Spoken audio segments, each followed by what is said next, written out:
Has everyone arrived? Everyone is already waiting inside. Well, what are we waiting for? Let's join them! Please, wait a moment. Before attending the meeting, I hope you can promise me one thing. What do you need? Promise me that you won't commit to anything too reckless. What do you think? Okay.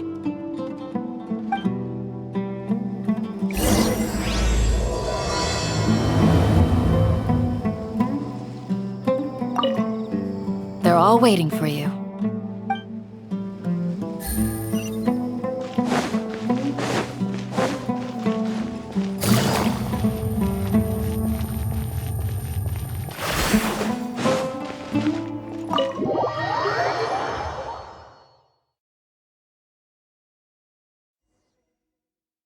Everyone's here so early! But why isn't anybody talking? We already discussed things a bit. Hey, where have you been? I've missed you too. Are you ready? Very well.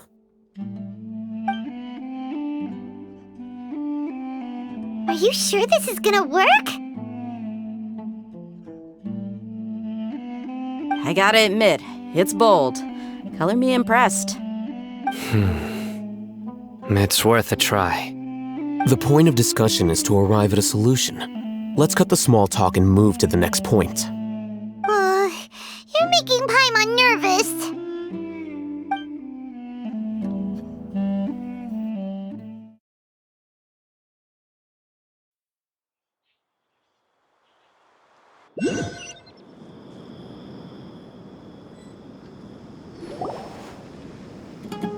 You're finally done. I have some other stuff to take care of. Catch you all later. Come on, don't give me that face. I know what you're going to say. I'll be careful. That's what I wanted to hear. Take care. Well, traveler, Paimon, judging from your expressions, the meeting must have been quite productive. You can tell?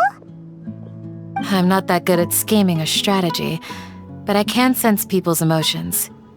And based on your reaction, things must have gone quite well. Paimon's a little worried. Hopefully nothing will go wrong. To be honest, I feel the same. But you're already some of the most capable people I know, so you have my trust. Candace gave us a compliment! Your deeds speak for themselves. Candace, we stayed behind to tell you that, although you won't be coming with us, we'll be sure to remember your words. I'm very glad to hear that. I've said the same thing to everyone here today as I said to you when you arrived. Your safety is the most important thing. Only when you're safe can the plan be successful. So please, take care. You're welcome. And thank you for taking my advice. Good luck with everything. I'll be here in the village praying for you.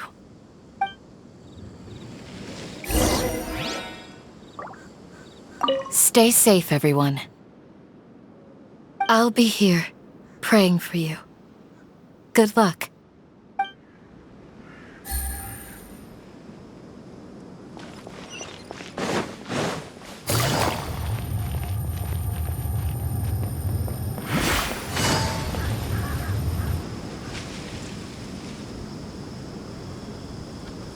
Sounds good. I'll go make some preparations. Okay. Alhaitham! Have you finished saying your goodbyes? Yeah! Also, Candace told everyone to be careful. Yes, she did. But I think my point also bears repeating. Our plan is not child's play. We won't be able to achieve anything if we're simply careful. We must go beyond that and fully commit ourselves to it. I hope this is clear to you. Huh? Shouldn't you be saying something more cheerful to boost our morale right now? Didn't we already do that during the meeting? You can never have enough words of encouragement. In that case, Candace can cuddle you to your heart's content while I continue to remind you of the seriousness of our situation. We all have our jobs to do, after all. It's like how some people can be put in charge of logistics while others will fight on the front lines. Speaking of the front lines, you don't look anything like a soldier. Of course. Compared to the mercenaries, I'm merely a feeble scholar. But the advantage of not being a mercenary is that I get to stay in a safer place and offer my strategic insight. Just think about that mercenary who lost his mind. Mercenary groups are facing constant danger every single day. Well, being a scholar is also a high-risk occupation, and you are a scholar! I'm not like the rest of them. Even among members of the same species, some will exhibit far more potential than others. This guy. Paimon still remembers when those mercenaries in Port Ormos called you a lunatic. All intellectuals are lunatics in the eyes of fools. I'll take that as a compliment. That reminds me. Do you remember the record we saw in the King Deshret ruins? It mentioned forbidden knowledge. You have a good memory. Forbidden knowledge has the power to drive people insane, but this fact has never been shared with the public. Even I, who has worked in the Akademiya for some time, was never once informed of this. I think those mad scholars and mercenaries we encountered may have all fallen victim to the corrupting qualities of forbidden knowledge. But the Akademiya has always held a different view. They have always believed that symptoms of madness are a side effect of human contact with divine knowledge as mere mortals. Come to think of it, perhaps the Akademiya has also never understood the true nature of forbidden knowledge, and thus always approached the issue from the wrong direction. The Withering, Elazar, and the sandstorms. Don't you think what is happening right now across Sumeru is rather similar to the forbidden knowledge pollution that occurred in the desert thousands of years ago? But Paimon thought that Irminsul's disease is what caused the withering and the sandstorms. At least, that's what Tighnari told us. Wait a second. Could it be that... Ah, you've connected the dots. The cause of Irminsul's illness may precisely be the pollution from forbidden knowledge. But if that's the case, what should we do? This is huge! Wait. Why do you think Lesser Lord Kusanali would have a solution to this situation? You mean, it's related to the scene you saw when you passed out in the Avidia forest? That whole... the world forget me thing? In that case, it's imperative that we rescue Lesser Lord Kusanali. Only by working with her to save Irminsul can we completely resolve the problems Sumeru currently faces. To make sure we're still on track, I would like to check on the state of some of our preparatory work. Where are we going? To an Eremite base.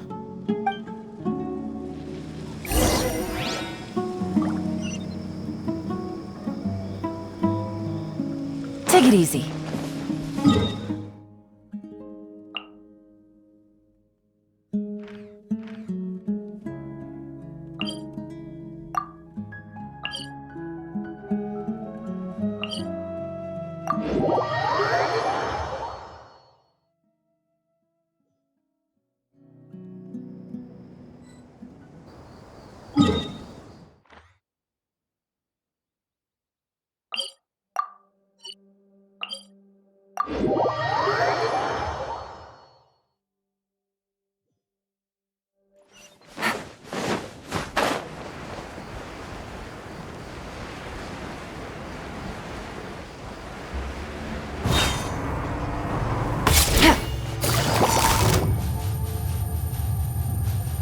Quietly now.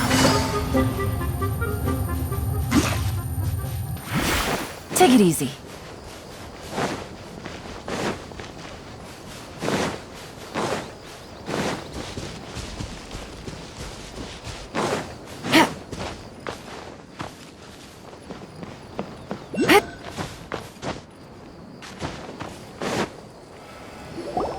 Oh, you made it. Huh? What are they doing here? I gave them some technical work to do. Ah, it's the scribe. And is that the traveler I see? How's the work going?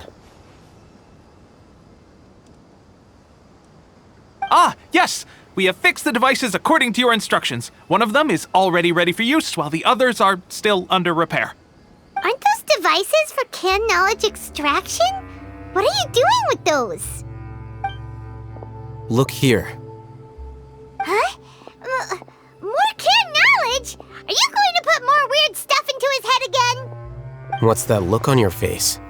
Are you scared? Paimon's a little scared, but very, very furious! That's an interesting response. Anyway, we're not going to use this just yet. As I mentioned during the meeting, this knowledge capsule contains a decree I drew up in the past. The Akademiya should also have their own copy. And according to the plan we just came up with, Traveler, I want you to record something into this capsule. Do you believe we can save Lesser Lord Kusanali? Good. Conviction is the most important part of all of this. Now, please get ready and put on this device. You want us to record our conviction into the knowledge capsule? Yes. Paimon is still really worried. I understand, but trust me, Paimon, this is something we have to do. It's best if you can do as I say.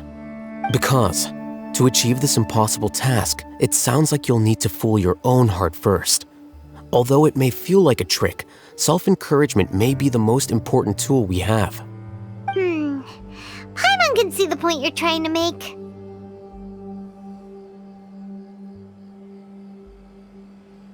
Imagine this. We have orchestrated our plan and successfully rescued Lesser Lord Kusanali. As a result, we have changed Sumeru's entire political landscape. Everything went without a hitch, and everyone recognizes and praises our achievements. Now, open your eyes. Here. What's this? Read it out loud.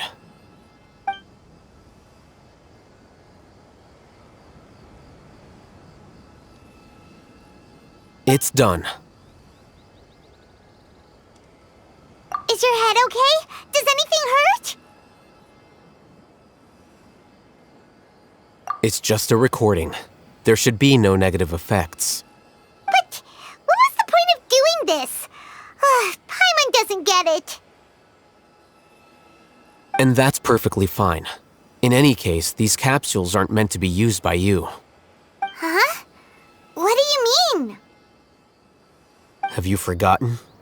Our plan needs to account for those who have long relied on the Akasha. You may find it hard to believe, but for those people, everything the Akasha transmits to them is nothing short of absolute truth. Imagine if you've been using a device like the Akasha since the day you were born, and this device has always supported you during times of need. After all that time, what do you think you'd become? A fool? A machine? A slave to orders. And that's why rules are so important. In addition, those who understand the rules can delineate boundaries and identify gray areas.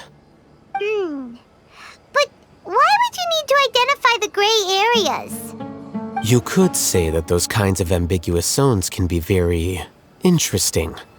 One might even say they're advantageous in the right hands. Things you're interested in are really out there. Are all Sumeru scholars like this? Anyway, that's enough chit-chat. I'm going to take those two to work on some small projects. You can head to Caravan Rebot and start preparing for the next step. Small projects? We're going to tinker with the Akasha terminal and make a few modifications.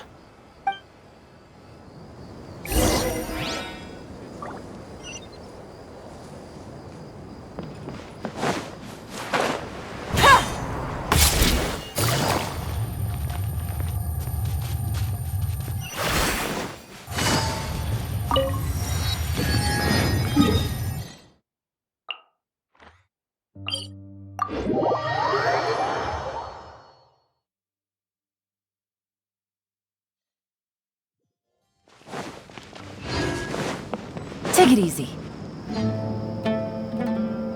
I thought we agreed on a plan. How can you go back on your word? The plan is too radical and carries a high risk for casualties. I've given it a lot of thought. And in the end, I still can't agree to it. But it's still the best plan we have.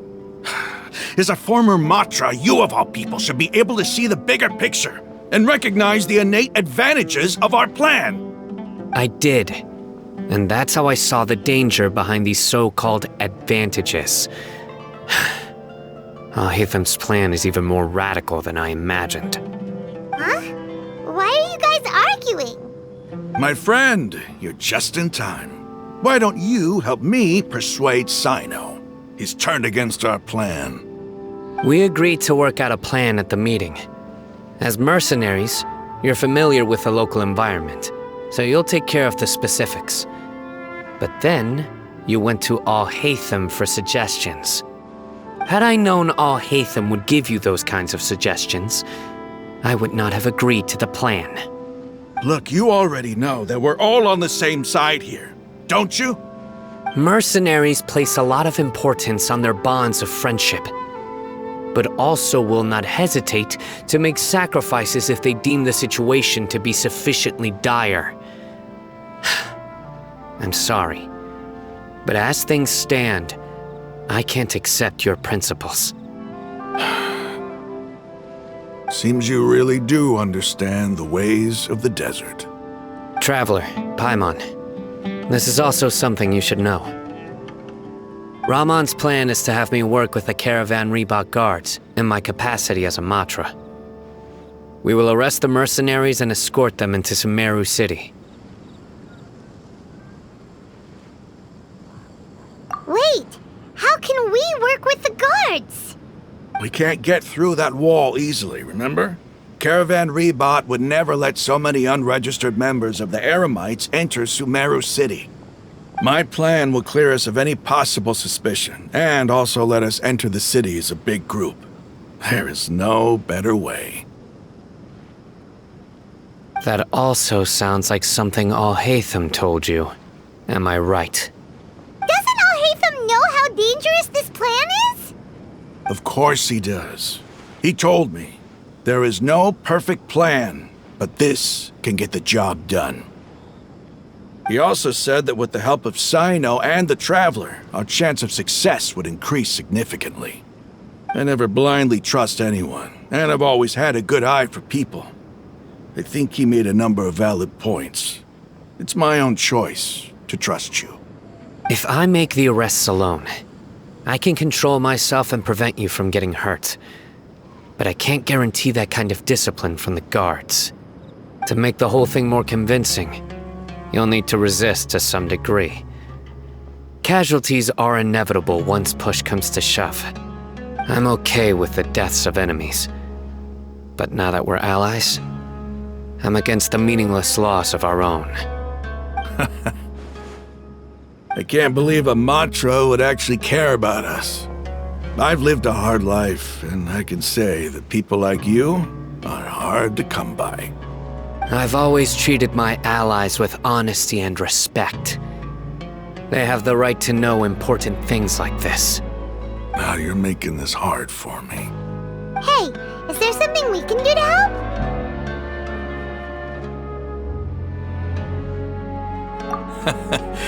I knew you would say that. We can help fight some some of the mercenaries, which should reduce the number of times you'll have to struggle directly with the guards. That should help at least a little bit. Cyno, on behalf of my people, I thank you for your kindness. But this is a mission we cannot turn our backs on. We strongly value the lives of our friends, but the goal we are about to achieve is even more important. We have no fear of casualties, because we crave the spoils of victory. So please, lend us your support. We will show you the determination of us desert dwellers. Well, now that you've put it that way, I can no longer refuse. But remember, you need to follow the plan and not do anything reckless. Candace made it very clear that we can only achieve our goals if we can ensure our safety. Since you and I both recognize the significance of this operation, there should be no more animosity between the followers of the Dendro Archon and those of King Deshret. Everyone's life is equally important. Okay, you have a deal. Let's do this for our shared dream. The guards should be stationed in the courtyard nearby. You can find them there.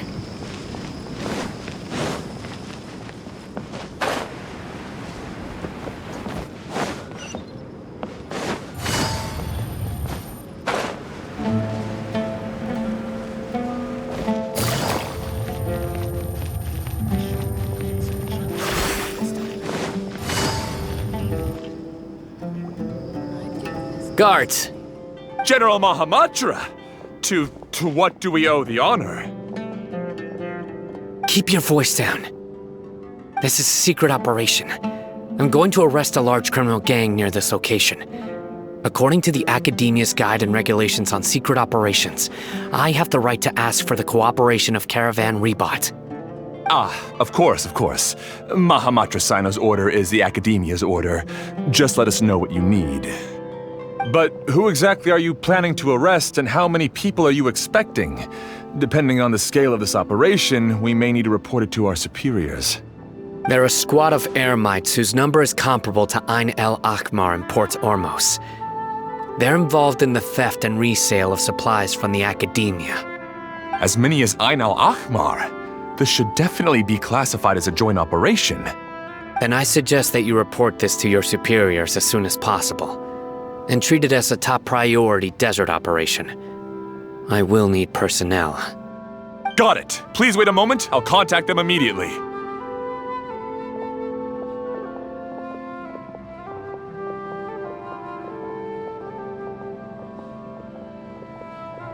Because this is work. Because I trust you. Paimon can't believe you're still in the mood to chat. This whole thing has Paimon scared stiff. Aren't you even a little worried? What if these guards already know that you have betrayed the Akademiya and are no longer their General Mahamatra? Even if that guard doesn't know, their superiors might, right? We discussed this, remember? The Caravan Rebot operation is of great importance. But don't worry, the guards there shouldn't know that Cyno has stepped down. How can you be so sure? First, the other Matra still don't know why Cyno has left, which proves that the Akademiya has been covering up the matter. Second, this is a crucial moment for the Akademiya's God creation plan. If something were to happen to the General Mahamatra, it's bound to attract a lot of unwanted attention. No matter how you look at it, they don't seem interested in sharing the news of Cyno's departure. A reasonable inference. I agree. Which brings us to our next issue. I'm sure some of you have been wondering if the prediction function of the Akasha will affect our operation. The Akasha is still in operation, so I must remain on high alert. Actually, considering the power of the Akasha, it's quite strange that it hasn't already tried to interfere with my actions. I've given that a lot of thought. For now, I don't think you'll need to worry. If you remember, When you first came to Aaru village, all your actions and routes were predicted by the Akasha. It even gave that information to those who kidnapped the village keepers. But things like that never happened again after we met up with the Traveler. That's true. But why? Look at it from a different angle. Why do you think the Akasha will predict your actions? Because my personal data has been entered into the Akasha. That's true, but the key to this question is, how well can the Akasha make predictions about a person? Haven't you ever thought about it? Just how can it do this in the first place? Because the Akasha controls the entirety of Sumeru. The Akademiya firmly believes that all human actions can be explained through logic.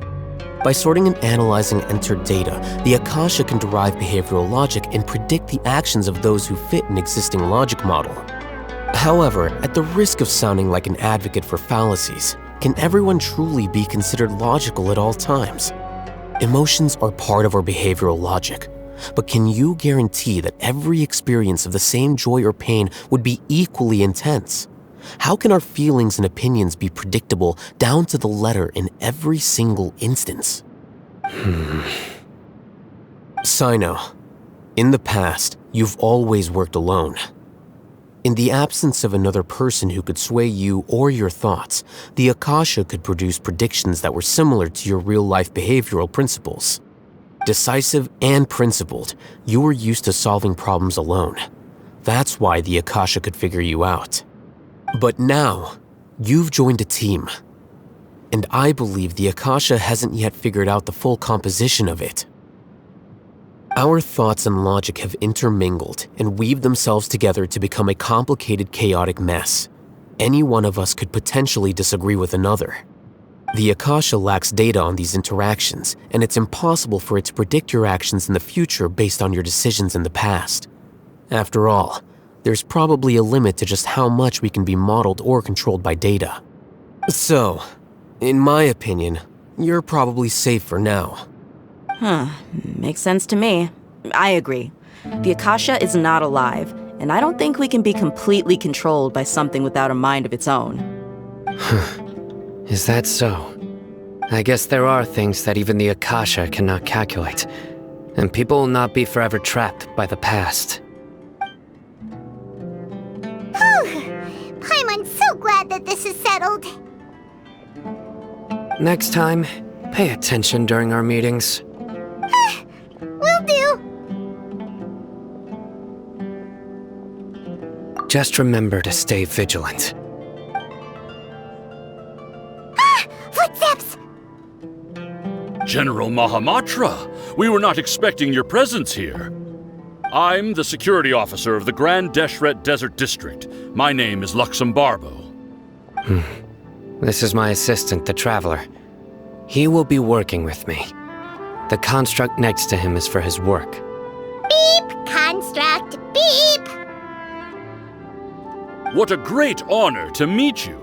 Your golden hair is as bright as the sun. And, is this the latest technology from the Akademiya? Have you made a decision regarding the matter I mentioned to your subordinate? It seems to be a dire situation, so of course you will have our full cooperation. To be perfectly honest, I've always longed to go on a mission with someone as well known as yourself. There's no need for flattery. Yes, sir. Take your most elite platoon and follow me to the eastern side of the district. We will carry out the operation there. Understood. Map. Hurry, bring the map!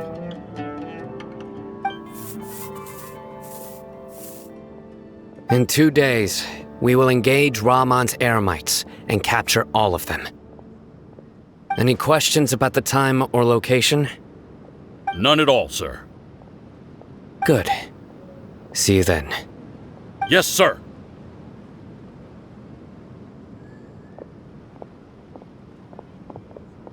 Maybe hanging around the General Mahamatra isn't so bad after all. Everyone's so respectful towards us. This is all due to the absolute authority of the Akademiya. And now, We're going to strike back against that massive pillar of power. Get ready. We will move out in 2 days.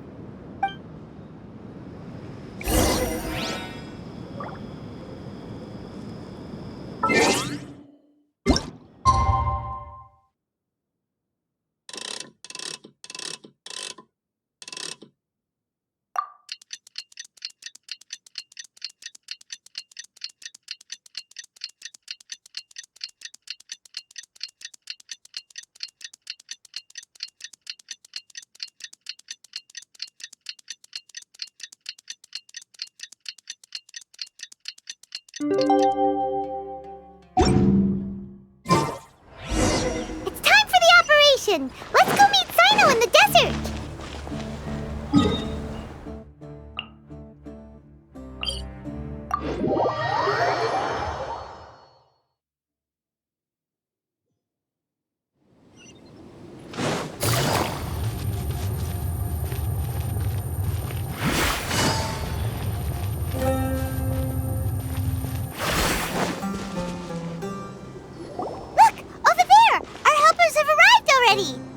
Let's hurry over! Wait a moment. Ah! Oh, it's you. You're my assistant, remember?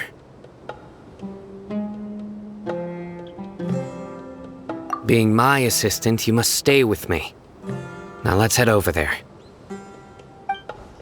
It's General Mahamatra and his assistants. We meet again. You're here early. It's to show how important we think the operation is. Since this is a big case for the Akademiya, we are prepared to give it our best. I'm glad to hear your sense of resolve.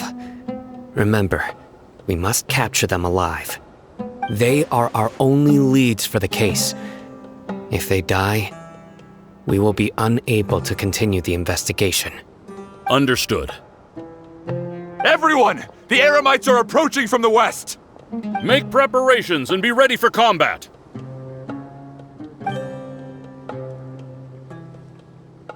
Halt! Oh? What a warm welcome! What do you want? Judging from those shiny weapons in your hands, it seems like you're not interested in a deal. Rahman, the Akademiya has caught wind of your smuggling and illicit sales. If you value your life, I advise you to surrender. Who are you supposed to be? A Matra from the Akademiya? I can't believe you came all this way just to catch us. I'm not here to talk. Oh. Nobody's given me this much time of day since I became a mercenary. Brothers! For that slight, let's wash our blades with their blood. Let's show them we Eremites are not to be messed with.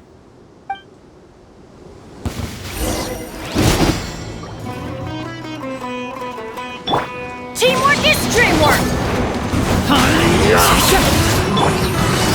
Busted! Fallen leaves, adorn my night!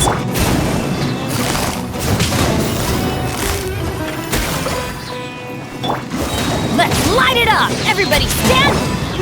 Into the wind! It's over! Ah! We have subdued them. The operation is now over. All Eremite mercenaries and related personnel in the area have been arrested. Ah, you pitiful Dendro Archon dogs! You'll regret this! I'm afraid you'll regret it first. King Deshret will curse you, and you will all! Silence! Oh, Restrain them and take them back to Caravan Rebat. Count their numbers and send them to the Akademiya as instructed by the General Mahamatra. Yes, sir!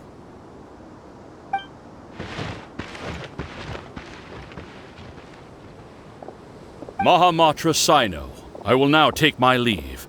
If you need further assistance, please come to Caravan Rebat and ask for me. Understood. You are dismissed. There they go. Let's talk elsewhere.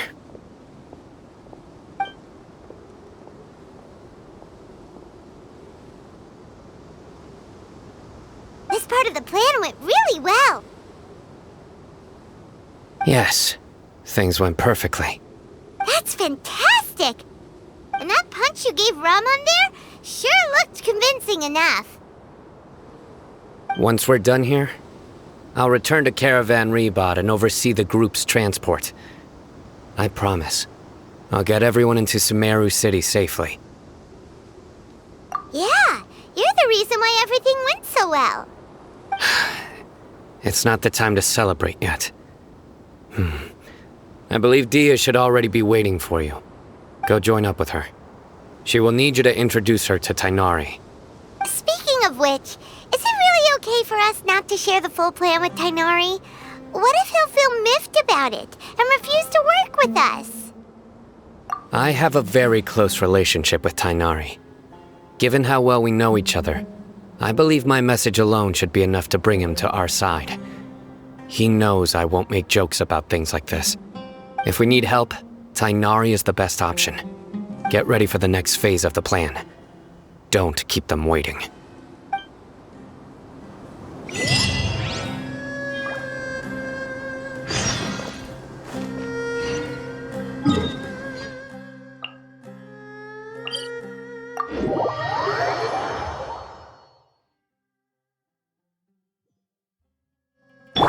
Game's up from Silva.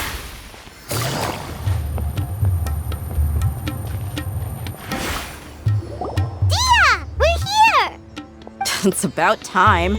Didn't you say our part of the plan is the most important of all? And here you come rolling in late. In the time it took you to get here, I already did 5 laps around the place, downed 7 drinks, and even did some clothes shopping. Sorry. We didn't mean to keep you waiting. I just wanted to fix your attitude and rub it in a little. After all, you took your sweet time getting here, and we've got important stuff to take care of.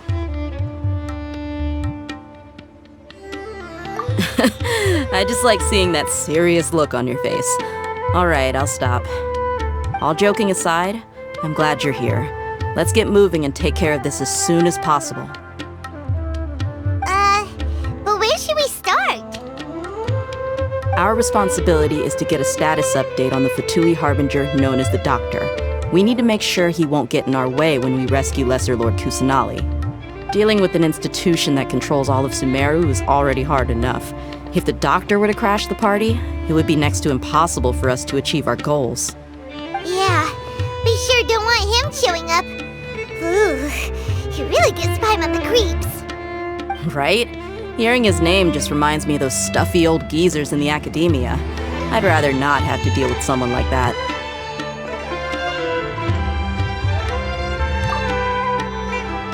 According to the plan, we should first go to Pardis Di and ask for Forest Watcher Tighnari.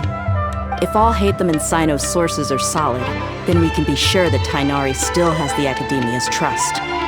So, we'll find Tighnari and convince him to get us the latest intel on the Doctor. Then, depending on what we learn, we'll make any necessary adjustments to our plan. The sages have placed spies everywhere on the other side of the wall. I'll follow you as a bodyguard. You should be honored. I don't offer my services to just anyone you know. But Paimon thought mercenaries would do anything for Mora. That's certainly true. But when multiple employers are vying for your services, you should always go with the best offer. Let's see. If I were to charge you a bill, I guess I can apply a discount. How much more do you want? I was not sure we can afford it. How much do I want? Hey, how about paying me with a smile? What do you say? I haven't seen you smiling much recently. If you ask me, someone like you must look lovely when they smile. Come on, give me a smile so that I can be less worried. Looking good! I hope this pretty smile will become our lucky charm. There are many kinds of smiles, but only a truly joyous one can bring blessings to others. Let's consider this smile a down payment for our future victory. Let's go. It's time to pay a visit to Pardis Di.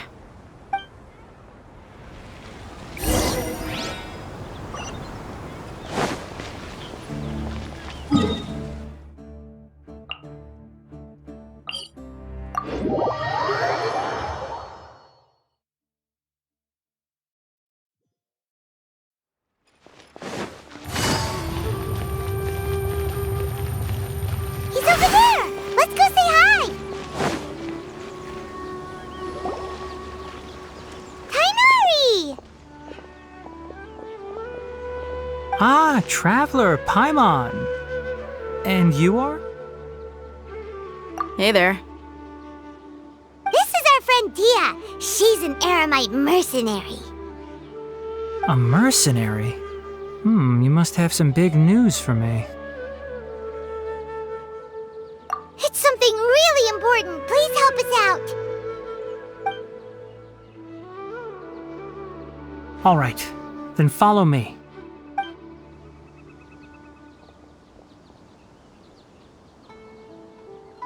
This place is better. We won't be disturbed by any passerby. Okay, what is this important thing you want to ask me?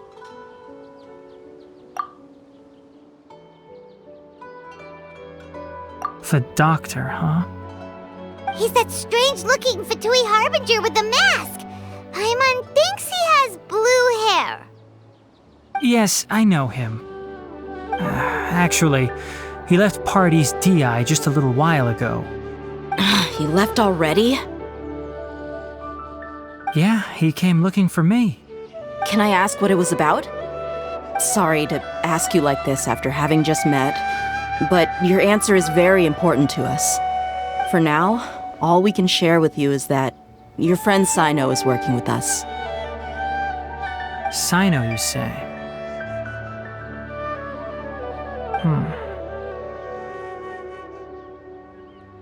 I see. So that's why he hasn't been at the Akademiya. Okay. I will answer your questions and will assist you any way I can. You don't have to tell me everything that's happened. Sino's name really does work wonders. You're not even a little worried that we might have made it all up? Despite having just met you, I can sense that you're the serious type. Between you, the Traveler, and Sino, none of you strike me as the type that would conspire to deceive me. You don't need to tell me anything you don't want to. I'll also get straight to the point. The Harbinger you mentioned came to me because he wanted to take the scholar Haypasia away with him. Haypasia? Why would he want her? And what do you mean by take away? Is he planning to leave Sumeru? Yes. He told me his return to Snezhnaya is imminent.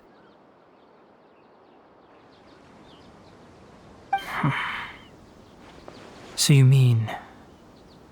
you're leaving this place soon? Indeed. Otherwise, we could have perhaps talked a little more. I was just about to set out when I remembered something important.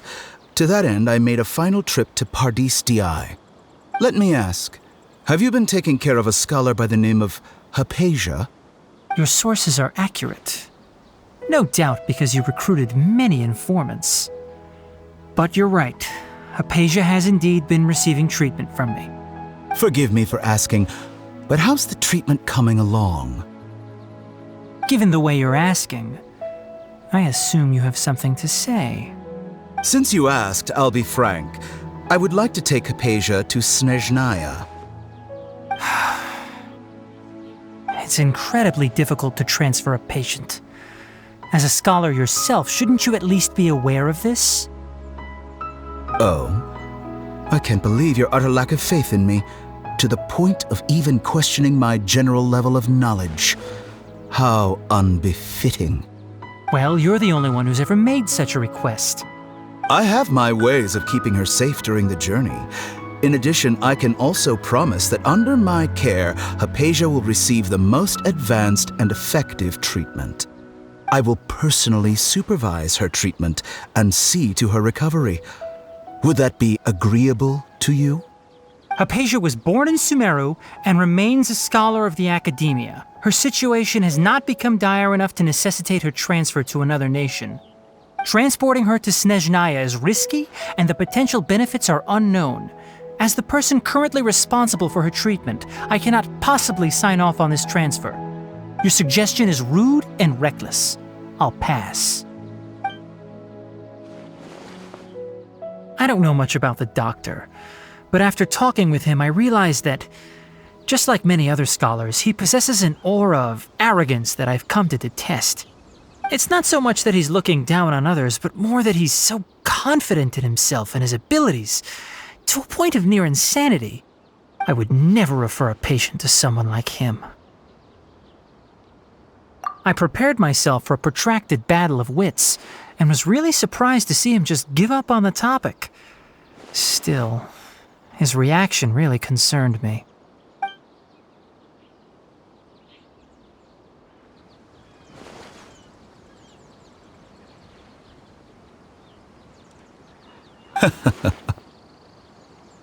I see.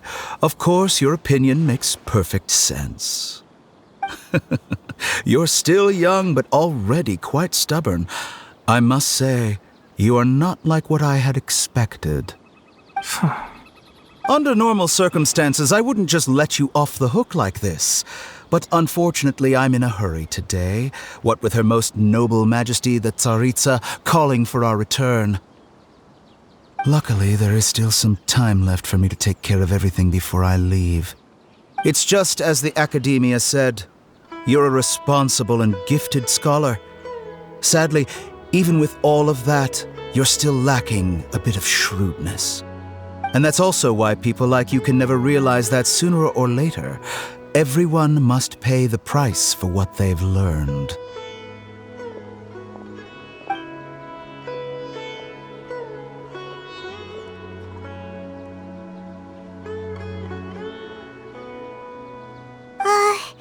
Paimon can't help but feel like he's hinting at something unpleasant. He asked a question, yet didn't care for my answer. Perhaps I'm nothing but a talking rock in his eyes.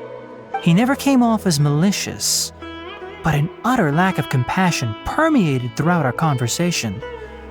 From his tone, I can sense that he's always looked down on others. I can barely believe it myself, but if that's true, the situation will be in our favor. I don't think I missed any details. Frankly speaking, I don't want you to do anything too risky. Now that you know a little more, it should be easier for you to stay safe. Sorry we can't tell you everything. We appreciate that you helped us anyway. I won't forget your kindness. It's okay. I have an obligation to do so. To be perfectly honest, all of this may have started because of me.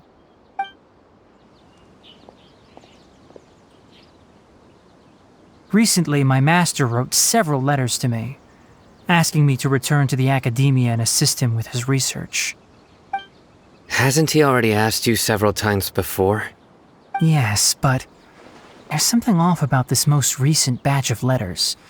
The handwriting and tone are both familiar, but some details have been omitted. My master will occasionally leave a few dots on the back of the letter. 1 dot means that he wrote the letter on a sunny day, and 3 dots stand for a rainy day. This has been a habit of his for many years, but I didn't find any dots in his recent letters. I believe something may have happened to him. I get it. Since you are always at Gandharvaville, you would like me, someone already working at the Akademiya, to investigate this matter, right? I'd like to ask you to do that for me. If you can keep yourself safe, please withdraw immediately at the first hint of danger. I can do that, but I have a feeling it won't be that simple. The Akademiya has been working on a big project. I'm not quite sure what it is, but your master might be involved with it. If the higher-ups really are hiding something, then it will be difficult to remove myself from the situation once the investigation starts. If the situation becomes critical, I'll leave the Akademiya. If you don't see me there for an extended period, that's your cue. All right, we've got a plan. I'll stay at Gandharvaville to support you. If that scenario comes to pass, you must be extra vigilant. And be wary of any messages or direct requests from the Akademiya. I must say, I didn't expect a warning like this from the General Mahamatra. Being loyal to the Akademiya doesn't mean blindly doing whatever the sages say. I know what I'm doing. On that note, aren't you also being quite distrustful of your alma mater? The Akademiya, yes, but my master is a man of integrity. Even when I was a student, I was worried he'd get in trouble for sticking to his beliefs. I suppose he's lucky to have lasted so long. But in the end, it still caught up to him.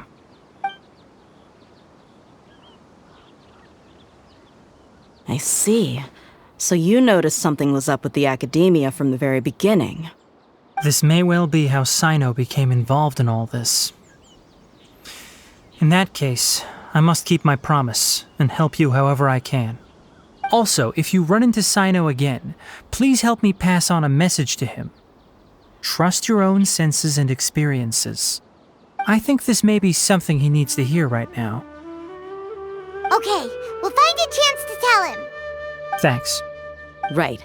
Now let's go hunt down this Harbinger. Oh, by the way, which way did the doctor go when he left Pardis Di? That way. Gotcha. Thanks so much. We'll be on our way.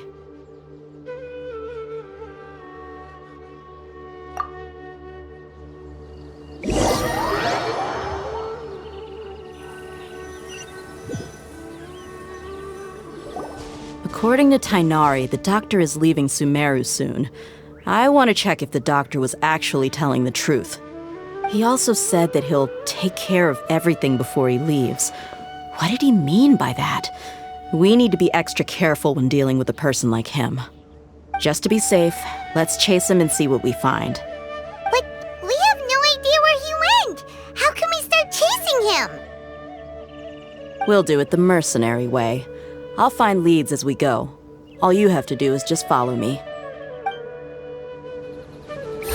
That Harbinger may have tried to cover his trail, but he still left some traces. Or perhaps he never even thought about concealing his whereabouts. Maybe that's just how arrogant he really is. Yep, we're headed in the right direction. The traces are still fresh, but there's no sign of his entourage. Clearly they're in a hurry. It's just as I thought.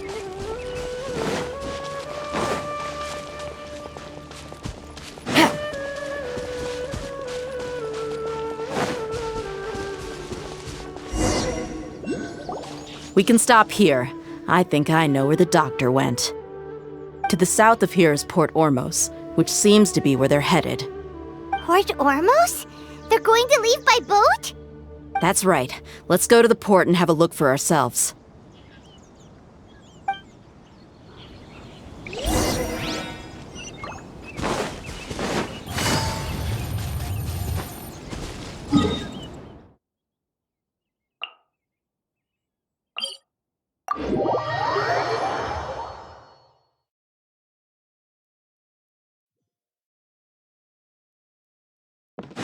Take it easy.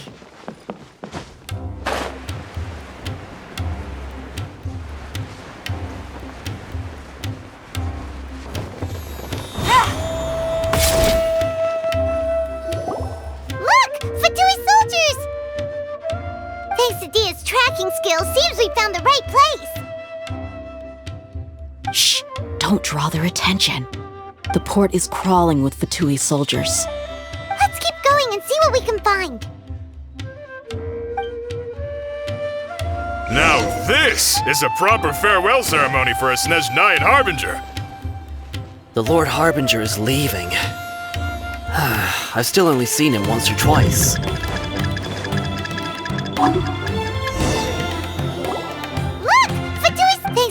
Tracking skills seem— Shh! Don't. The port is crawling. Let's keep going and see— Now this is a proper farewell ceremony for a Snezhnayan Harbinger. The Lord Harbinger is leaving.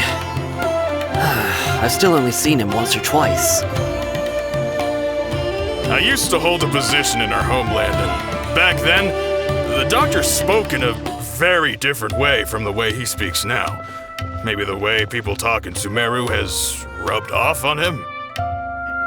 It's always like that when you spend too long away from home. When he gets back to Snezhnaya, perhaps it will also take him some time to get used to the life there again. Huh? But, sir, that can't be right. No, I remember it like it was yesterday. Both his expressions and tones are now very different. Also, for some reason, he seems like he's all smiles now.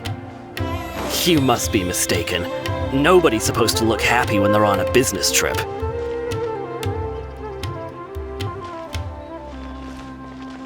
The doctor is on that boat.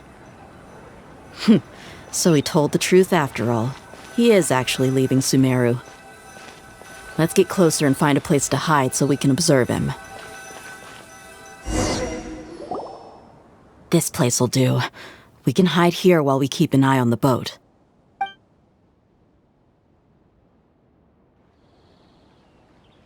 Uh-oh! He saw us!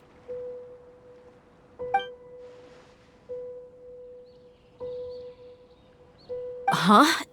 Is he waving at us? It's time to say goodbye. Wait, is he the only person on the boat? You mean there's nobody with him? And where are all the soldiers we saw on the port just now? They were all here just a few minutes ago, but now they vanished. So this was a trap. Wait, don't tell me that. Luckily, there is still some time left for me to take care of everything before I leave. Oh no. They might be after Haypasia. Let's get back to Party's DI. Huh? What do you mean? I'm afraid that she's seen something that she wasn't supposed to see. If I were the Fatui, I would also try to take her away. And if I couldn't... Oh no! Are you saying they're going to kill her? Let's go!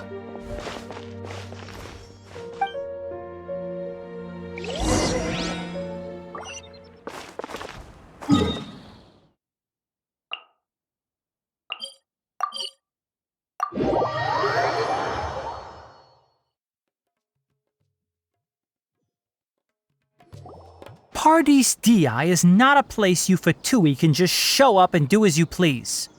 I believe we've already made ourselves quite clear. Our superior gave us permission to search for and collect medicinal herbs in Party's DI for research purposes. But you've been in Sumeru for some time already. I find it coincidental that you chose to only come here today. Even the Grand Sage himself may not have the right to question our research, much less an ordinary scholar like yourself. I've done my duty to inform you. Don't make things difficult for yourself. It would seem that my words have fallen on deaf ears. You can keep trying to deny it, but coming to Party's DI now? I'm pretty sure you're not just looking for herbs. With all due respect, your baseless speculations will only lead to unnecessary trouble. Well, you only have your Harbinger to blame. He knows nothing about keeping a low profile.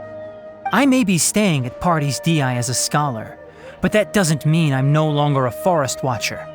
It is still my duty to protect the peace and safety of the scholars who have contributed so much to Sumeru. Then it seems our conversation has hit an impasse. No one will lay a hand on you, Haypasia. Not on my watch. Tighnari! Are you alright? I'm fine. These Fatui have really crossed the line. Time to teach them a lesson. There's no use resisting!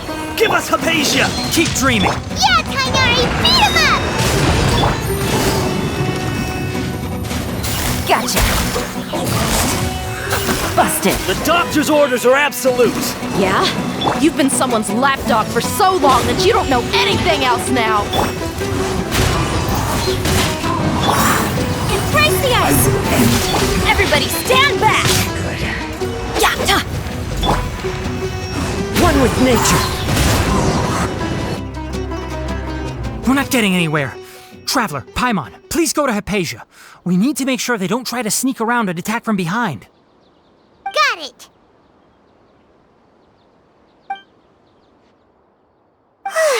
Haypasia's still here. Doesn't look like anyone's broken in.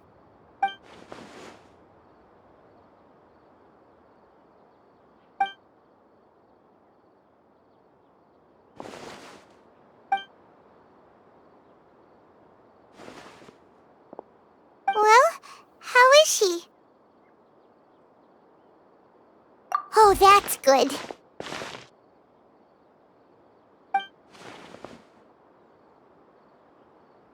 So, you think this is over?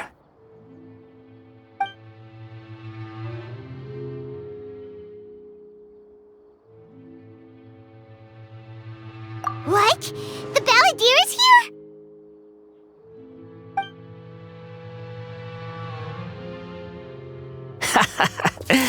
I've missed that look of abject horror. You've given me that look every time we meet. But, where is he?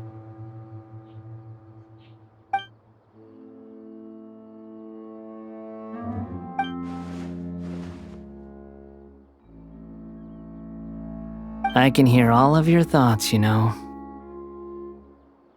Don't you remember? I already saw you the first time you came to Party's DI and made contact with Haypasia. I didn't need to do anything. It is her honor to be able to connect her consciousness with me. Who are you talking to? It can't be the Balladeer, right? That's impossible. I know you must be curious. I might as well tell you that I decided to enter Haypasia's consciousness the moment I sensed your touch. I wanted to observe you on a fool's errand. Hey, Traveler! What are you doing? My deification is nearly complete. All that's left now are just some final details. Do you understand? Even if you manage to rescue Lesser Lord Kusanali, it will be impossible for you to defeat a bona fide god like me. Is it wise to force that childlike god into a divine battle against me?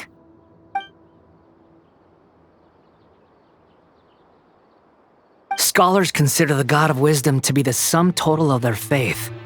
It's how they can justify reverence for a god as they construct it. But this also shows that humanity's worship of gods is a combination of blasphemy and exaltation. It's truly laughable.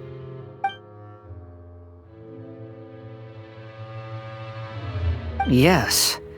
What is it?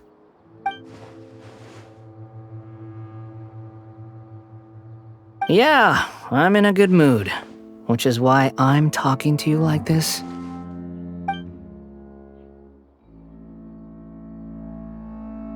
What do you mean?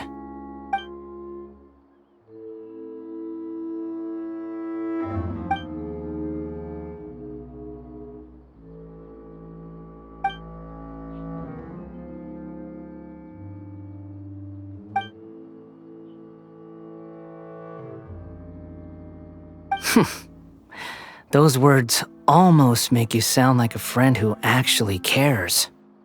But you're wrong. I'm different from all of you. I was born to become a god. My entire life up until this point has just been a meaningless routine. Just think about a sheet of paper.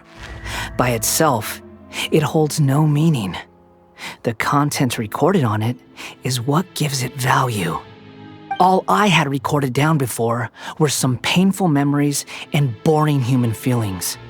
Such senseless drivel should have been erased a long time ago. Indeed, to me, the sight of you fools in your futile struggles is far more amusing. Tell me, just what has this world done for you to protect it with such zest and conviction? I'm connected to your consciousness, so I can hear what you're thinking and sense the depth of your determination. This is a good conversation we're having. So here's a word of advice. Let go of your misguided guardian complex. You know nothing about the truth. It'll be for your own good, as well as everyone else's. Humans are a species that can only find bliss in ignorance.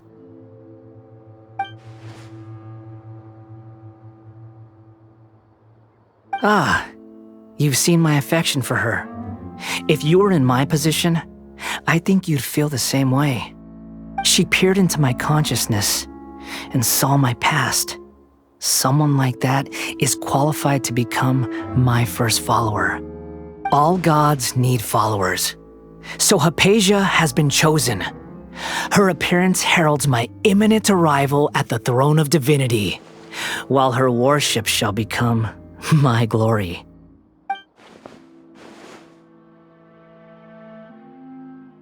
You're doubting me again? No matter.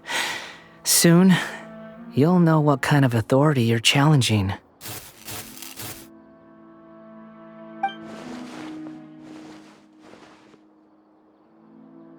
Who wants to hurt my devout follower?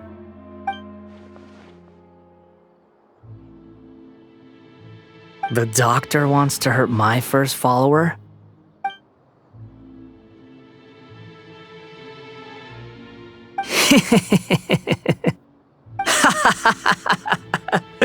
How very amusing. Has anyone ever told you that you're not good at sowing discord? The doctor has never known his place. Even now, the puny human thinks himself capable of interfering in the business of the new god. You're still too naive if you think a few words will be enough to convince me to destroy the doctor. But I'm willing to give you a gift, just like my expression of affection towards Haypasia. It is an honor for you to be able to stand here and speak with me. As my listener, you will be rewarded.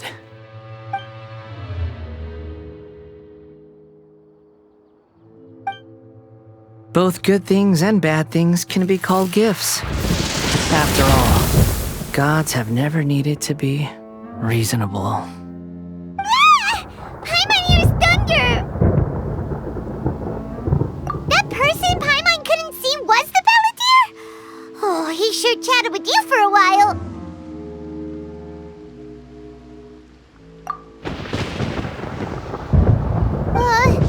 Where is the storm headed? That means anyone outside is in danger! Let's go! Tighnari and Dehya still must be fighting!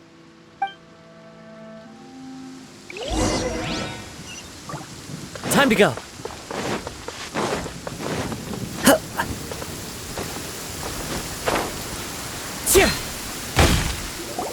Oh! Have the Fatui retreated? Hey! What happened to you? He's hurt. I'm fine. Don't move.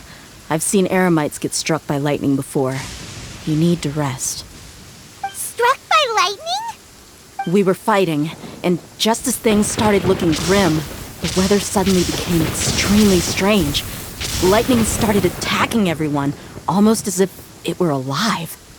Luckily, there were only two of us, and both of us were nimble enough to dodge most of the strikes. There were a lot of Fatui, though, and they were being torn to shreds by the bolts of lightning. With that, all the Fatui soldiers were forced to retreat. Why are you sorry?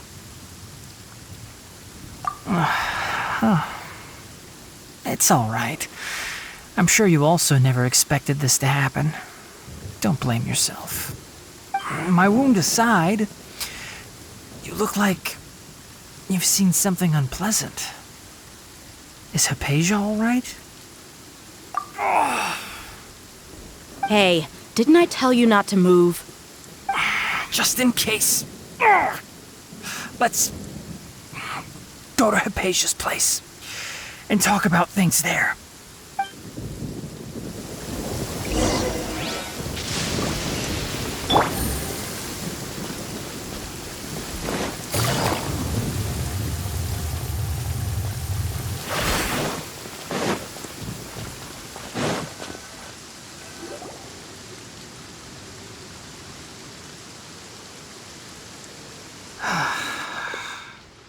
Thank goodness she's fine. Hey, how about taking care of yourself first? I understand my condition. The wound is not fatal. I'll be all right. Ugh. The more you understand medicine, the worse of a patient you become. I know. They always think they can push through the pain. Oh, he sat down. Let me rest for a bit. Sorry, Traveler. Now you may start.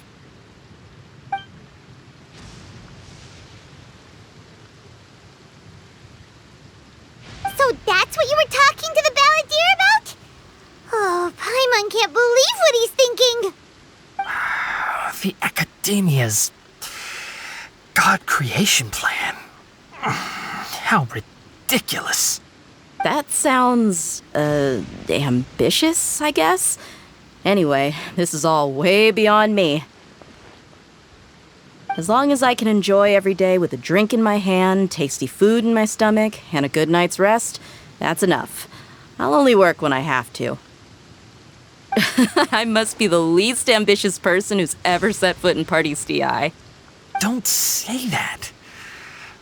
I haven't even thanked you for your help back there. Don't mention it. Well, if nothing else, all this proves that the doctor really did have some urgent matter to attend to and left Sumeru in a hurry.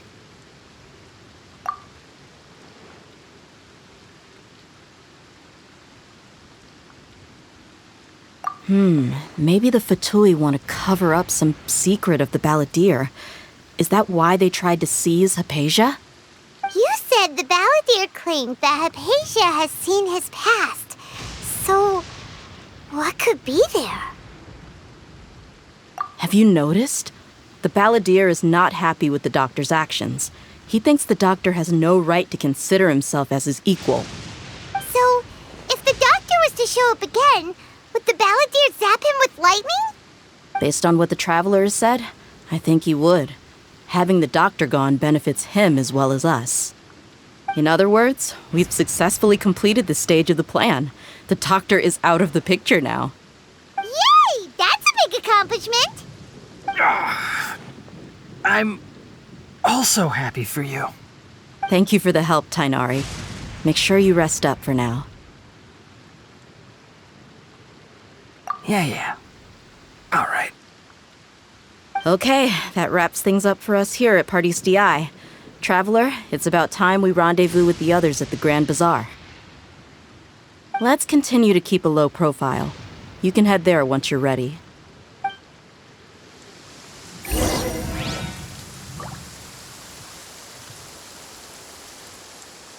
You can just focus on your plan.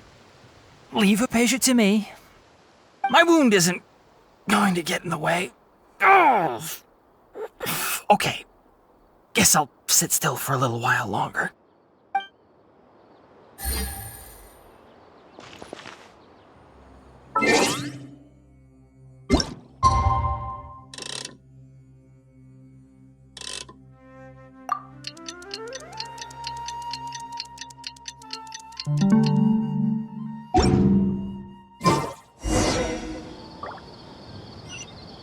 You can just focus on your plan.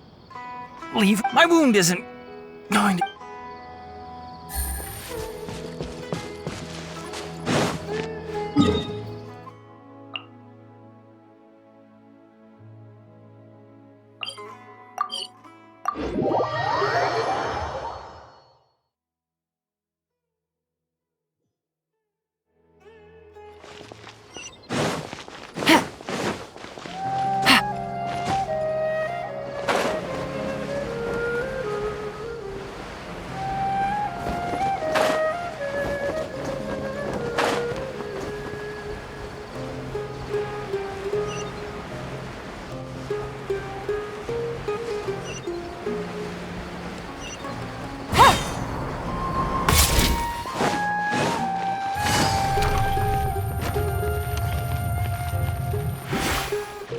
All right, everyone is here.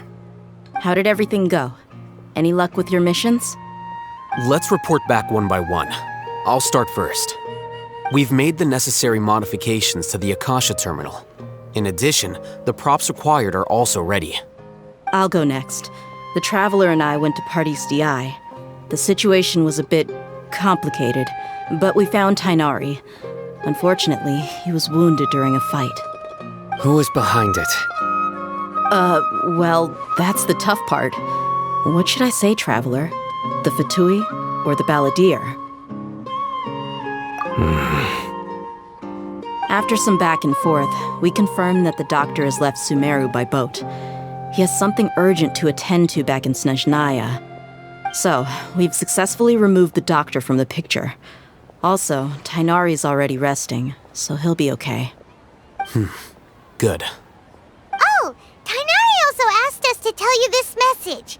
Trust your own senses and experiences. All right. I'll remember that. Everything also went smoothly on my side. The Eremites should have arrived at their destination by now. To avoid alerting the quarry, they will stay there for now. I can't believe you actually got so many Eremites into Sumeru City. It's all thanks to Rahman and his brave team, as well as their bold strategy. It appears to have been very effective. I'm glad to hear it. Well, is that everything? Okay, this meeting is adjourned. Huh? Wait, you mean that's it? Well, what else is there to discuss? Shouldn't you end with some words of encouragement? You know, to fire us up now? Personally, I'd rather we all go home and get some rest. Alhaitham, you... Ugh. Oh, and if you wanted someone to say something to that effect, then I must reiterate that I'm here to strategize and not to lead. So you should find someone more suitable to do that. But I thought all of you Akademiya big shots were great speakers. Then I should remind you that I'm the scribe. I know that. So what? A scribe is responsible for recording meetings, not speaking. Fine, whatever. Well, Cyno doesn't seem to be much of a talker either. I guess that leaves it to my employer. Employer? Yep, the Traveler hired me. That's right. So come on, boss. What do you have to say for the team? Yeah, say something to boost morale. Huh? What are you all doing here? Oh, it's Nilou! Hey, everyone. I'm not disturbing you, am I? Not at all. I was actually just about to go find you. Judging from the group and all your serious faces, you were discussing something important, weren't you? But you also look like you're up to no good. Seems pretty interesting. Welcome, Nilou. Would you like to join us? Huh? Join you? You mean, you also want to discuss something important with me? Yes, something very important. Nilou, are there any breaks in your performance schedule in the upcoming days? Huh? Wait, you're seriously inviting me?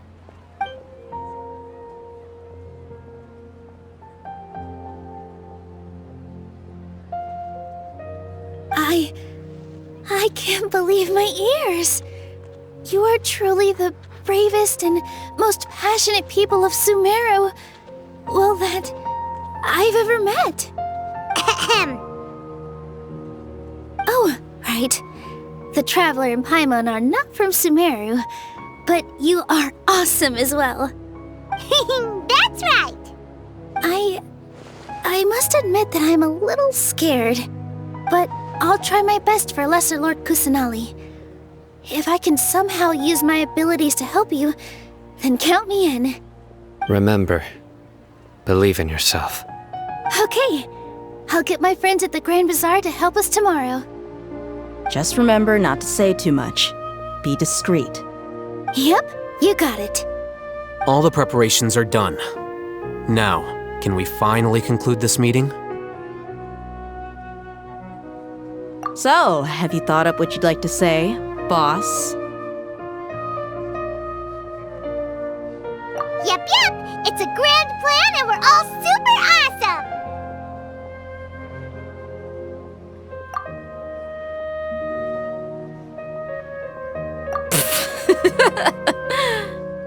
Well said. A good night's rest before an operation can be the difference between success and failure. Thankfully, I've had my place to myself recently. It's been nice and quiet. Huh? Oh, nothing. Alright, let's all go home and get a good night's sleep so we can be up early tomorrow. Okay. So I guess that means it's time to say goodnight now. Yep! Good night, everyone!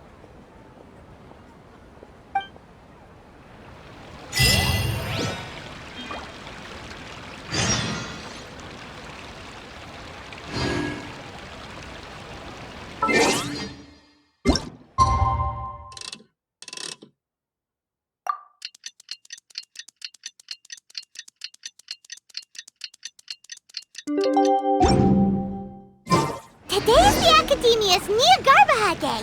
We can finally put our plan into action. Alhaitham should be waiting for us. Let's go to the Akademiya and find him. What's so great about...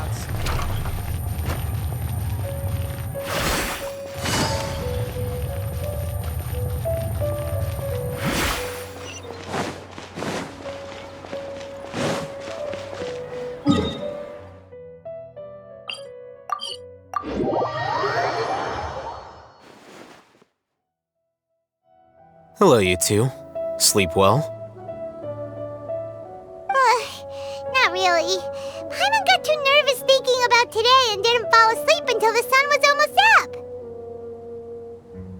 What about you, Alhaitham? Naturally, I slept just fine. After all, a good rest should be considered part of the plan, since energy is an important resource. You just want to show off how calm you are. It's crucial to dissipate any tension before we execute our plan. The only thing you're doing is being annoying! Anyway, do you need me to go over the game plan again? Our target is Grand Sage Azar's office. Everyone in the Akademiya knows that's where the Grand Sage's console is. Only they can operate it. Many restricted commands and operations are executed via that console. I'm sure that console has a way to free Lesser Lord Kusanali. You know, Paimon's been thinking, what kind of technology could let the sages imprison even a god? That isn't something they could have accomplished with their scholarly talents alone. In the Sanctuary of Surasthana, there's a device of Greater Lord Rukkhadevata's that she once used to isolate herself while meditating. 500 years ago, the Grand Sage at the time modified the device so that it could no longer be controlled from the inside. They were effectively trapping one god with the power of another. So, how are we gonna get to the Grand Sage's office? Don't forget, today is Neogarbaha Day, arguably the most important day to the Akademiya. The sages and core Akademiya personnel are busy loading the latest batch of research developments and legal decrees into knowledge capsules so that they can be entered into the Akasha. All the Darshan's researchers have their noses to the grindstone, and the Akademiya's grounds are flowing with all sorts of people. It's the perfect time for an infiltration. When the Grand Sage leaves his office to supervise the entering process, that's our cue to access the console and free the Dendro Archon.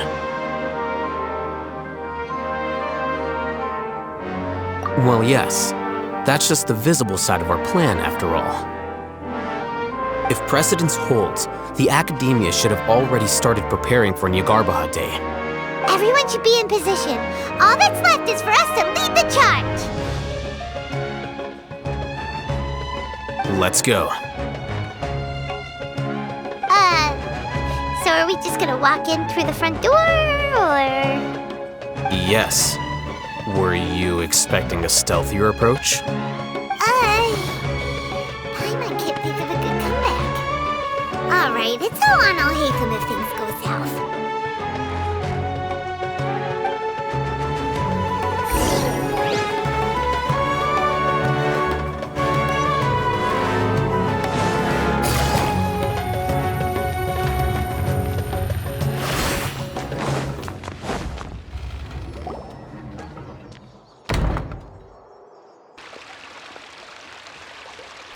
Scribe?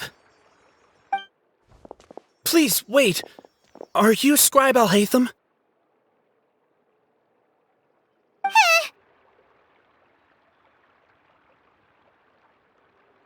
That's me. Is something the matter? I'm in a hurry. No. I was just surprised to see you here. I had heard that the sages were looking for you not long ago, but I didn't know what for. And, also, please don't bring outside guests into the Akademiya. Outside guests? How did you arrive at such a conclusion? Your groundless inference shames the Haravatat Darshan.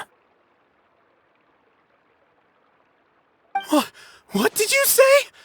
I'm the top student in Haravatat, and I earned 3rd place at the last Inter-Darshan debate. Don't look down on me! That wasn't my intention. As your Haravatat senior, I just assumed that you possessed a greater aptitude for critical thinking. Look, based on what you already know, the purpose of my return and the reason they're here should be obvious. Is that so? Wait a moment. Let me think. Don't tell me the answer. The sages search for you. A blonde-haired traveler. Outside guests. So, from the start, the sages weren't looking for you, but this traveler? And you were gone from the Akademiya for so long because... Hey, shh. Yes, you've proven yourself as the top student in Haravatat. I surmise you've arrived at the correct conclusion. As I expected. Please, forgive me. I wasn't thinking clearly just now. Thank you for getting me back on track.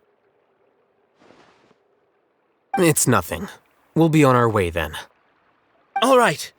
Thank you for your contributions to the Akademiya, Scribe.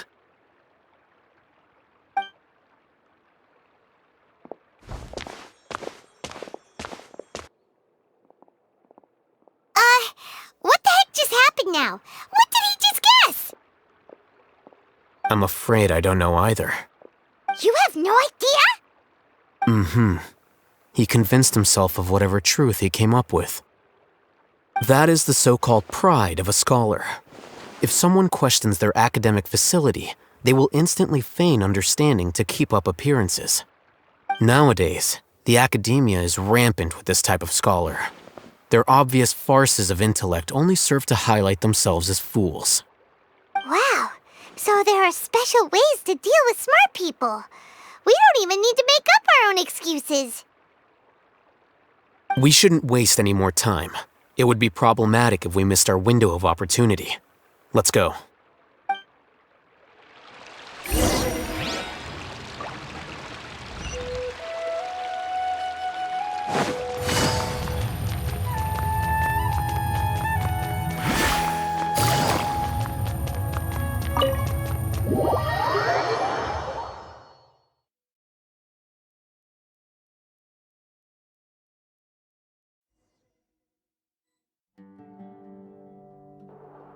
Is this the Akademiya's library? Indeed. Known as the House of Dehya, it is quite possibly the most extensive special collections library in Teyvat. There are a lot of students going through here. Is it really okay just to waltz right in? The Akademiya marches to a fast beat, especially since it's Nyagarbaha Day. They're all occupied with their own matters. Just act natural. Now, hurry along.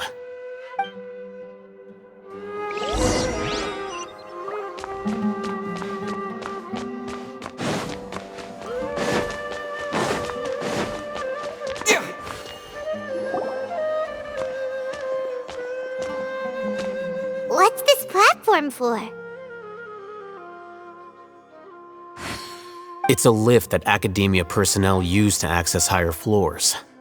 Are we gonna take it then? The Grand Sage's office is up there somewhere. No, not right now. We can't guarantee that we won't run into the Great Sage. Let's step back and observe for now.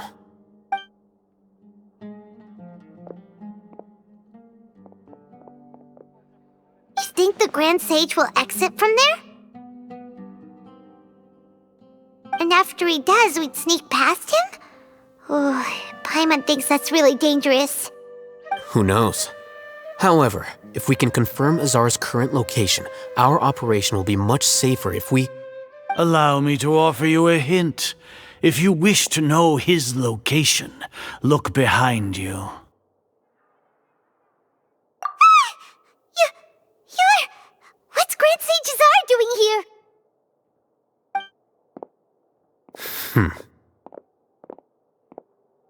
Do not tell me you believed the Akademiya would not grow suspicious of you after such a prolonged absence, scribe. An eyewitness had informed me of your whereabouts, so I came to personally welcome you. Great Sage, I didn't expect you to care so much about me. I'm truly flattered. I'm sure, but compared to you, I am far more interested in these two unexpected guests. You are the Traveler and Paimon, correct? It's a pity that only now have I been afforded the opportunity to formally meet two of Sumeru's most esteemed guests. I do apologize for my lack of decorum. Excellent. You immediately initiated discussion instead of attempting to prepare some perfunctory excuse. You clearly understand the situation at hand, and have no intention of making a reckless stand. The foot traffic here renders this place unsuitable for discussion. Please, follow me to my office.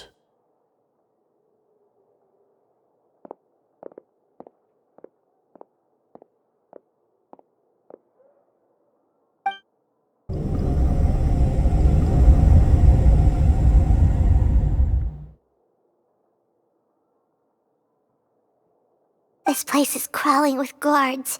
There's no way out for us. All right then, Traveler. What did you wish to discuss with me?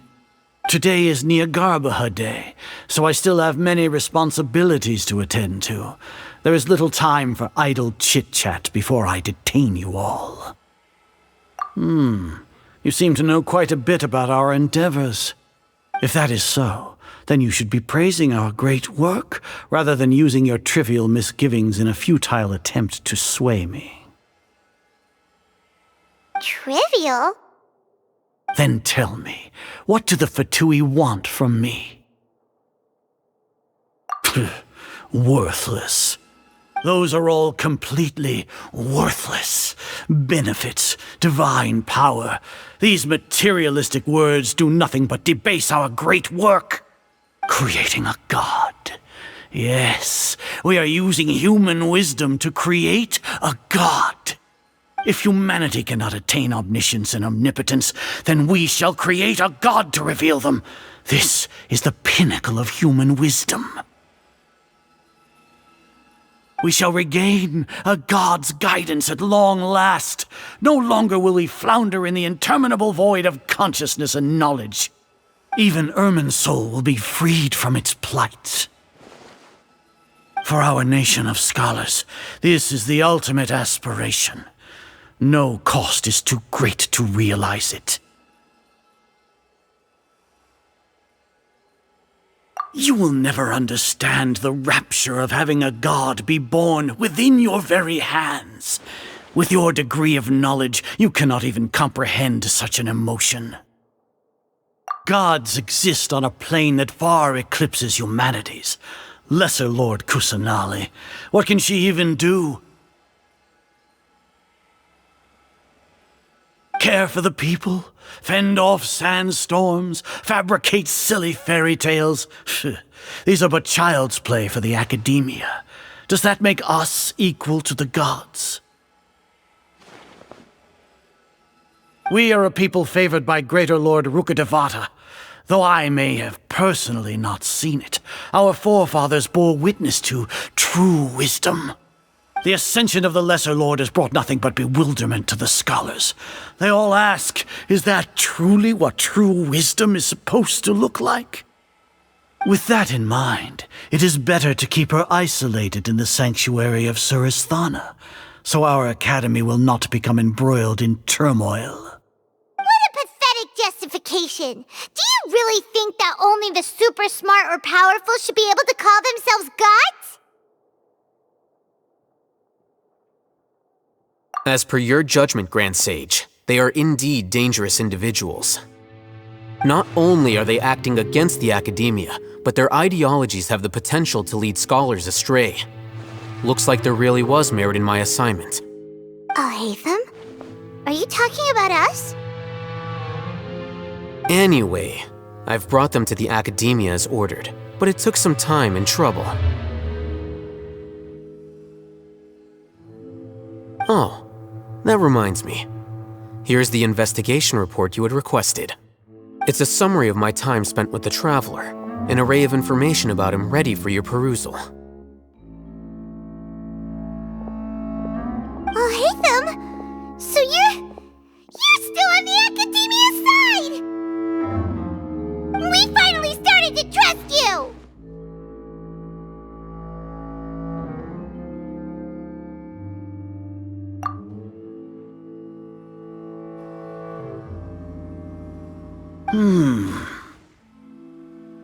Excellent.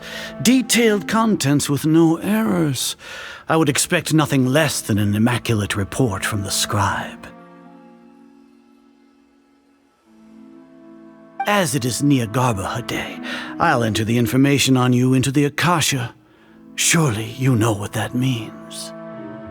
We'll be monitored, just like Sino.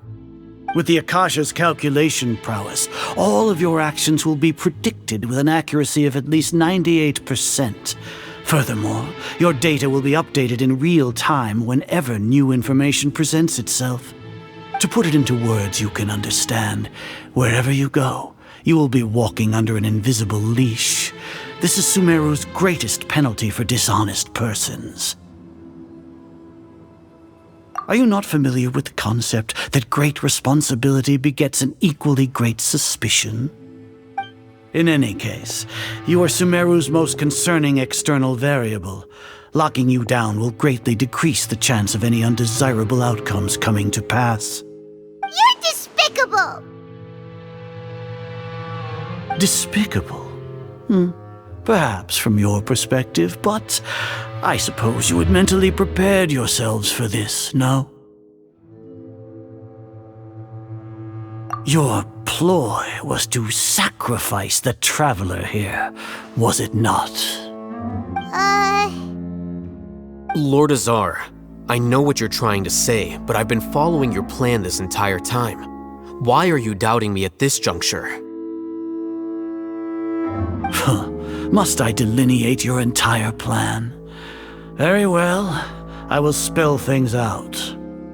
First off, I received an eyewitness report that you were spotted with the Traveler to Caravan Ribat. However, you immediately departed for the desert and escaped surveillance range.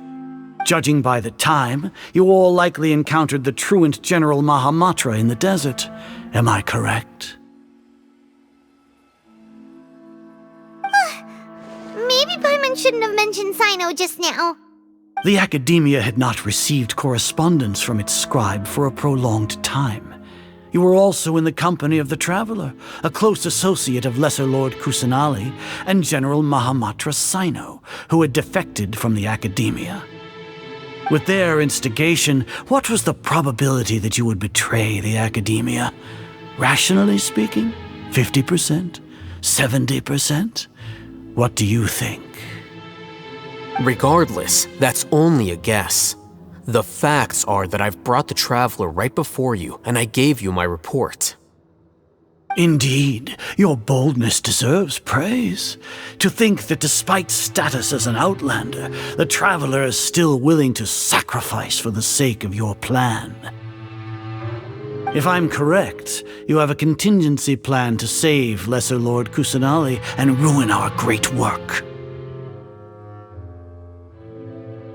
Sneak into the Akademiya on Niagarbaha Day, using Alhaitham's status as the scribe, for there is a good chance that an opportunity to save the Lesser Lord will arise. Should your intentions be discovered, Alhaitham will turn traitor and sacrifice the Traveler, thus proving his innocence. He can then stay inside the Akademiya and continue searching for a way to proceed forward. As for Sino, according to the Akasha's calculations, he will soon return to the Akademiya and confront me in person. I suppose this is also a part of your plan?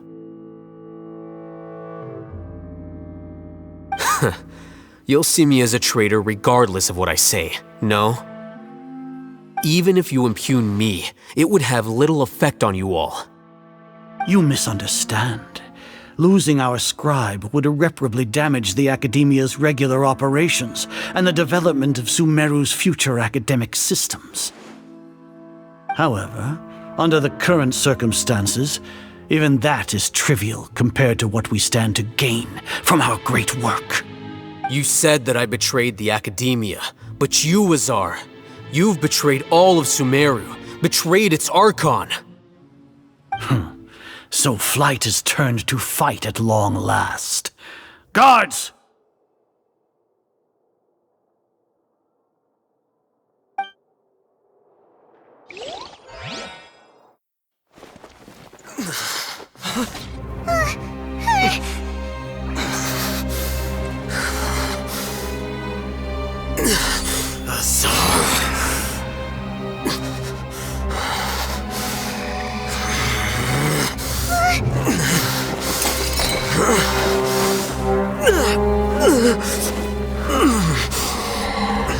Well, what do we have here?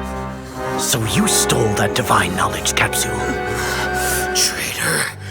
You traitor! Even the most rational scholar will yearn for the power of a god in a moment of desperation. Aren't you doing the exact same thing as me, Alhaitham? Unfortunately for you, no god will lend you their power. Azar!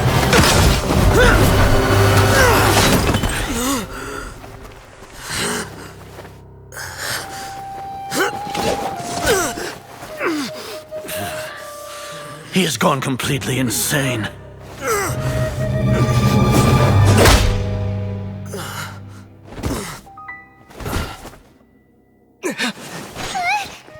Take him to the Matra and exile him to Aaru village. Then find someone to take these two to the confinement room. I'll deal with them later. Grand Sage, we've finished all required preparations for Nyargarbaha Day. We may begin to enter the capsules now. Excellent. You may begin.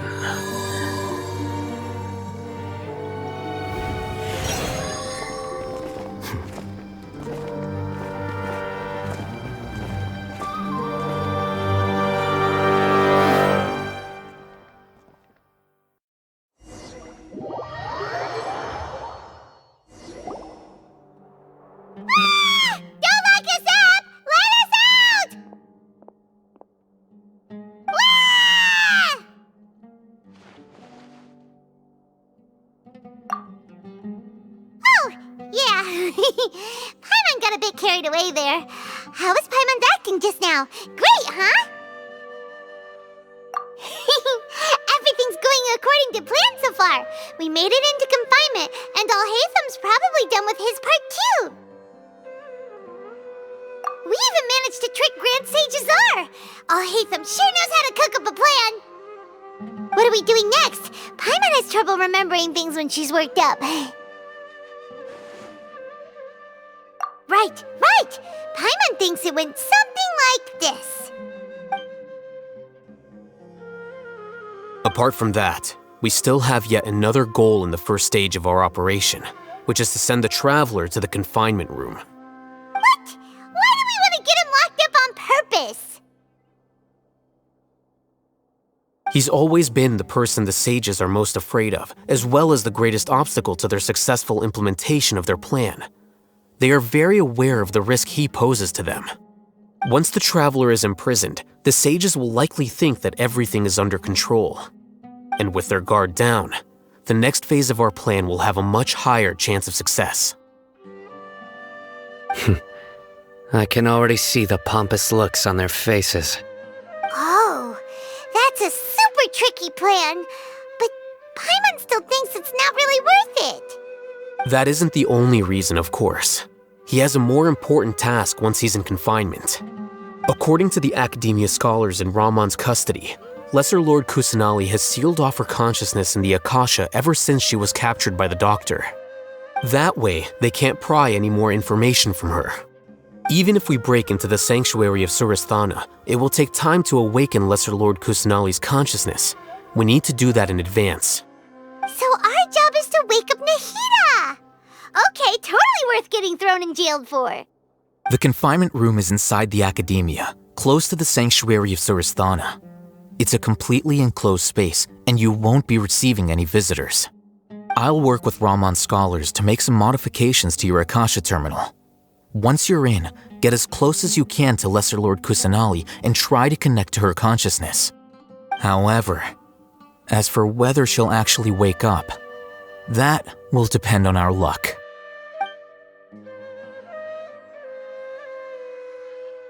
Oh, no wonder you've been wearing your Akasha terminal today. It's the one that Alhaitham modified. Paimon thought they'd take our Akasha terminals when they locked us up in here. Were they being careless? Alright, so what now? Sounds easy enough. We can finally talk with Nahida after all this time. Let's do it.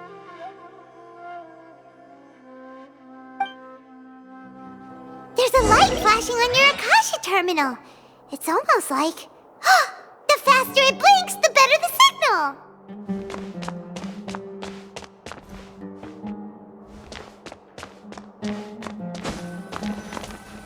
Here? No signal again! Is it getting jammed?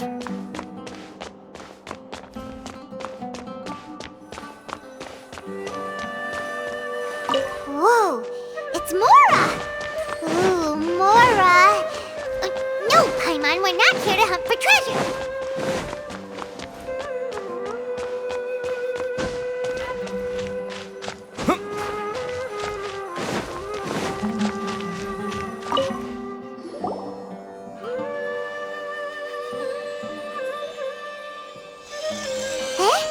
Is this the right spot? Are you getting anything? Please work!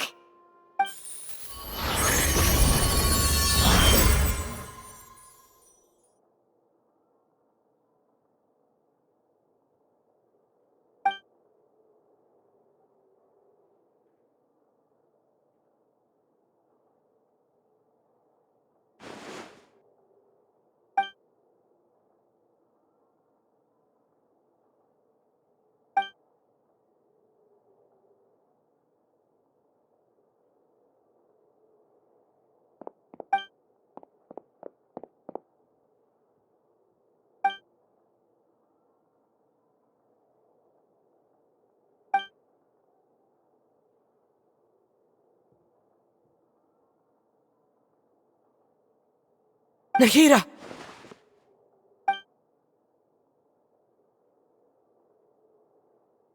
Hey, Nahida!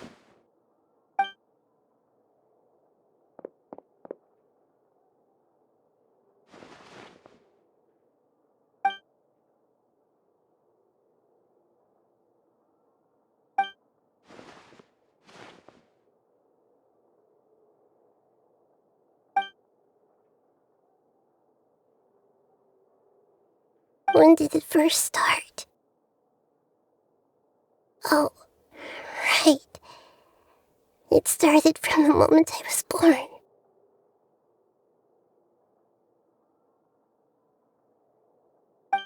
I want to become a worthy Archon. So I've kept studying. Kept listening to my people and their hearts. Kept looking for a way to save Irminsul. So I can catch up. Catch up to Greater Lord Rukkhadevata. But I'm stuck in the sanctuary of Surasthana. The sages are creating a god to replace me. And I'm forced to lock my consciousness in this boundless darkness. Nahida!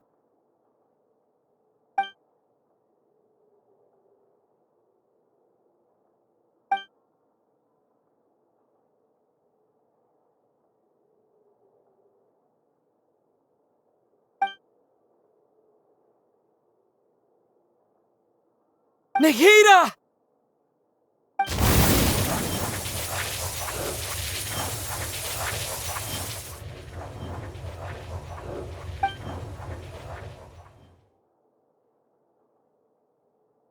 It's so quiet here. Now that I think of it, I don't think I've ever actually listened to my own inner voice. Do Archons have them? Should Archons have them? Have I been doing the right thing? Am I really not needed?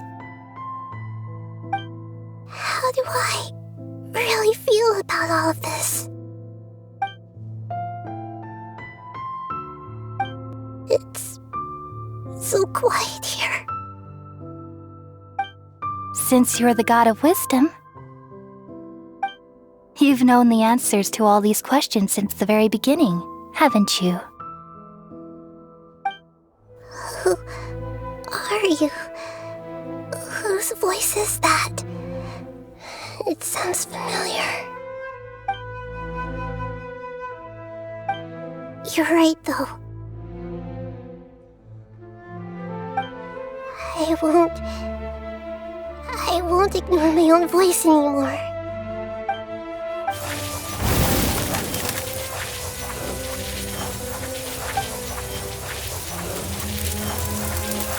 Nahida!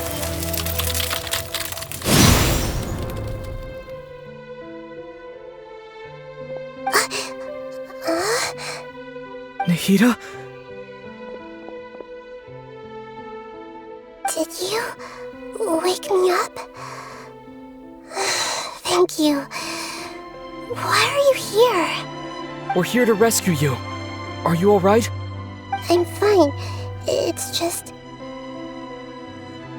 when I think of everything that's happened to me, I feel really angry now.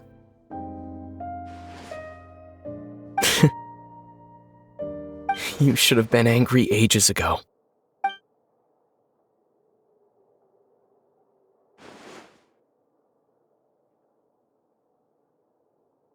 Huh? Oh, you're back! How's everything?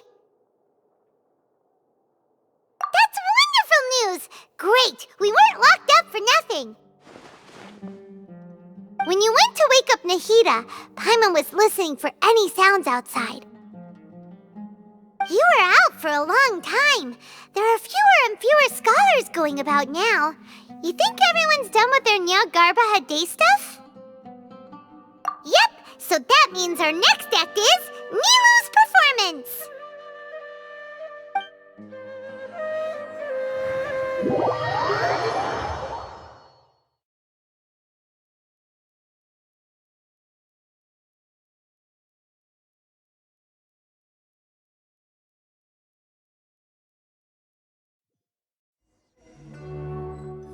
Nilou, are you sure about this? You're taking such a great risk for them.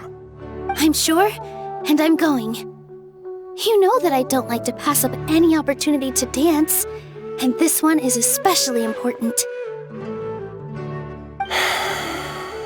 All right. You seem to have a lot of trust in them, so I won't say more on the subject.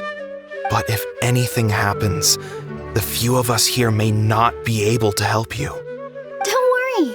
They've been through worse. Everything's going to be fine. All right. You know, if you really do get arrested, we'll do everything we can to get you back. Be careful, even if it's only for our sakes. Thanks, Mr. Zubair. You're so very kind.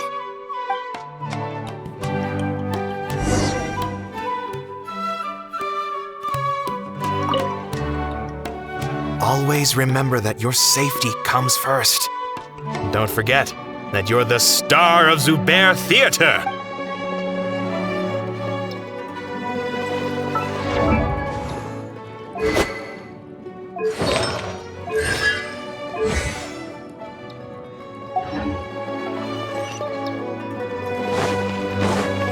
With all my strength! Yeah.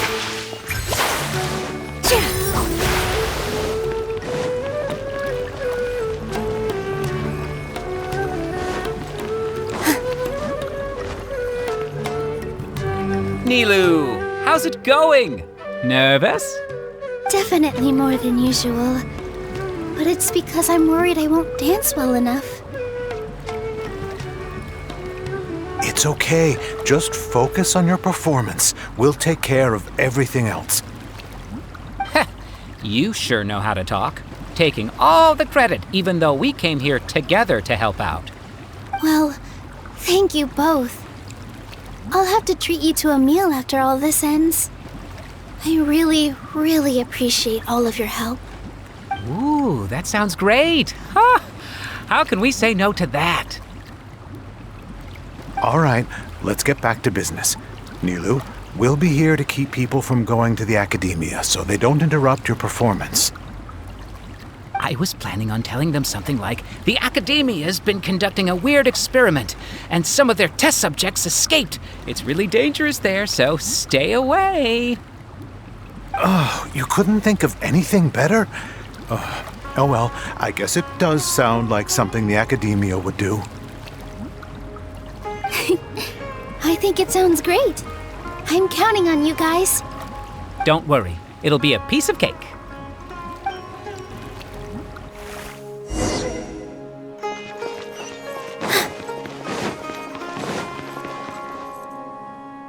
Hey, Nilou!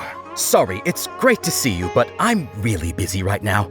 Our bait people away with Yalda candies plan is working beautifully. Do you want some candy? We have more than we can give out.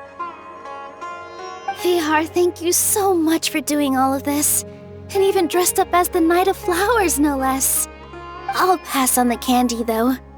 I cut back on sweets in the period leading up to a performance, and I'm about to start one. You have a point. The stage is cleared and everything's ready, so you can start your performance at any time. Yeah, thanks to you. I'm really grateful. All right, time to hit the stage. You're welcome. The honor's all mine, since I'll have such a great view of the show.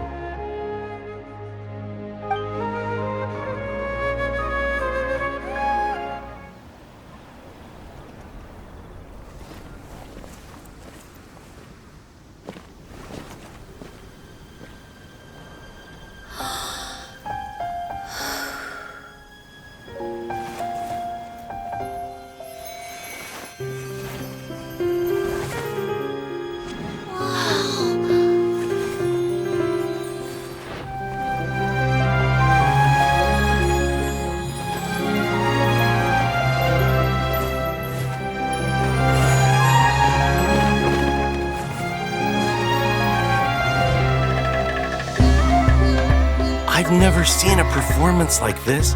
This is incredible. Yeah, but I heard that public performances like these have been banned. I can't believe she's doing this here.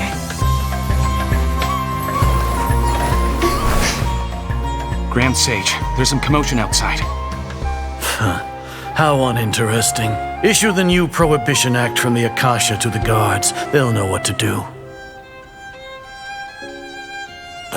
Do you think we should, stop her? Let's just watch for a little bit longer.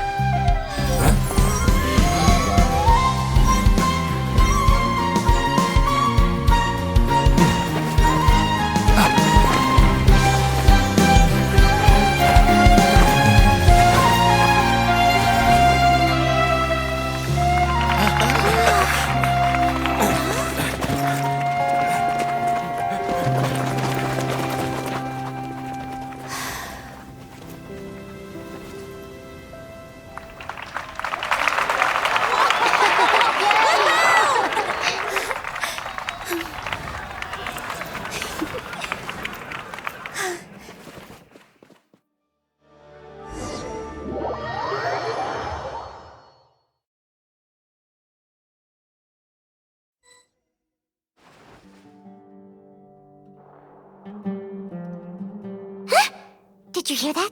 It sounds like a lot of guards just ran by. Does this mean the plan has moved on to the next stage? Yep. It's great that everything seems to be going well.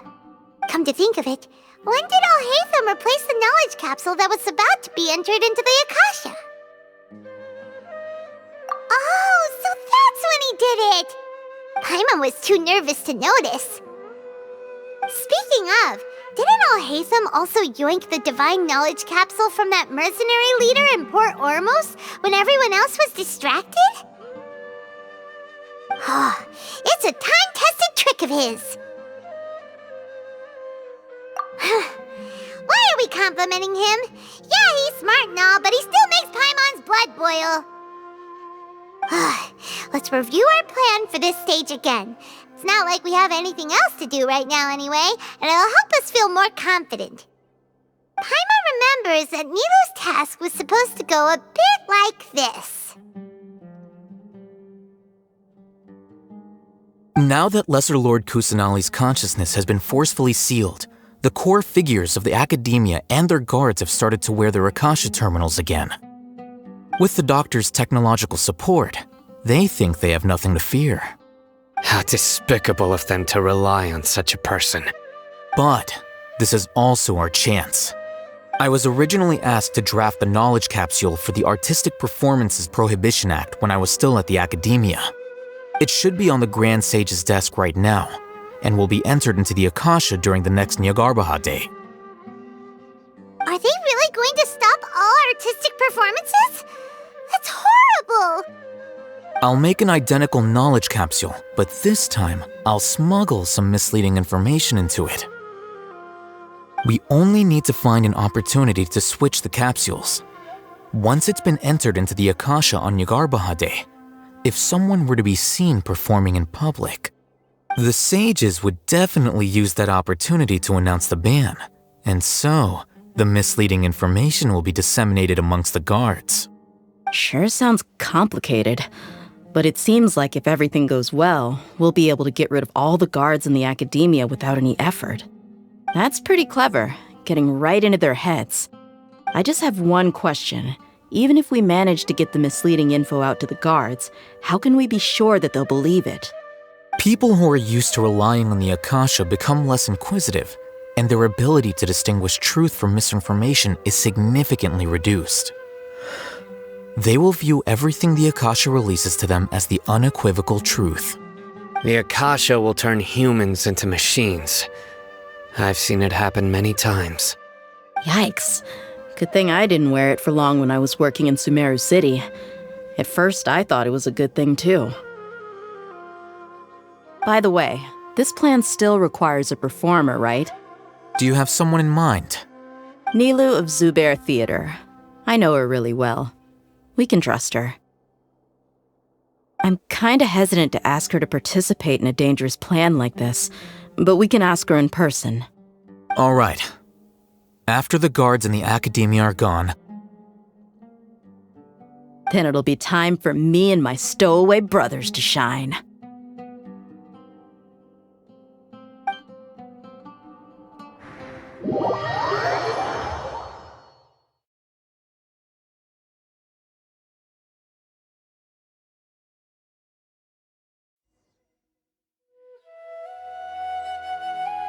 Here they come. Did you see that, Raman? They came out from the Akademiya in droves.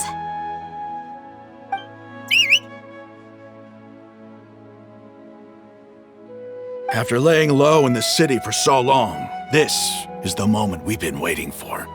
My brothers have already sprung into action. We couldn't do anything to them inside their coop, but outside the Akademiya, this is our hunting ground. With a lioness like you, the prey sure won't be able to run far. We still need to eliminate the guards as soon as possible. If we give the sages enough time to realize what's happening, the plan's doomed. All they've done is to sit on their cushy salaries and twiddle their thumbs all day while we fought and struggled every day in the desert. The only advantage they might have is their numbers. Speaking of which, most of the guards who report directly to the 6 sages belong to the Corps of 30, but they have a completely different reputation. Following those blasted sages every whim, throwing away all the principles of being a mercenary. As someone in the same profession, I'm obligated to teach them a good lesson today. Indeed, the trap has been set. All we need to do is lead them there. All right, let's each take a road and herd those scattered guards back into one place. Make sure to attract their attention. Isak will be the key. You gave such an important task to that child. Will he be okay? It'll be fine. Isak was so determined to help, so let's put our faith in him. Besides, even if he's caught, the guards would be too scared to do anything to him. They've never seen Lesser Lord Kusanali in person, after all. You've got a point. Anyway, I think I see them coming. Let's head out. Good luck.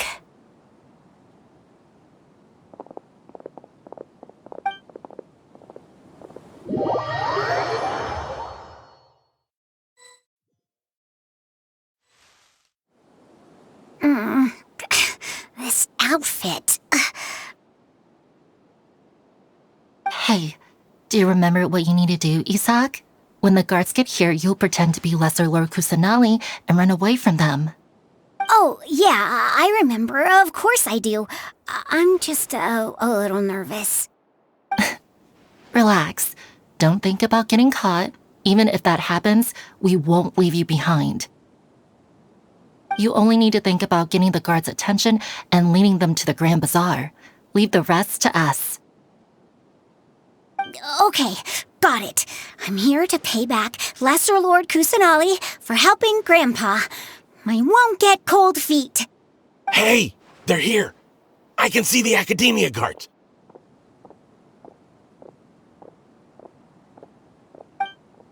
All right, it's time, Isak. Take a deep breath and go. You can do this.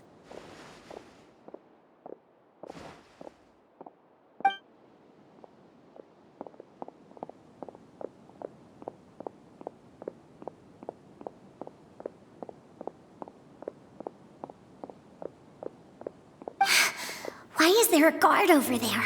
Did he already run ahead of me? This is different from our plan. But there's no time. I need to make a choice.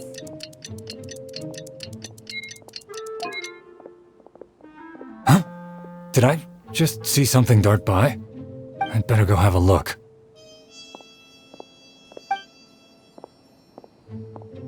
Were my eyes playing tricks on me?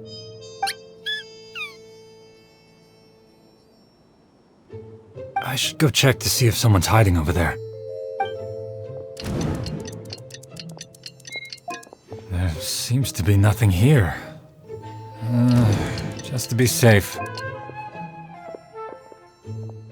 Good thing they didn't find me. I was close. I'd better hurry and keep going.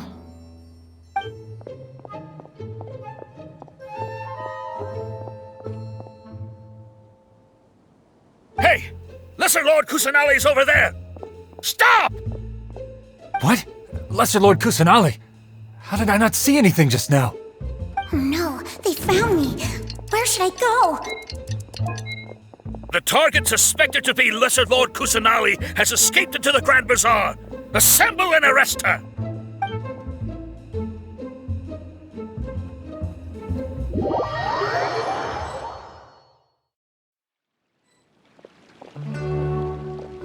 Where did she go?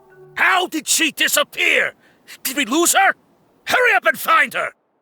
Hey, why is your team here? Didn't we say to split up our search? Hurry! Hurry! This place is... Why are you all here? Yeah, isn't it one heck of a coincidence? Everybody's here. What on earth is going on? I suppose that's all of you? Who are you? Did you set us up? What are you planning? Phew, that was rough. I almost got caught.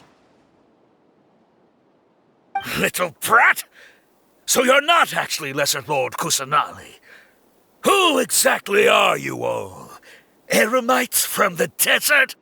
Just some colleagues. Think of this as a business competition, or a personal grudge.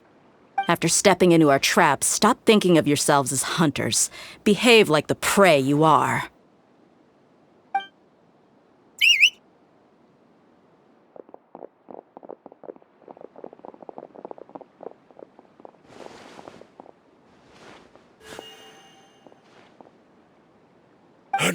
ambush? How's that possible? This is Sumeru City, but mercenaries from the desert somehow ambushed us! You've spent all your time hiding away in the Akademiya. This place has long since become our hunting ground. Brace yourselves!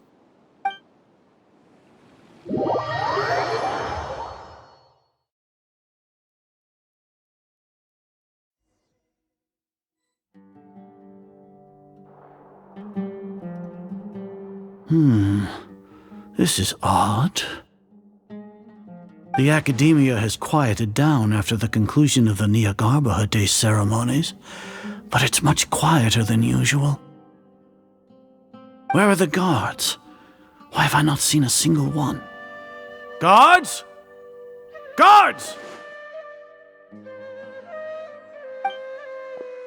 Grand Sage, how may I be of assistance? I called for the guards. Why did you come? My apologies, Grand Sage. Right now, all Akademiya guards have entered the city to perform the ordered arrest. I thought you knew. Arrest? Who is there to arrest? I have an ominous feeling. Arrest Lesser Lord Kusanali, right? Is that not what the order was? Lesser Lord Kusanali? You mean she has disappeared? Yes. I wouldn't dare make up something like that. Right now, everyone is in a panic, and many are saying that Lesser Lord Kusanali will take revenge on us. What happened? Just what is going on? Lesser Lord Kusanali somehow escaped? Was it Alhaitham and his party that freed her?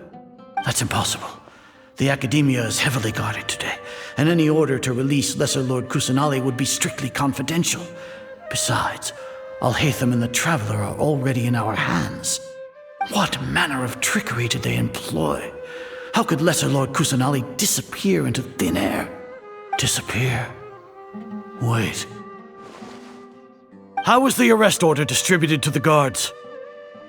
It was issued by the Akasha earlier today.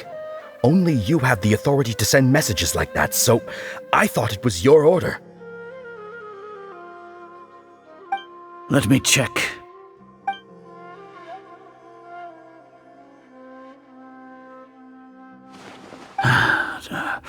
Here. Lesser Lord Kusanali has escaped from the sanctuary of Surasthana. Go to the city and arrest the escapee immediately. The Akasha indeed contains this information, and it clearly appeared in my mind. How did they bypass my permissions to issue this kind of message? Was it the report about the Traveler that Alhaitham submitted? No. I specifically checked that knowledge capsule before entering it into the Akasha. Could that have been a red herring? Well, even if I figure it out now, it won't make any difference. The important thing now is to confirm Lesser Lord Kusanali's status. Have you been to the sanctuary of Surasthana to confirm that Lesser Lord Kusanali has indeed escaped? Confirm? No, I haven't. It may be a bit offensive to say this, but Grand Sage, what you're saying doesn't make any sense. How can the information in the Akasha be inaccurate? What the Akasha decrees is fact. That is common knowledge to all of us. If we have to confirm the information and knowledge from the Akasha ourselves, then how is that any different from us learning that information ourselves? Wouldn't Greater Lord Rukkhadevata's legacy lose its meaning that way? In the beginning, it was I who asked you to believe in the Akasha, to believe in the legacy left by Greater Lord Rukkhadevata. Are you trying to use my words against me? No, Grand Sage. I'm merely confused because I believe in you. I never meant to refute you. Stay here and see if there are any suspicious people around. I'll go to the sanctuary of Surasthana on my own. Yes, Grand Sage.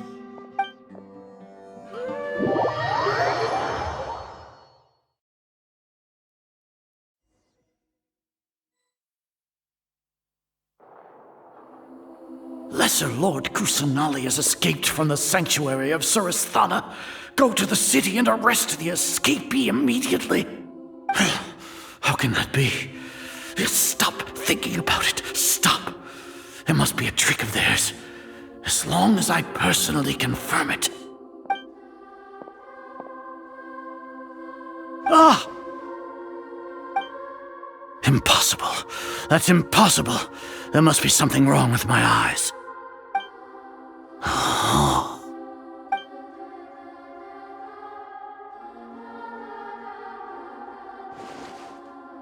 What a comical sight, Azar. Once the Akasha has put certain thoughts into your head, even the Grand Sage can no longer see what's right in front of him. You all can only see the world in your mind, the one you think you know. And precisely because of this, you disregarded Lesser Lord Kusanali's existence. She has been a wise and worthy Archon. Cyno, have you been waiting for a chance like this? The Akasha predicted that you would return to the Akademiya to confront me, but I didn't expect it to turn out like this. I was careless. No, you were blinded. Your faults stem from your reliance on the Akasha. You're still the same as always. I truly did not expect a proud person like you to cooperate with Alhaitham and the Traveler. People change, Azar. Admit it. The Akasha can't predict my actions anymore. Then tell me, what have you found during your investigation? You want to buy time? This is the sanctuary of Surasthana. Under your own regulations, even Akademiya staff are forbidden to come here. No one will come to save you. As for the investigation, I've at least confirmed that you are guilty of insurgency against the Archon. A serious crime. So what? Did you do all of this so I would plead guilty in front of you, General Mahamatra? No. I want you to plead guilty in front of the Archon herself. You once said that I had no standing to judge you. So now, how about judgment in the name of a god?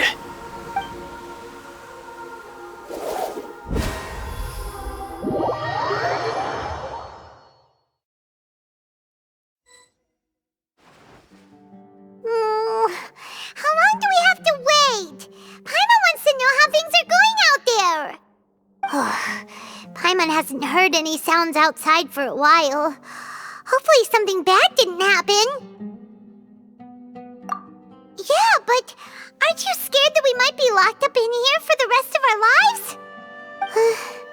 Thinking about it, at least Paimon has you. We could still chat like this. When Paimon thinks of Nahida being imprisoned alone in the sanctuary of Surasthana, Paimon can't help but feel sorry for her.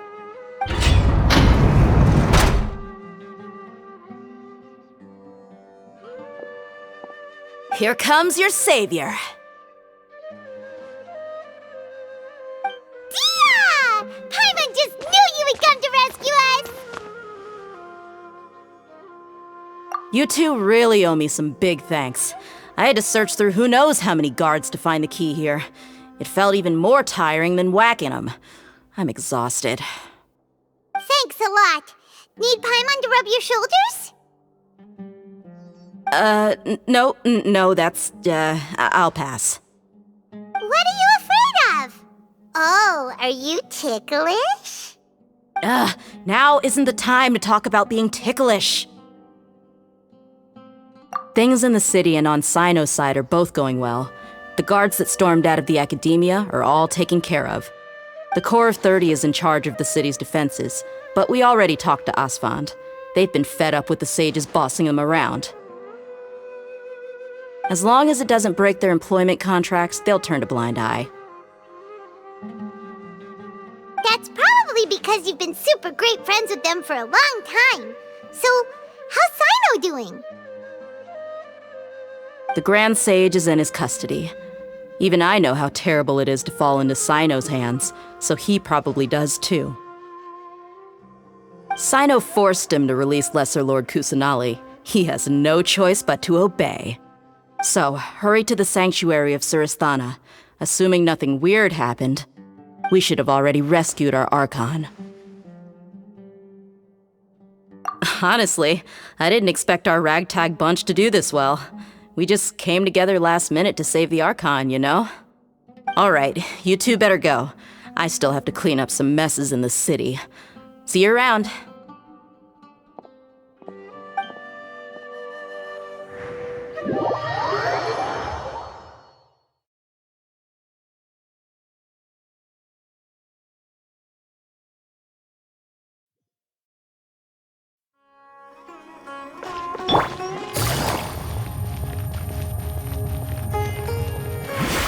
Take it easy.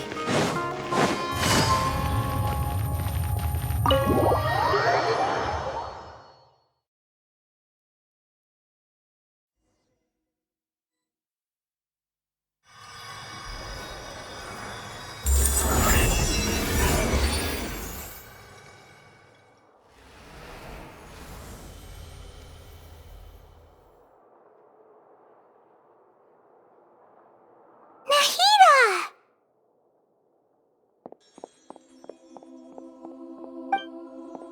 Should I say it's nice to meet you? This is the first time we've met in real life. Before, we've only met in dreams, consciousness, or when I was in someone else's body. Thank you so much for coming to rescue me, but I also need to apologize. During this time, I did some self-reflection. My sense of inferiority and yielding to the Akademiya led to all of this, and created so much trouble for you all. Exactly! We're here because you're a good Archon and one of our friends! Thanks, you too. Amazing. So this is how it feels to walk out of that cage with my own body. It's like I just had an endlessly long dream. I can't even tell if I just woke up or was only now born into this world. My concept of self has become so clear. But now doesn't seem to be the time to indulge in this feeling. This is really embarrassing.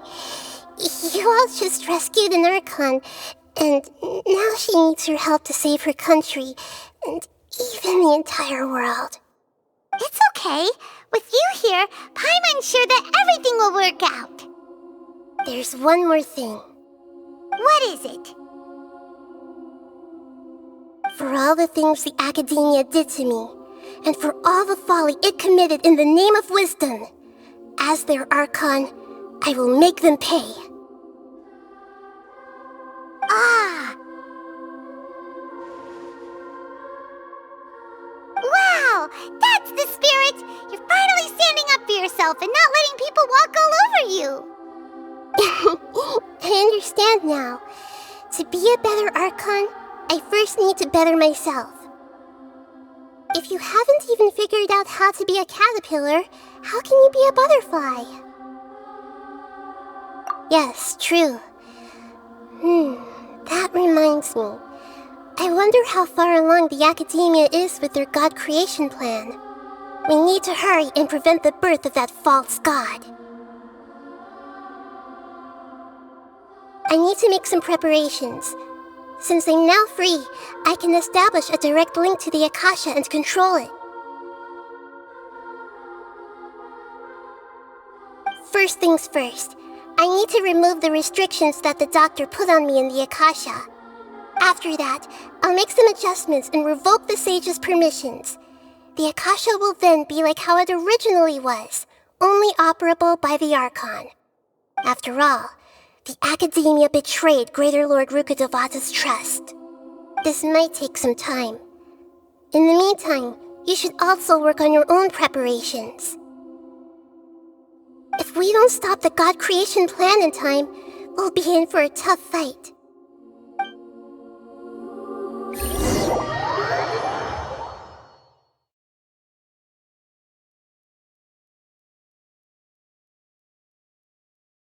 We might as well prepare for a fight.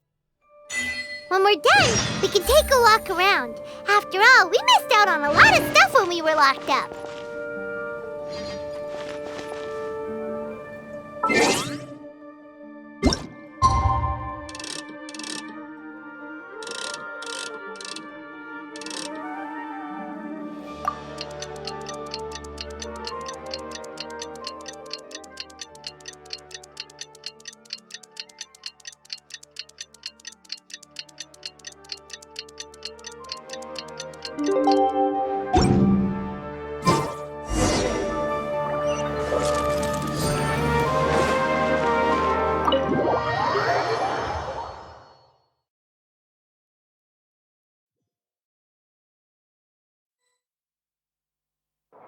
How's it going, Nahida? I'm done with the parts that needed my involvement to complete. Although it's my first time working with the Akasha like this, its internal structure and operation procedures are easy for me to understand. Greater Lord Rukkhadevata's design is truly brilliant. Oh, also, this is for you. Huh? What's this little floaty thingy? It's a small device I put together just now. You can think of it as an upgraded Akasha terminal. You may not need it right now, but it should be helpful in certain situations. Wait! This thing has the same characteristics as Paimon! We're both small things that float! Oh, all the things that make Paimon special got copied! When Paimon appears with the Traveler from now on, people won't remember Paimon because she isn't unique anymore! It's alright, Paimon. It can't replace you. It's only a flying device, but you're the Traveler's irreplaceable friend. You're so good at comforting people, Nahida. If only the Traveler was as smart as you. I was simply telling you what I feel to be the truth. I wasn't trying to comfort you. Nahida, you're natural at this. What you just said made Paimon even happier. By the way, there's something I need to confess. Even though I'm the Archon and in control of myself again, I'm not very good at fighting. You may have heard that an Archon's power is derived from their people's faith. However, I'm not as well loved as Greater Lord Rukkhadevata. If we get into a situation where combat is our only option, I'll have to count on you, and I'll do my best to provide support. I'm glad I can rely on you. So the God of Wisdom isn't good at fighting? That actually sounds about right. I've located where the false god is.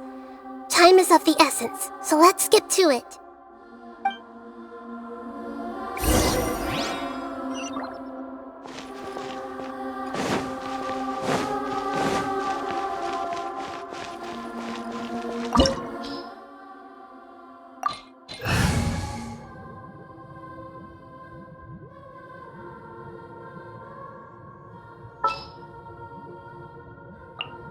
Stay close and you will live.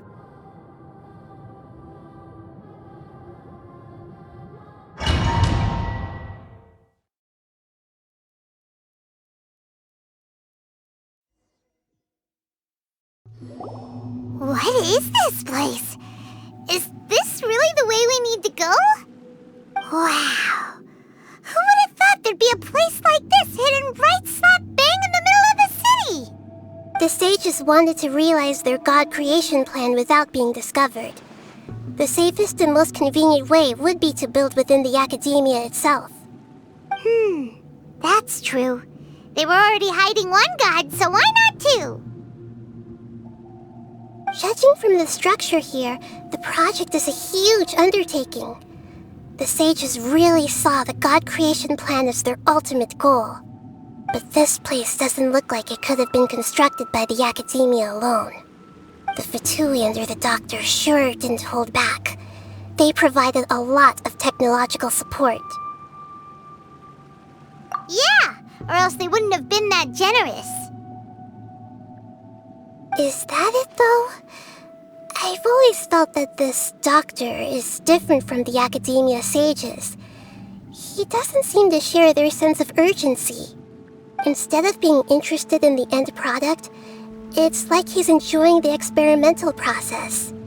The Fatui Harbingers are all such weirdos. So, the doctor being weird is actually normal.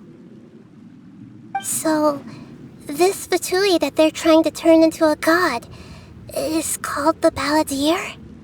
We had previously come into contact with his consciousness. He harbors particularly strong obsessions. One is the desire for a gnosis, since he was created to be the vessel for one.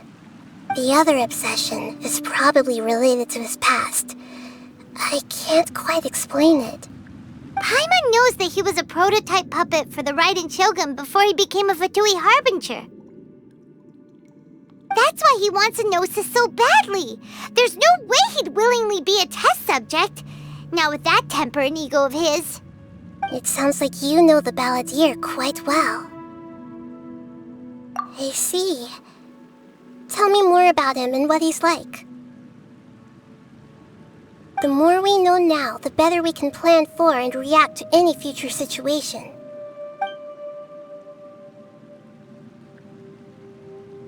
I see.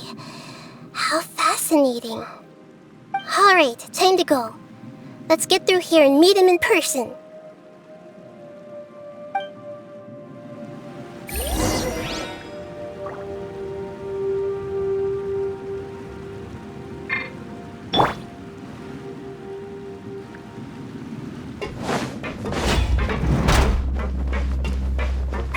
There is no escape! Let's begin.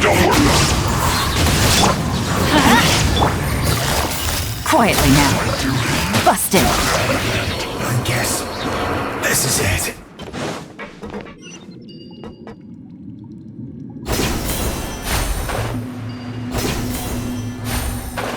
It looks like we can climb up these pipes.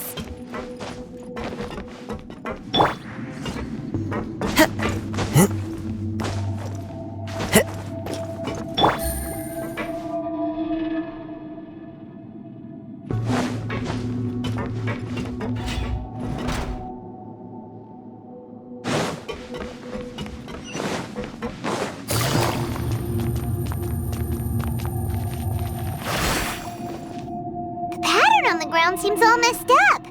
Let's go around and see if there's a way to fix it.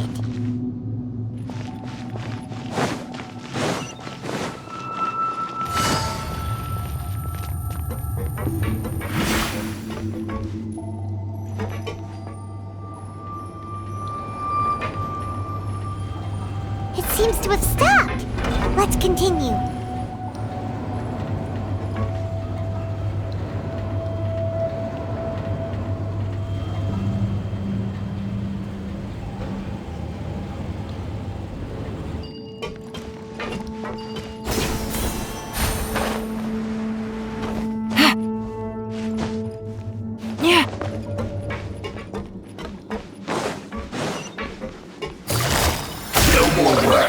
Gotcha! I will end you. Going in! Let's end this quickly!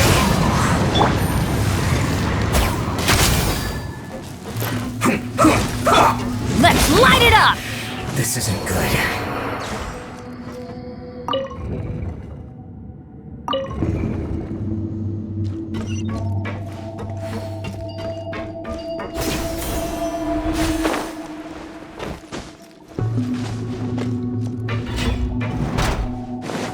Get frostbite. Into the wind.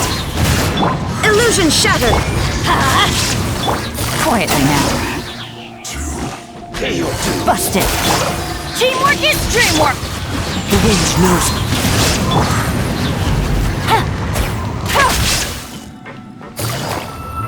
No escape. Quietly now. Can't run from death.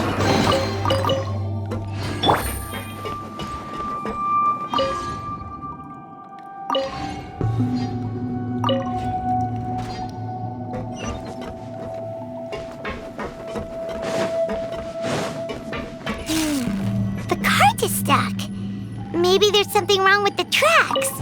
Let's try adjusting the direction of the device to clear the tracks.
Time to fry! One with nature! Shut up!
Words. Into the wind. Busted. I know the end. Gotcha. I guess. These are about to get done. Illusion shattered. Torn to oblivion. Joy.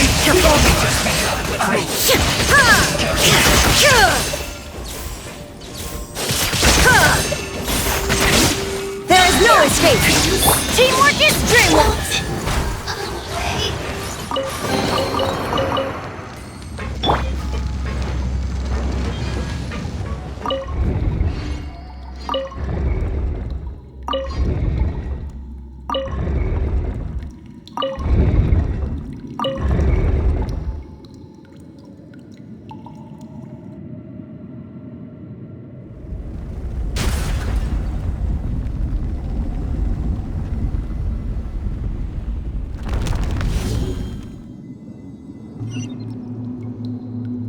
Illusion shattered!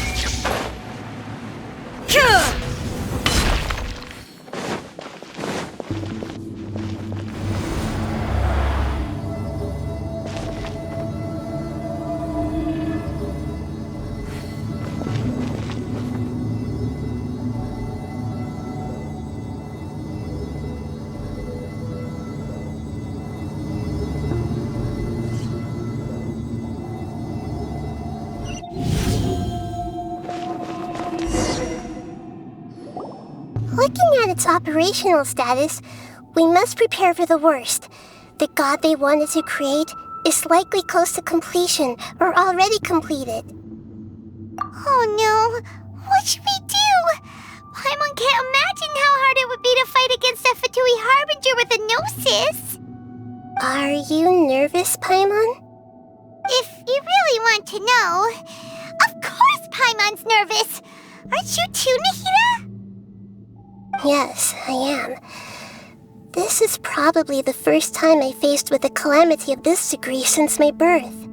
I feel not just nervous, but curious as well. Curious? Curious about what? Curious about our fate. To me, everything we perceive in this world, everything we learn, and everything that happens to us is considered knowledge. And if it's a form of knowledge, then it can be understood. However, only fate is about that which has yet to occur, so it has always drawn my curiosity. So to me, fate is the ultimate knowledge. That's also why I love observing humans and all the things that happen to them. It all brings me great satisfaction. And now, at long last, I'm not just an observer anymore. I will personally experience my own fate with you by my side. Isn't this such a wonderfully exciting thing? Ah, so that's what you mean. Paimon thinks she understands what you're feeling. Agreed. Okay, let's continue on. I can sense his aura from here.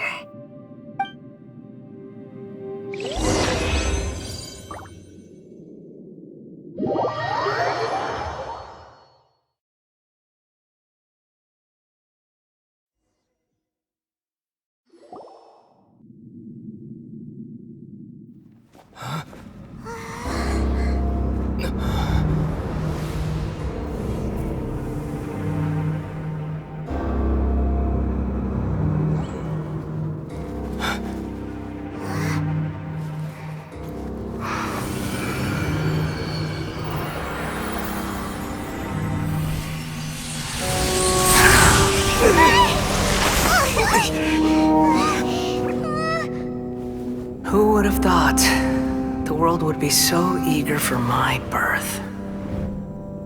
I remember you, Booer, the god of wisdom, and standing beside you, the traveler. Is he all-knowing and powerful now like Greater Lord Rukkhadevata? No, I can't feel the same kind of divinity I felt from the Greater Lord.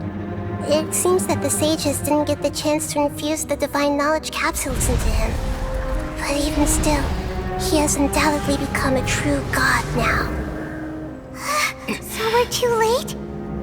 The Balladeer has already become a god? The Balladeer. A long bygone title.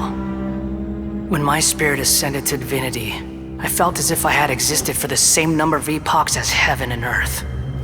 Looking back, the existence of what once called itself Kunikazushi appears infinitely small and ugly.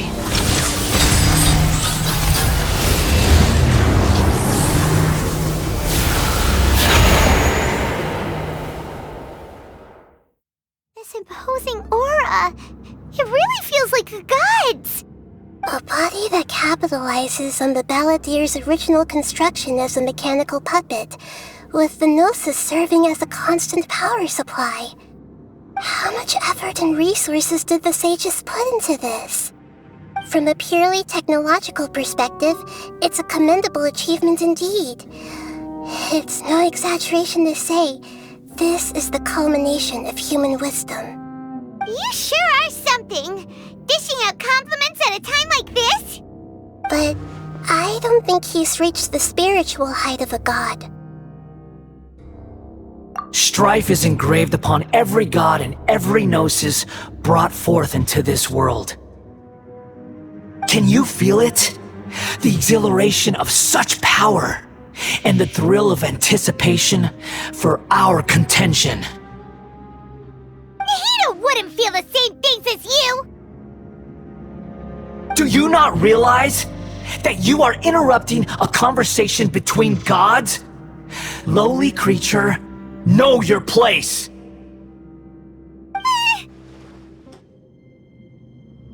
The strife engraved upon a gnosis. You're talking about the Archon War. Tevat's current peace was not easily won. I didn't personally participate in the Archon War, but the way I see it, all those losses were meaningless, driven by the demands of the laws. There's no point in bringing it up again. Is that so? Yet I am deeply disappointed that I was never allowed the fortuity to personally participate in the Archon War. This is a first. Encountering a god in this world who does not crave power. No wonder your own people have abandoned you, God of Wisdom. Your judgment is as your existence, unsubstantial. This is where everything ends, Booer, the God of Wisdom.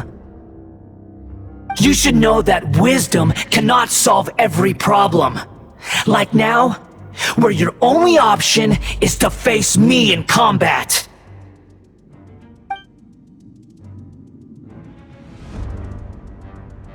Come! Let us reenact a scene of the Archon War. Come and inaugurate my birth as a god.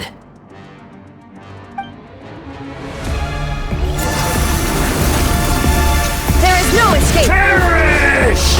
Now you shall perish!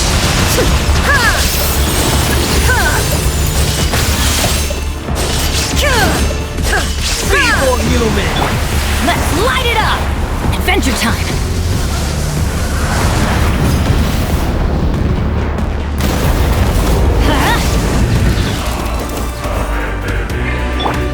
One with nature. As one with wind and cloud. I'm going in! Quietly now. Busted. Game's up. Fun is over.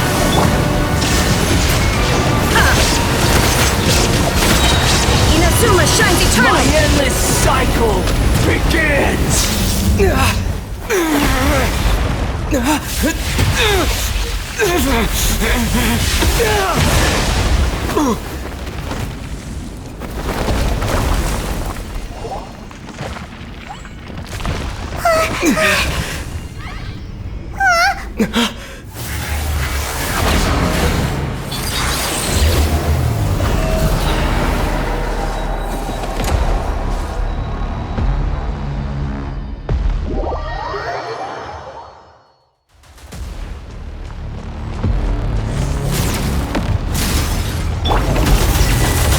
Why do they never miss? Let's light it up!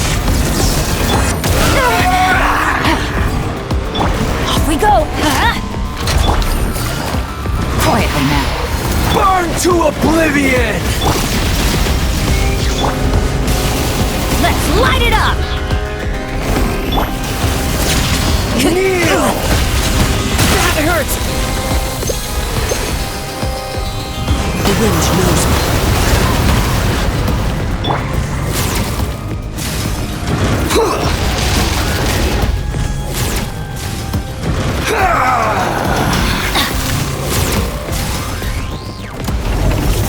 Adventure time!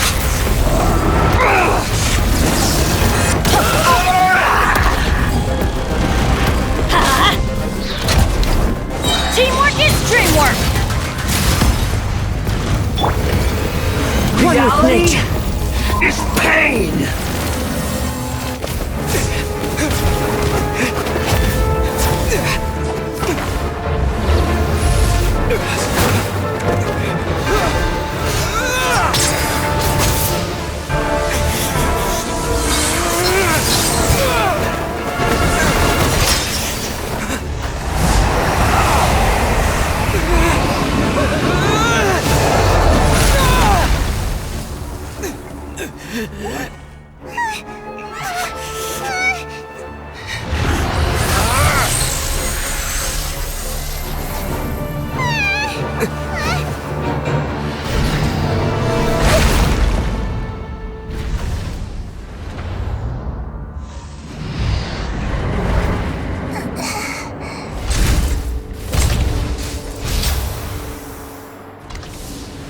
This is supposed to be a battle between gods, yet you choose to hide behind a mortal.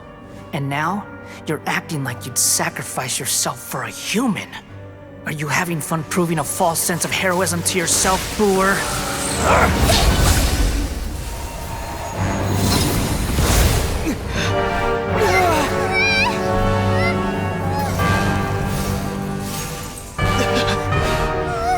The data collection is almost complete. Do you even know how many times you've tried to take my gnosis from me?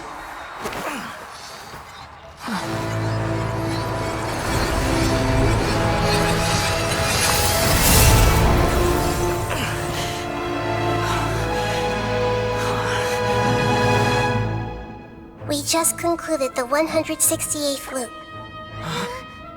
Did you know that in the effort to create you, the people of Sumeru were forced to live through the exact same number of Sub-Zerus festivals and samsara cycles?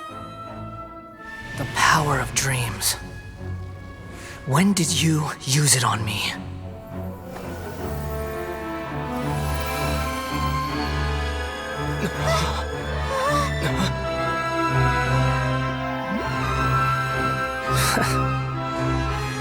You can't even defeat me in a dream.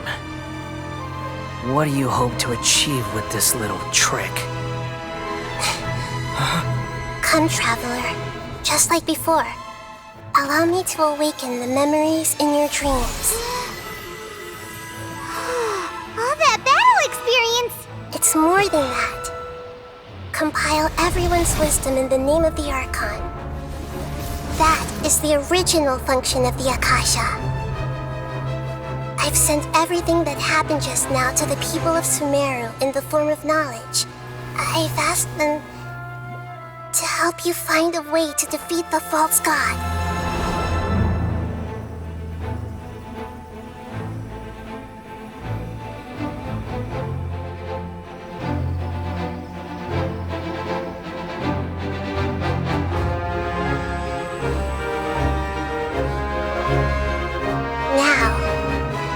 Sumeru's wisdom is at your disposal. Meaningless tricks won't save you.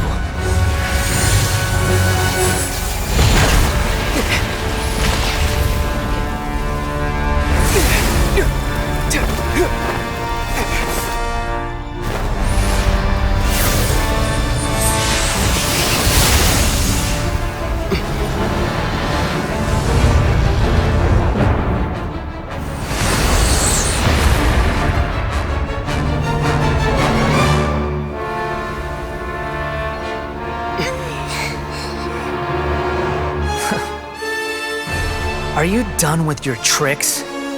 Can I finally take this as a real battle between gods? I'll leave this to you, the first sage of Boor.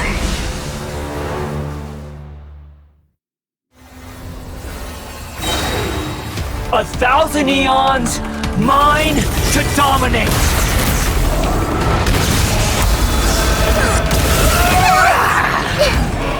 Committed to memory! Everybody stand back! Here comes the catch. Illusion shattered! Now you shall perish! Burn to oblivion! There is no escape! Let's light it up!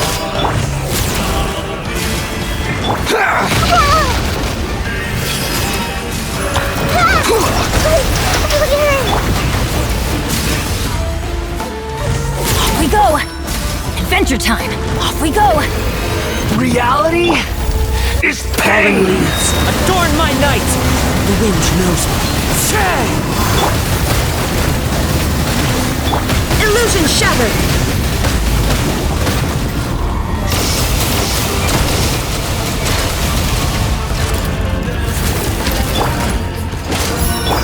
Good riddance, cruel world!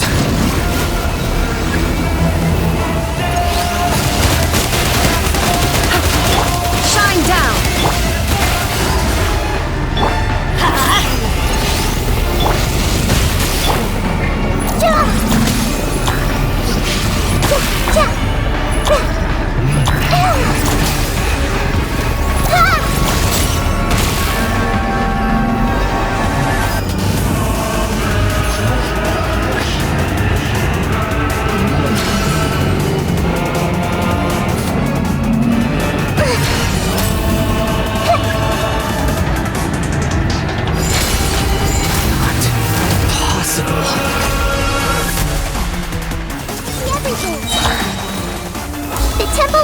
Confrontation! Teamwork is dreamwork! Gotcha. Things are about to get dicey. Illusion shattered! Inazuma shines eternal! Ha! Ha! Ha!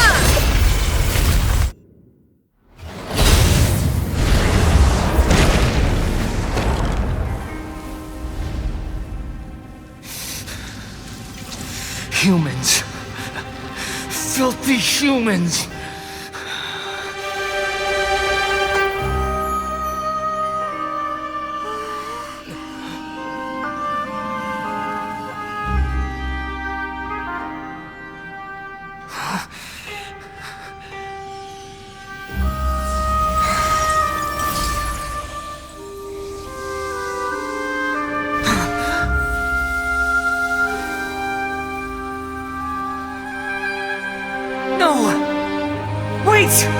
Please! Anything but the Gnosis!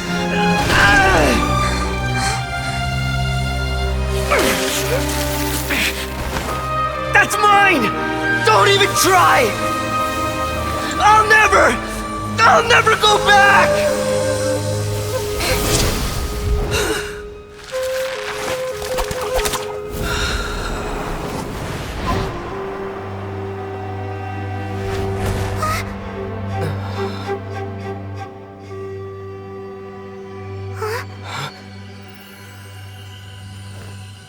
We haven't yet found the answer to the most important mystery.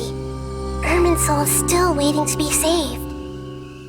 With the power of another Gnosis, we may now finally understand the last memory of Greater Lord Rukkhadevata.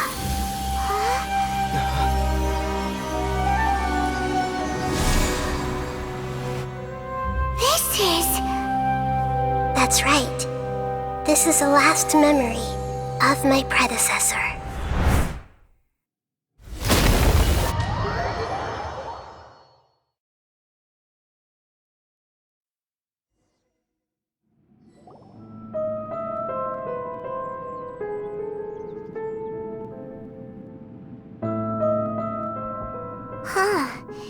This sure seems very different from what Paimon imagined.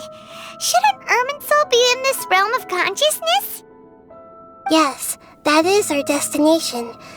But I didn't expect the remaining consciousness of Greater Lord Rukkhadevata to be as polluted as this.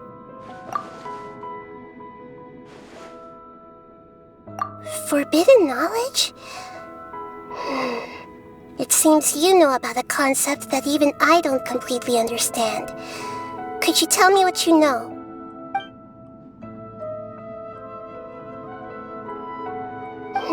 Your inference seems logical enough. Forbidden knowledge once polluted the desert thousands of years ago, but was successfully repelled thanks to King Deshret's self-sacrifice and Greater Lord Rukkhadevata nearly exhausting her power. Then, a second instance of forbidden knowledge pollution occurred during the Conria Cataclysm 500 years ago. But I'm afraid it is much more serious this time, with Irminsul itself already in danger. So, if we're in the remaining consciousness of Greater Lord Rukkhadevata, and it's also been affected by forbidden knowledge pollution, then does that mean, in order to save us, Greater Lord Rukkhadevata? Yes. It's very possible that she sacrificed her life in the fight against forbidden knowledge. She didn't completely eradicate forbidden knowledge, but if it weren't for her actions, the pollution would have been far more rampant over these past 500 years. The way that everyone, including me, has forgotten everything about forbidden knowledge may very well be due to her restoration of Irminsul. Aww. Do you feel sad, Nahida? I'm just sharing her pain. The pollution of her consciousness here is severe. There is madness, chaos, and pain all around us.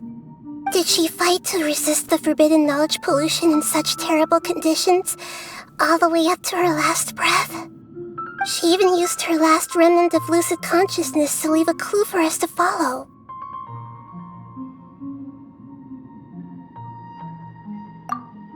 Yes, Her words were distorted by forbidden knowledge, so that's all we could hear.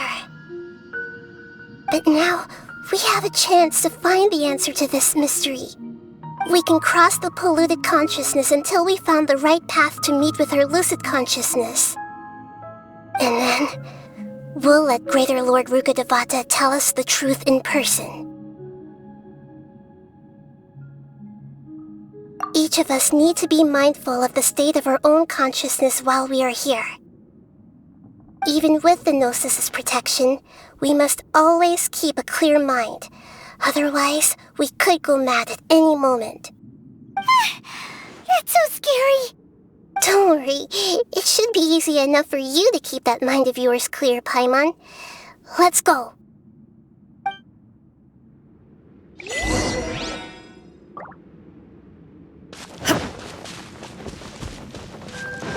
Are we in the air?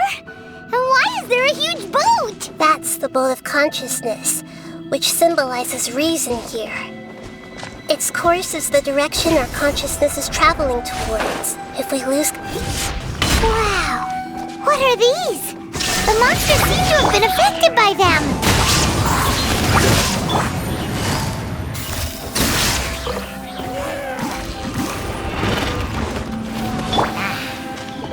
Into the wind! As one with wind and cloud! Everybody stand back! Insolent! Busted! Quietly now. Take it easy.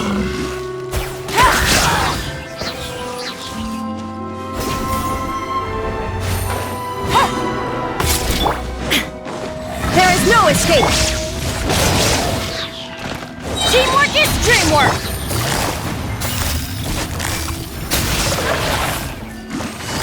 Gotcha! Here comes the catch! Shine down! Torn to oblivion!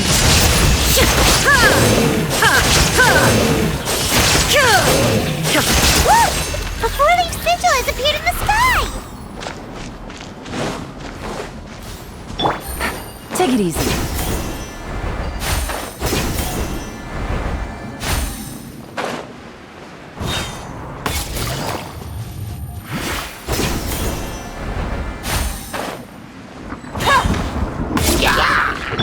Let's light it up! One with nature. Busted. Gotcha.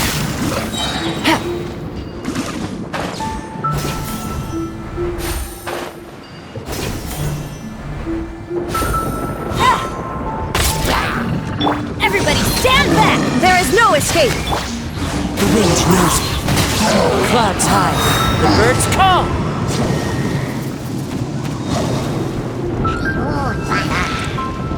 One with nature. Busted.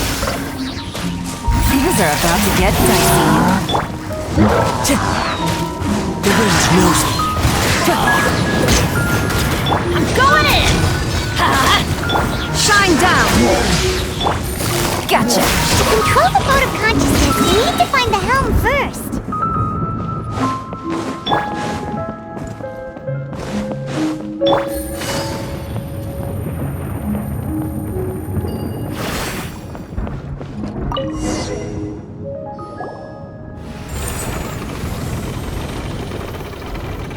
We changed direction.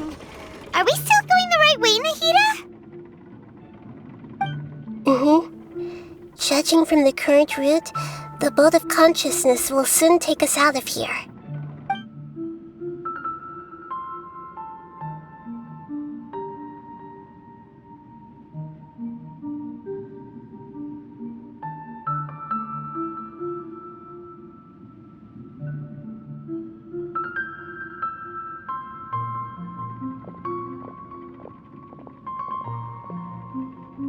We'll be arriving at our destination soon. How are you feeling? Are your minds still intact? Huh? But everything's been completely normal for Paimon. Hopefully there won't be any more interruptions. This time, we should be able to meet Greater Lord Rukkhadevata. Are you saying you've never met Greater Lord Rukkhadevata before? No. It seems that my birth and her death took place at the same time. Otherwise, I think she would have given me a little more guidance, and I could have done a better job. Hey, you've done a great job, Nahida. Let's get out of this creepy place and go meet her.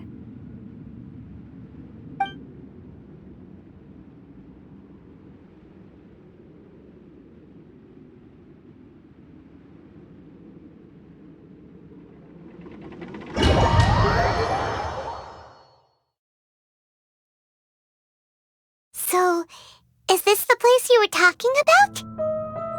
The base of Irminsul?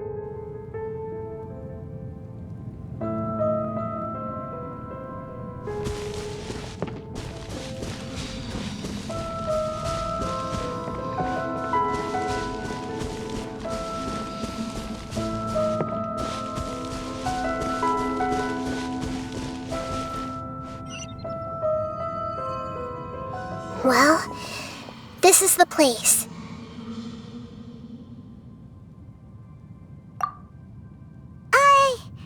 We're here to find Greater Lord Rukkhadevata, right? But the one standing over there is... Is that... me? She looks exactly like me. Are you Greater Lord Rukkhadevata? Yes, that's me. Are you surprised by my appearance? Irminsul and the surrounding lands have been reproduced here as they were years ago. But this is just a realm of consciousness. We are manifestations of the same nature.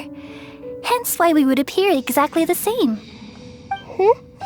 We're of the same nature? Why? Because you are me, and I am you. You are me in the new samsara. The new samsara? As Greater Lord Rukkhadevata, I'm the avatar of Irminsul, and you are the purest branch snapped from Irminsul. Imagine it this way. Even if a tree dies, its branches will eventually take root and grow, continuing the tree's life in another form. I'm merely the remaining consciousness of Greater Lord Rukkhadevata. The real me has presumably died a long time ago.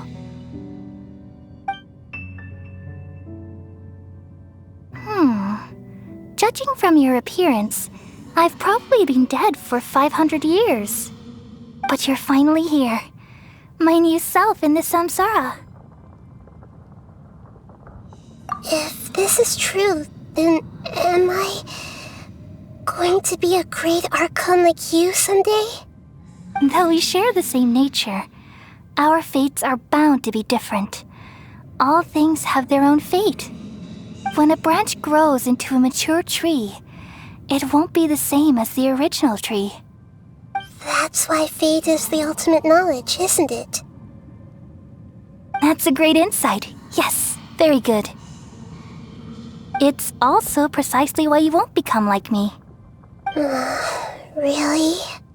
But perhaps you may become an even greater Archon than I. I already see a determination in you that I didn't possess in my time, and the future that it leads you to will be yours alone. Along with the blessings from your past experiences. Don't worry. The growth of wisdom is like that of a plant. You only need to wait quietly for the flower to bloom. Come to think of it, the sages never had the faintest inkling of the meaning of wisdom. Thank you. Nothing makes me happier than discovering that the Archon I always admired was in fact myself in another fate. It's so nice to speak with you, Greater Lord Rukkhadevata. I've always wanted to meet you. The feeling is mutual. From the moment I snapped the branch off Irminsul and created you, I've also looked forward to talking with you. Could you tell me why you wanted to create me? And what exactly happened when you died? Ah, I see. You're here seeking answers, right? Everything that day, even the sky itself, changed into a color like this. At that time, the seven were all summoned to the nation of Conria. Except for me. I had a more important task to attend to. I had to protect Irminsul. The disaster occurred together with the pollution of forbidden knowledge. At that very moment, with my consciousness connected to Irminsul, I sensed something was wrong. The pain started to torment my mind. By the time I reached Irminsul, it was already displaying signs of corruption. Had I not repelled the pollution of forbidden knowledge with King Deshret thousands of years ago, I might have felt even more hopeless and lost. So what exactly is forbidden knowledge? It's a kind of knowledge that doesn't belong to this world, and a form of truth that can't be understood. It came from the very bottom of the abyss. Even I could never understand it. The world is constantly rejecting it, leading to all kinds of bad phenomena. If we allow forbidden knowledge to pollute Irminsul, I'm afraid the entirety of Teyvat could fall apart. So, there's knowledge that even the God of Wisdom can't understand? At that time, I knew I couldn't repel the forbidden knowledge with my strength alone. Which is why I created a device that compiled human wisdom and named it the Akasha. It's truly the world's most amazing invention. Thank you. For a long time, I thought dreams were the fruit of human wisdom.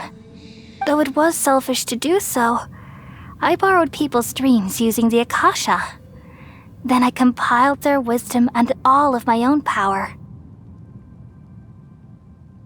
Well, did it work?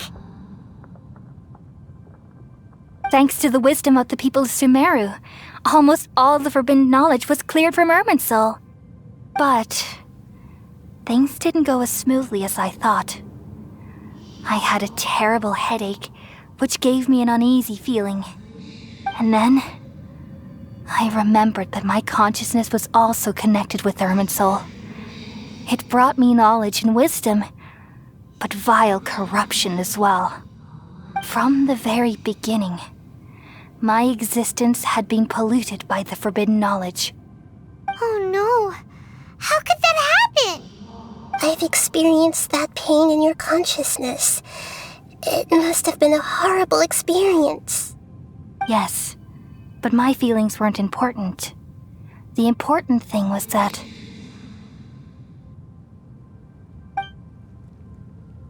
even if I died, my existence and everything related to me would continue to exist in Irminsul as memories and knowledge, meaning that the forbidden knowledge couldn't ever be permanently eradicated. And there's no way for me to eliminate myself. It would be a sort of paradox. So, I took the purest branch of Irminsul as my incarnation in the next samsara and left a trail of clues, all in hopes that you would come here and remove me and my pollution from Irminsul forever. Wait, no, I can't. So you realize what that implies. You are very smart indeed. Irminsul has all the knowledge and memories of this world. And as you've realized just now, removing me from Irminsul means I essentially will never have existed in this world. But this is the only way to save Irminsul. People love you so much and they've missed you so much over the past 500 years. I am exactly the same. So how can we just forget you like this? Is there really no other way? There must be something else I can do. You're the god of wisdom, Boer. You should know that there is no other way. But this is so cruel. I don't want to forget you. No need to feel so sad, Boer. As someone who delights in wisdom, you should feel joy at finally finding the answer. These are the words in their entirety. The answer you've been seeking all along. Let the world completely forget me.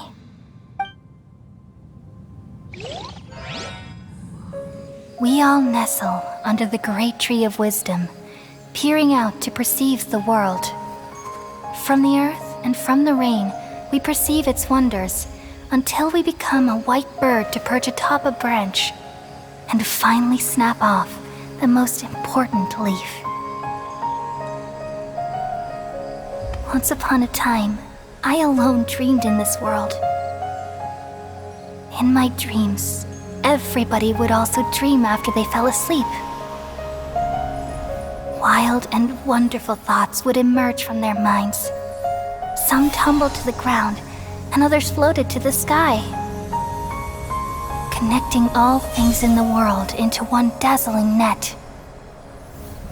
Among a plethora of worlds were numerous smaller worlds, all of fate, finding within the tapestry their brilliant glow.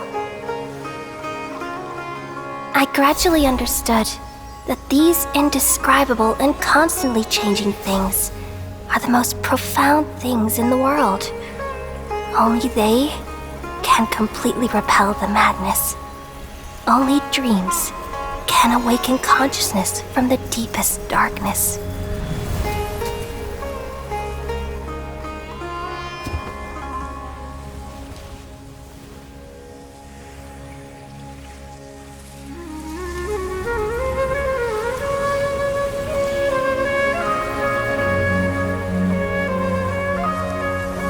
I'm the one who posed this question, yet also the one who sought a solution. Saving the world with the dreams of the people used to be my answer. And now, you've also found your own answer, and I shall return all the dreams to the people.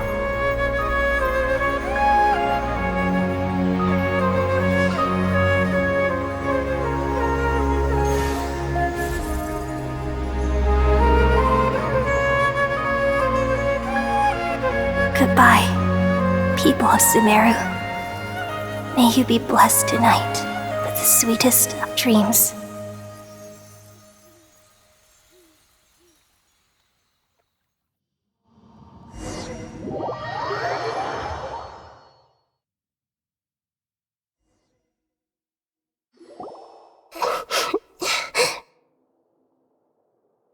I'm alright. I'm just a little confused. We've just saved the world, right? So why am I crying? I don't know where this feeling inside of me is coming from, but I feel very sad. Just now, we used the power of two gnosis to successfully connect with the Ermin soul consciousness from 500 years ago. Then, we removed the remaining pollution from Merman soul. Yeah, what's wrong? Weren't you there just now?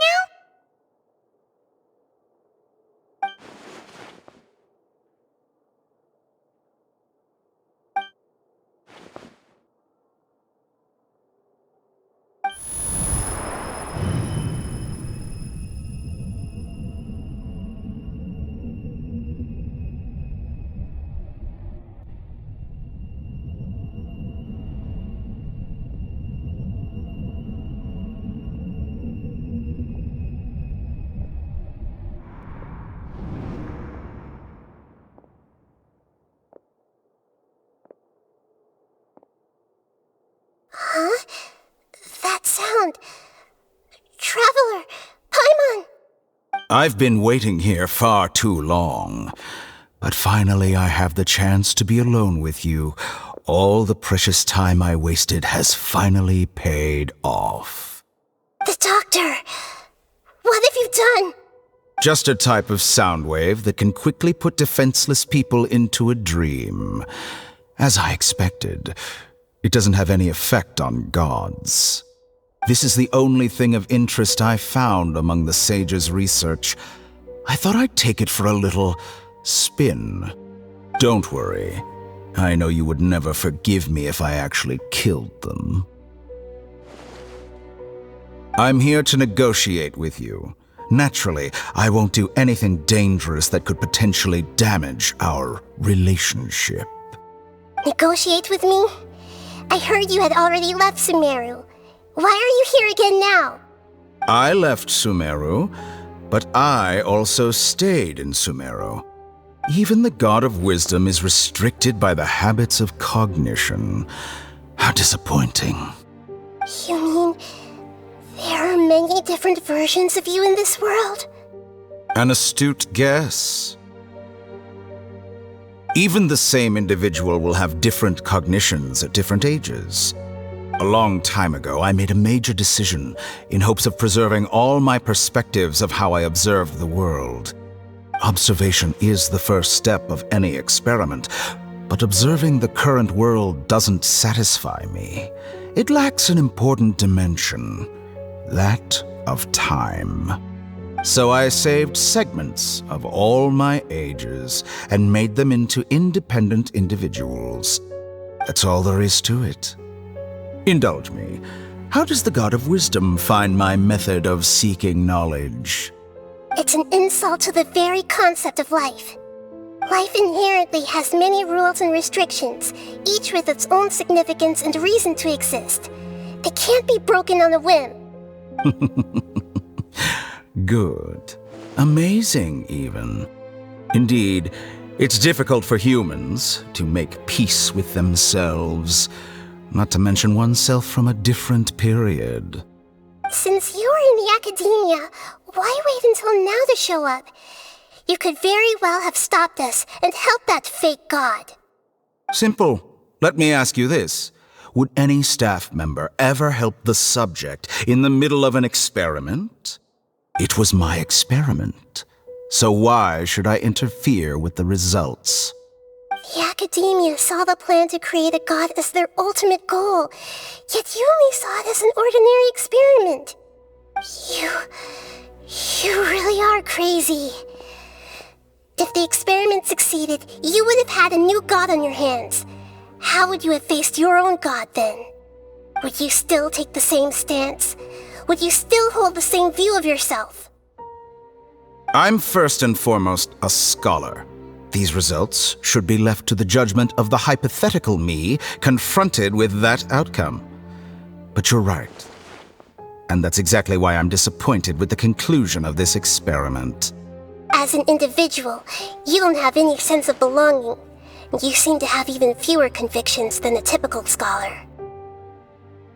Oh no, I certainly have my own convictions. They just don't fit your standards, that's all. All right, that's enough conversation for today. The experiment is over, and it's time to tidy up the equipment and reclaim any useful materials. For example, the Gnosis. Lesser Lord Kusanali, you're an intelligent Archon. I'm sure you understand the disparity in our combat abilities at this time. Besides, you have no way to use that electro-gnosis in battle. Didn't you say you were here to negotiate with me? Somehow, it's starting to seem like you intend to take it by force now. I'm merely stating a fact. After all, I'm also a scholar. Naturally, I hope to show proper respect and dignity to the God of Wisdom. Your hypocrisy is built on absolute confidence. I understand your scheme, but... what if I were to destroy the Gnosis now and awaken the heavenly principles? Awaken the heavenly principles? Do you think that's really possible? The heavenly principles have been silent for many years, but the Gnosis are symbols of their control over Tevat and all the laws. Will the destruction of a Gnosis attract the attention of the heavenly principles? And if so, how do the Fatui plan to deal with the consequences? Do you dare to gamble such a possibility with me? Gamble? How surprising. I thought you would show evidence or use rigorous reasoning to prove your point. The word gamble is the last thing I expected to hear from the God of Wisdom. But this is a clever move. You must have seen through me when I first captured your consciousness. As a scholar, I respect all possibilities. This has always been my principle and is an essential trait as an experimenter. Indeed, I can't ignore this possibility. So tell me then, what are your conditions? This foreign Gnosis will only lead to disaster if it stays in Sumeru. But this Electro-Gnosis is the prize I obtained after defeating one of your fellow Harbingers. Now, as the one who initiated this cascade of events, shouldn't you pay the corresponding price? Price? Interesting. What price would you have me pay? How about erasing all your other segments? So this is how you wish to restrict me, the most threatening opponent of the Nation of Wisdom. What you request of me is like plucking out the eyes I have placed in the dimension of time. Segments are extraordinarily difficult to make. They require extremely rare resources and enormous amounts of time and effort, requiring me to destroy them all here and now. Bravo. A suitably wise decision on your part. Yes, how very interesting.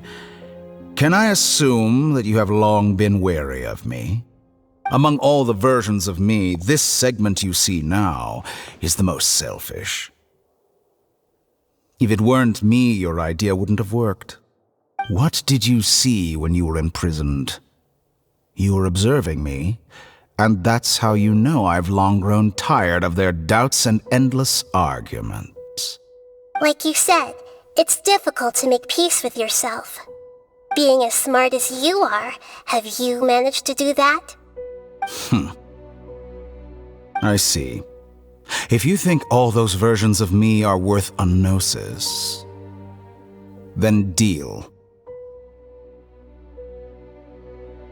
You sure didn't hesitate much. Is the relationship between all the versions of you really that bad? I don't think there's any need to dwell on that. The surplus versions of me can be exchanged for a gnosis. Do you think anyone can offer themselves at a higher price? Besides, with my abilities, it's only a matter of time until I find better perspectives. Perhaps it's best to say, you're just temporarily ahead. But what I'd like to know is, how can you be sure that I've really erased them? I can see your remaining honesty.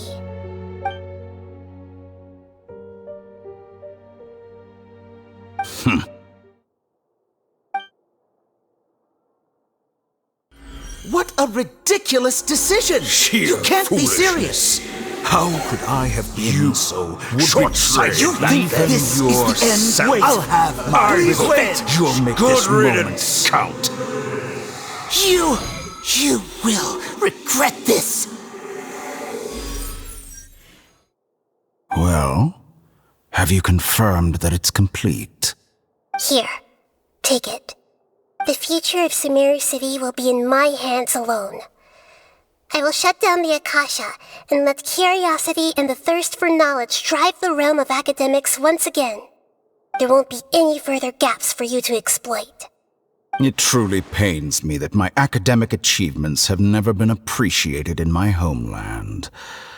Of course, I have no interest in being rejected by this city for a third time. Another chess piece.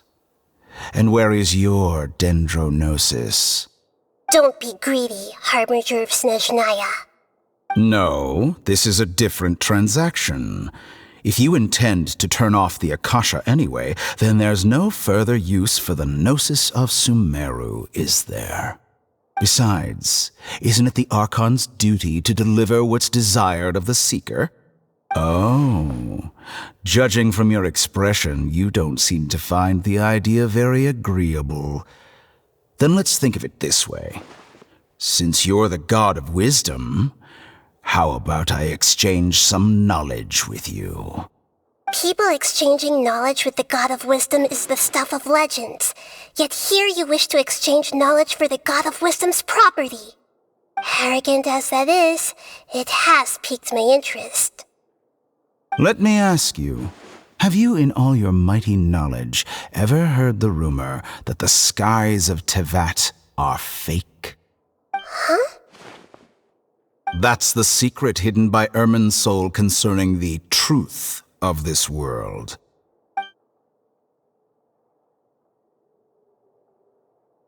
Once I finish telling you about this, it will be time for me to say goodbye. With negotiations, we've all gotten what we wanted. I'm very glad I got to meet you like this. Your arrogance may know no bounds, and convictions may mean nothing to you. But I'll still listen to what you have to say.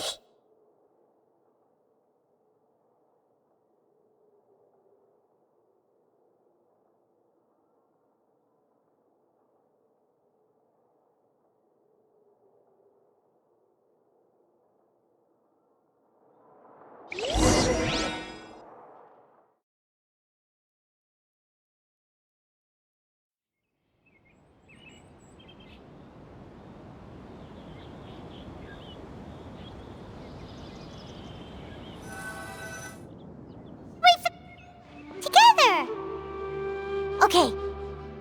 Wake him up.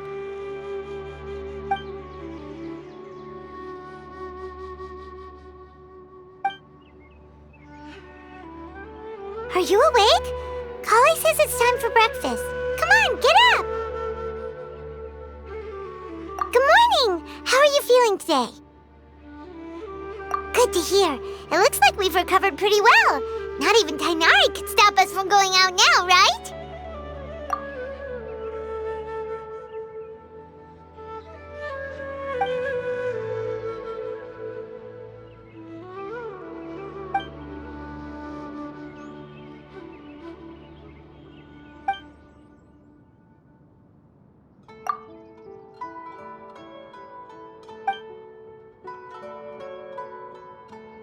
Traveler, let's go!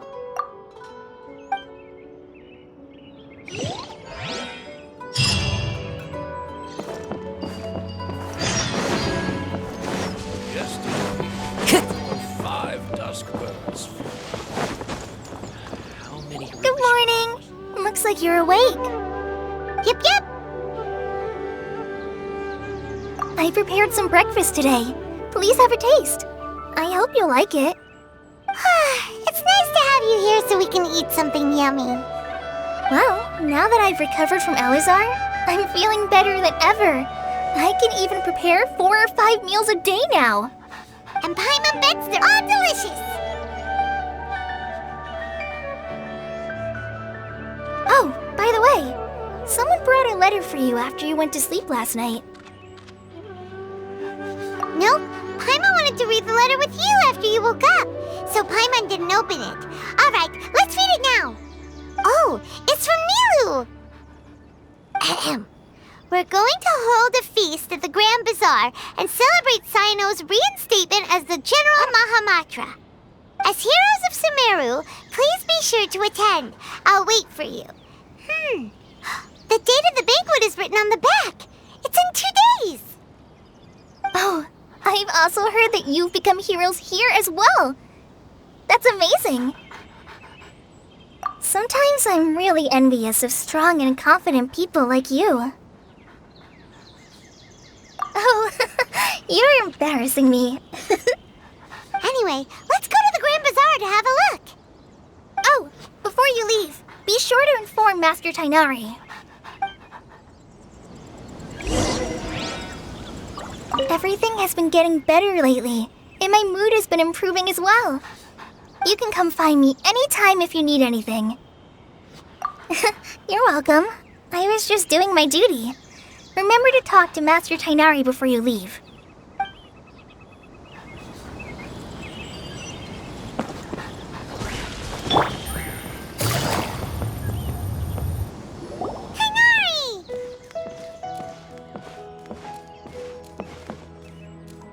Good morning. How do you feel today? We feel much better. How about you? I'm recovering well. Thanks for asking. But from the looks of it, you seem to be already busy with work again. It's fine. I'm not that busy, really. The Elazar patients have recovered, as well as Haypasia. For now, I only need to tend to my Forest Watcher duties. It seems once Irminsul started getting better, everything else started to recover too. Yes, but there are still some residual effects. The Withering is one example. Though it won't spread anymore, the existing zones won't just disappear. We Forest Rangers will still need to do the work. By the way, we have some good news. Sino got his position back. This news is hardly new. He had already mentioned it to me before. Huh? You mean he was already here? Why didn't he come to say hi to us? He visited once, but he was afraid of disturbing you while you were resting. He just asked me a few questions and left. Then you probably already know all about the celebration feast. Celebration feast? No, I haven't heard anything about that. Huh? But didn't Nilou say in her letter that they would celebrate Sino? He didn't tell you? Perhaps, or alternatively, he doesn't know about it either. Come to think of it, Sino doesn't seem like the type who'd enjoy a celebration feast.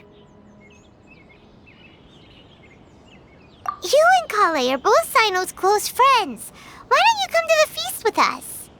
Kale has taken over some of my tasks these days. I don't think she'll have time for it. Not to mention me.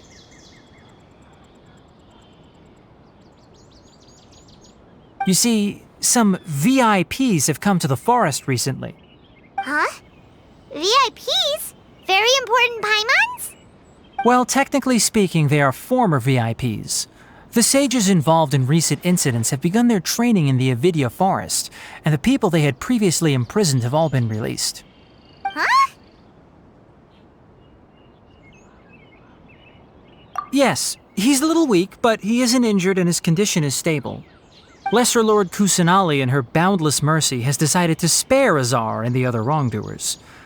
Supposedly, they were ashamed of their shallow ideologies and have decided to dedicate the rest of their lives to cultivating wisdom in the Avidya forest. When they learned that Lesser Lord Kusanali had defeated the Balladeer and saved Irminsul, they were shocked at first, but also became happy, feeling that the sacred light guiding them on the path of discovering wisdom had begun to shine once again. As a result, work has increased for the Forest Rangers.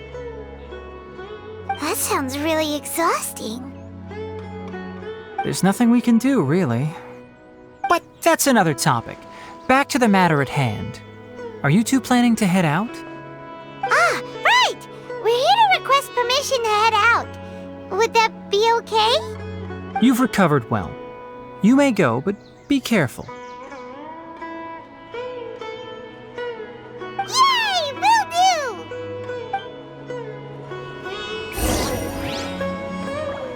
do! Is there anything else you'd like to ask about? Ah, yes. Thanks for remembering her. She continued her training in the forest after she recovered. As a scholar, she never slacks off. A lot has happened lately. Kale and I have been busy, but don't worry, we'll take care of ourselves.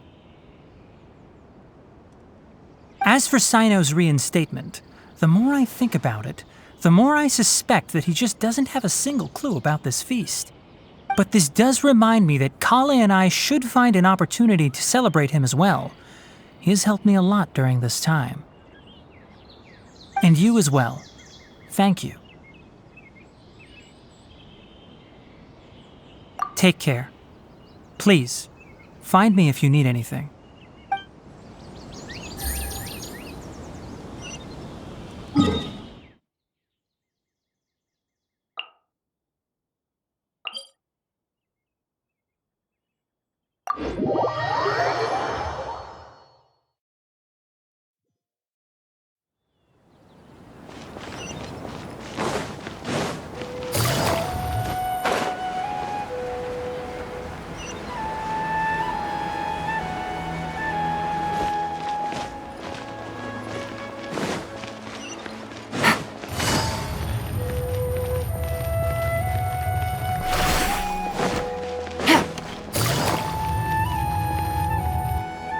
Well, there won't be any problems if the feast starts at that time.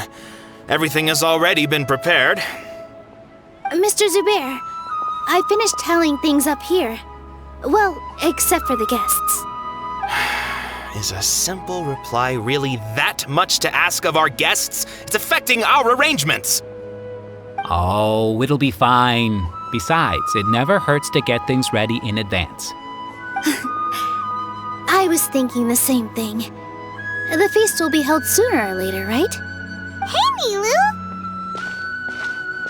Traveler, Paimon! We got your letters, so here we are! You're the best! The other guests haven't even replied yet. Huh? Are we the only ones that have arrived? Yeah, I had someone deliver letters to all of our guests. But maybe everyone is still busy with other things. Look, I get it. Sumeru is in an extremely important period of transition right now, but even if your friends are important figures, they shouldn't just ignore your request like this. Nilou is Sumeru's #1 celebrity after all.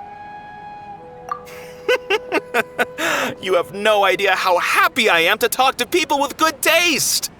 If you consider enjoying Nilou's dances having good taste, then almost everybody has good taste.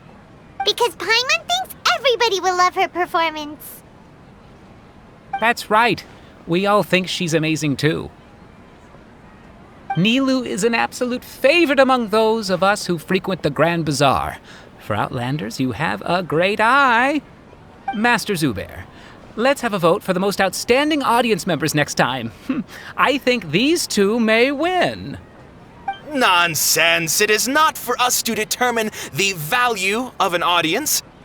But indeed, we could try giving gifts to people with particularly good taste. I heard there's a device in Fontaine called a camera that can record people's appearances as pictures.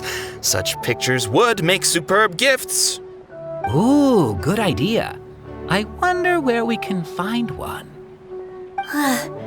I don't want you giving pictures of me to everyone. I'm satisfied just being able to perform here. There's always a lot going on at the Grand Bazaar. Yeah, and that's why I love it here. Traveler and Paimon, could you help confirm if the letters were actually delivered? If for some reason they didn't receive the letters, then please tell everyone that there will be a feast here. Yeah, we can also check out how everything in Sumeru is going now. When I wrote the letters, I heard that Dehya was in Port Ormos, and Alhaitham was at the Akademiya. As for Sino, we've only heard that he appears at the Akademiya from time to time. I'm not too sure about Ramon's whereabouts. My guess is that he's with Dehya. As for Dunyarzad, I just hope she's feeling better. I sent her a letter, but I was afraid of disturbing her. If you have time, please ask about her for me. Okay, got it. Let's go, Traveler.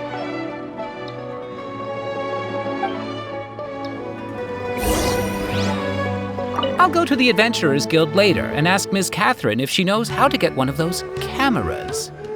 Yes, please do. I'm sure the audience would be thrilled at the chance of receiving commemorative gifts. It could be our special surprise that we prepare for everyone. I think it's an amazing idea.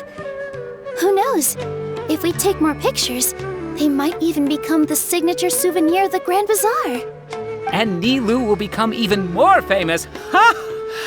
It won't be long till people are fighting for front row at your performances. I've heard that this camera is not just something anyone can use as they please. It must be aimed properly, and subjects should pose for the best results. Oh, should we get ready then? Perhaps we should wear something a little more appropriate. No. I think we look absolutely fine. If anything, when we pose for this, clever invention, we should just be ourselves, You really think so?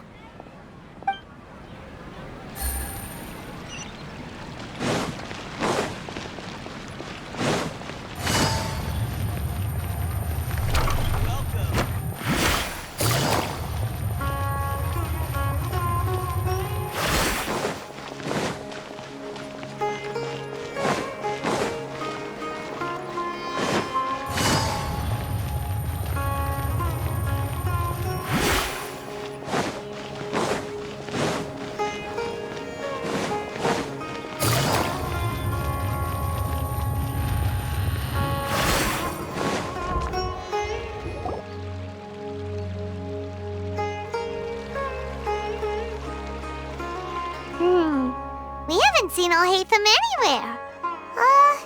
Let's ask that person over there.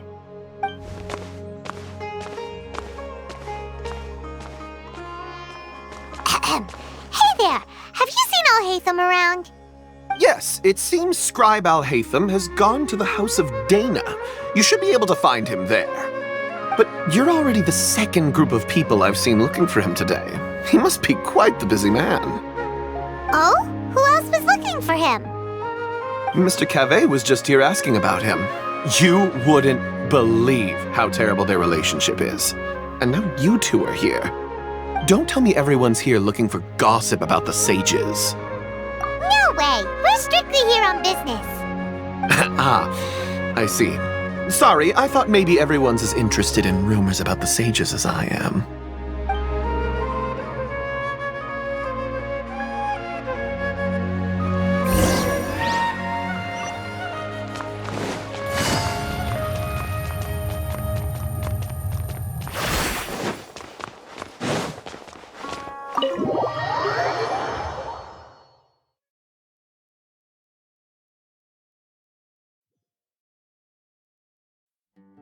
Take it easy.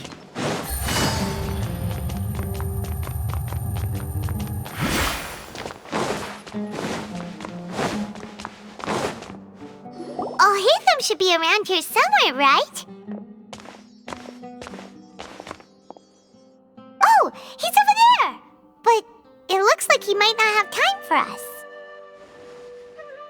Just put down that worthless book and tell me what happened in the Akademiya. This is not just some worthless book. Do you have any idea how difficult it is to find a physical book like this in Sumeru? It doesn't matter. It's probably just another thing that you used your authority to get your hands on anyway. Just put it aside. Listen, I came back today only to hear that the sages have disappeared. Oh, you sound surprised. I thought you would already know the inside story. Would I be here asking you if I knew? You're the scribe, not me. So just tell me what you know already. Well, I almost became a sage. Huh? Oh, don't sound too surprised now. You're the renowned Kaveh, light of the Ksharawar. Besides, as a master builder and craftsman, chances are you'll be appointed as a sage too. Why do I feel like you don't really mean it? Huh. What makes you say that?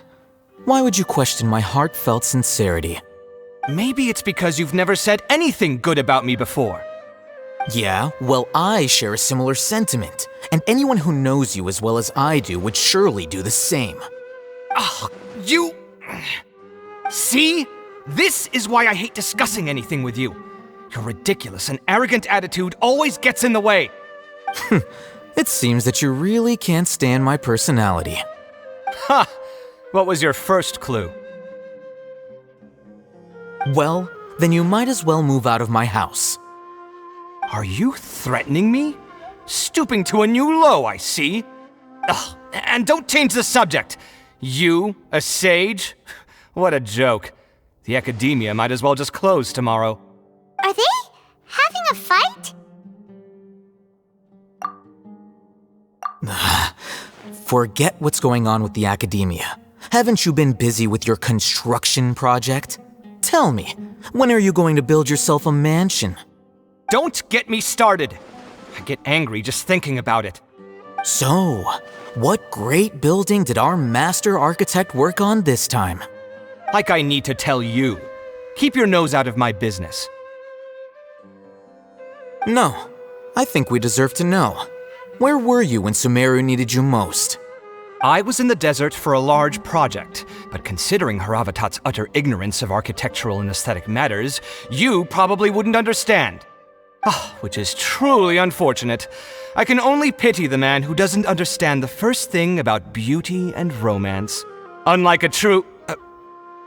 hold on, wait a second. What do you mean by when Sumeru needed me most? Well, while you were out fiddling around in the desert, many people came together to save Sumeru from a crisis. Ha! And you think I'd believe that?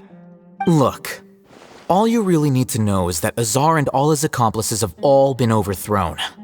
Huh? What nonsense are you talking about? It's no skin off my nose if you don't believe me. It's not like my Darshan was the one trying to apply for funding from the Grand Sage. Yours, though, on the other hand... You know what? I'll ask around. I'm sure someone knows what's going on here. You're dead if I find out you're lying to me.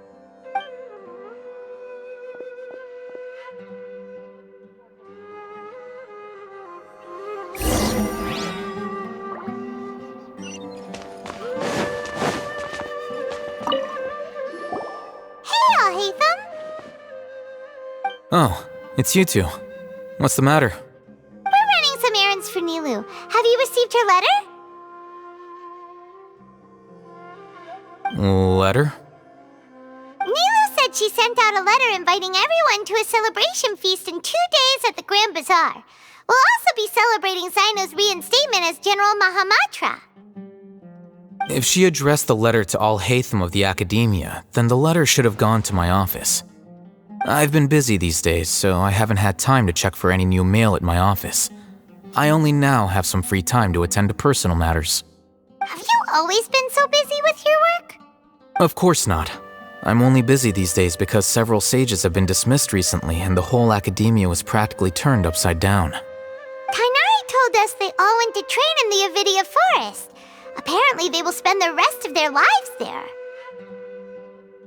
That is already the best possible ending for the likes of them. 4 of the 6 great sages were possessed by their desire for power and attempted to create a new god. In order to pull it off, they even imprisoned the other 2 rational sages. To imagine such things could take place in the Akademiya. I don't know where to begin. Yeah, you're right. Feels kind of strange to hear them called that after all this time. But then again, the 6 great schools sounded pretty impressive too. Yes, at least that's how they're supposed to sound. It's said that when the Akademiya was first founded, the Dendro Archon herself established the 6 great schools, each representing one of the 6 different types of wisdom. Numerous Darshans have sprung up and faded. Only the 6 Darshans attaching themselves to the 6 great schools have stood the test of time and obtained permanent seats in the Akademiya. Now, the 6 Darshans are nearly synonymous with the 6 great schools, and the leaders selected for the schools are the 6 great sages. Among the 6 great sages, there is one central leader, the Grand Sage. Unfortunately, only the sages from Vahumana and Amorta remain now. They were imprisoned for opposing Azar and were only rescued after Azar's downfall. So who's managing things in the other 4 schools now? Do they need to find someone new? Yes. Normally, new sages are selected based on a strict set of criteria. Oh, didn't you just say something about becoming a sage? If they pick you, then we'd have a huge connection in Sumeru. Yes, about that. You didn't let me finish my sentence. The person in charge of personnel affairs nominated me to be the Grand Sage in place of Azar and help Lesser Lord Kusanali manage the Akademiya. But I refused. Huh? But why? Can't you be a little more ambitious? I'm not even interested in being one of the 6 great sages. Like I said before, I don't like being a leader. Oh, all right. So are you busy these days trying to find others to take the job? That's not my job either. I'm only responsible for handling important affairs within the Akademiya before the new sages take office. And the first thing I'll do is reject Kasharawar's application for funding. By the way, who was that other person just now? Is he your friend? Do we look like friends? Paimon doesn't know. That's why Paimon's asking. His name is Kaveh, my roommate. You could say he's the representative for Ksharawar scholars. Which is exactly why he always has so many problems. So everything that's happened recently must be a huge change for the people of Sumeru. Such is the work of the Akademiya scribe. Well, anyway, no matter how busy you are, since you are our planner, remember to attend the celebration feast in 2 days. Alright, I'll see you there.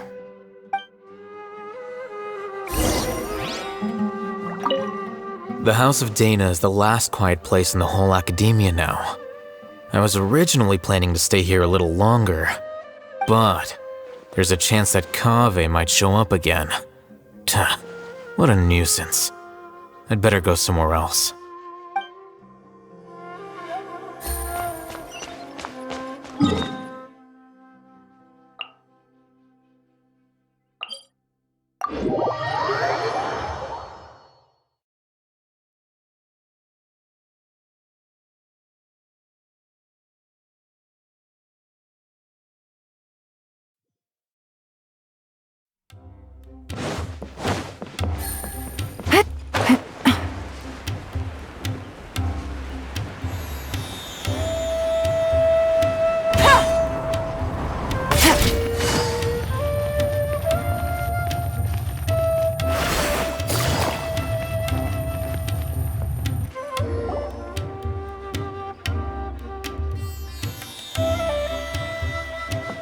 This is Port Ormos. Now where could... Is that Paimon I hear? Huh? Oh, it's been a while. How are you doing? Dunyarzad! It's been so long since we've seen you! I'm doing well. I can go as far as saying I have never been happier in my entire life. I don't know if you've heard, but Elazar has completely disappeared, and all the patients have recovered. You kidding? Knowing them and the connections they've got, I'm sure they've heard about it. Yeah! That's right. My lady is feeling better now, so I'm accompanying her for a walk. Why do you still call me that, Dehya? You've already informed my father of your resignation. I guess I'm just used to calling you my lady. Old habits die hard. Resignation? You mean you're quitting? Yeah, I might start losing my edge if I keep being a bodyguard for the Homayanis. You know that my parents and I are fond of you, and that we appreciate you very much. It wouldn't be a problem if you wish to continue to be our bodyguard. I'm not a woman that's easily persuaded. You should know that by now, my lady. When I took this job, I had already decided that I'd quit as soon as you recovered. It's time for me to get back out there and chase that horizon. So what are you gonna do now if you're not gonna be a bodyguard anymore? I want to take a risky job and put my body to the test again. Huh? But we literally just finished one of the most dangerous jobs ever! Are you getting bored already? I know. If I hadn't joined in that plan with you, I wouldn't have come up with this idea. I guess I still get fired up by that feeling of going all out in a fight. It made me realize that I'm still a mercenary through and through. Life is short, and I'm happy that I got to be a part of that operation. But the whole thing also made me realize that there are still many problems in Sumeru. And as a desert dweller, I'm still not completely ready to settle down on this side of the wall. Well, I remember a friend had someone bring you a message. You mean Alhaitham? I didn't expect him to still remember that. I thought he was joking. We just came from talking with Alhaitham at the Akademiya. Did he tell you that he suggested that I come work at the Akademiya? What? I heard that Azar and his cronies fell from power, and Alhaitham told me that now was a good time to find a job in the Akademiya, but only if I wanted to. Whoa. Paimon can't see you being anything other than a mercenary. Me neither. But I think Dehya would look great dressed up as a scholar. Ugh, forget about it. I wouldn't last 10 seconds in there. Alhaitham probably just liked the way I worked and knew I'm good in a fight. So he suggested I find some work in the Akademiya. But you know, if you take him up on the offer, Sino might actually agree and let you become a Matra. Because you're super amazing! The Matra have all the talent they need as long as they have Sino. I prefer to be free to live however I choose. In fact, I chose this job from the very start because I knew it'd be right up my alley. Even if being a mercenary means facing all kinds of danger. A lion has to return to the wild sooner or later. If anything, being your bodyguard has been unfamiliar territory for me. I don't want to see you go, but I'll respect your decision. I'm glad to hear you say that. Come on, no need for the sad face. It's not like we'll never meet again.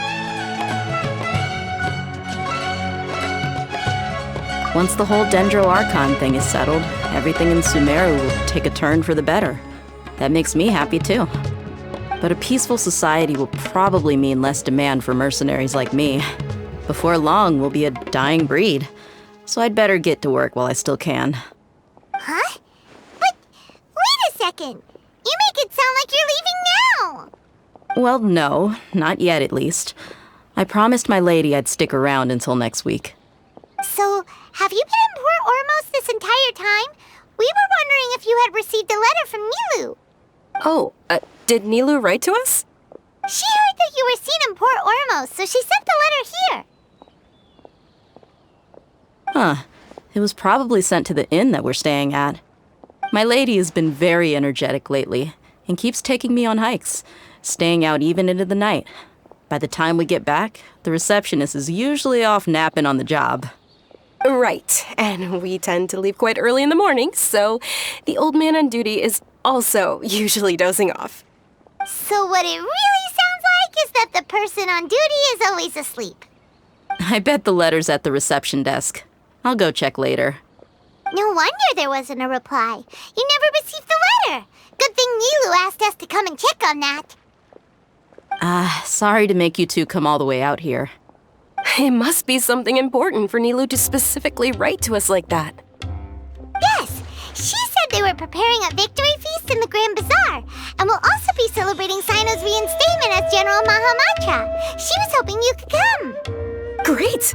I'll be sure to attend.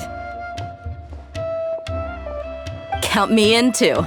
But is there some sort of dress code or anything for the feast? Can I just show up looking like this? Since it's being organized by Nilou, I don't think she'll be too picky about that. If anything, I think she wants to see us as our most natural selves. All right, then this is how I'll show up. The feast will be held in 2 days, so don't forget. Sure. Thank you so much for letting us know. We'll see you there. Oh, by the way, do you happen to know where Sino and Raman are? The General Mahamatra always comes and goes without a trace. Normally no one knows his whereabouts. Oh. But last time we met, he mentioned that he had something to do in Aaru village. You can try your luck there. As for Raman, your guess is as good as mine. I only remember he said that he had something to discuss with Sino. You can ask Sino when you meet him. Don't mention it. You'd better get going. All right, on to our next stop.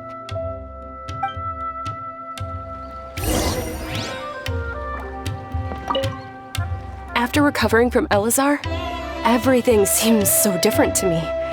When I look at the scenery I visited before, it has a completely different feeling. Yeah, you need to be stronger than an ox to take life by the horns. I think I've heard you say something like that before. But today, I finally understand what you mean. Is there any place you'd like to go? I can accompany you. I've got time. But what if I tell you that I want to go to the desert? Fine by me. If we go to the desert, I can introduce you to my friends there. But we should prepare and get everything we need before setting off. Let's go! I'll go pack my luggage now. After we're done with the feast in 2 days, we can go have fun in the desert. You can count me in.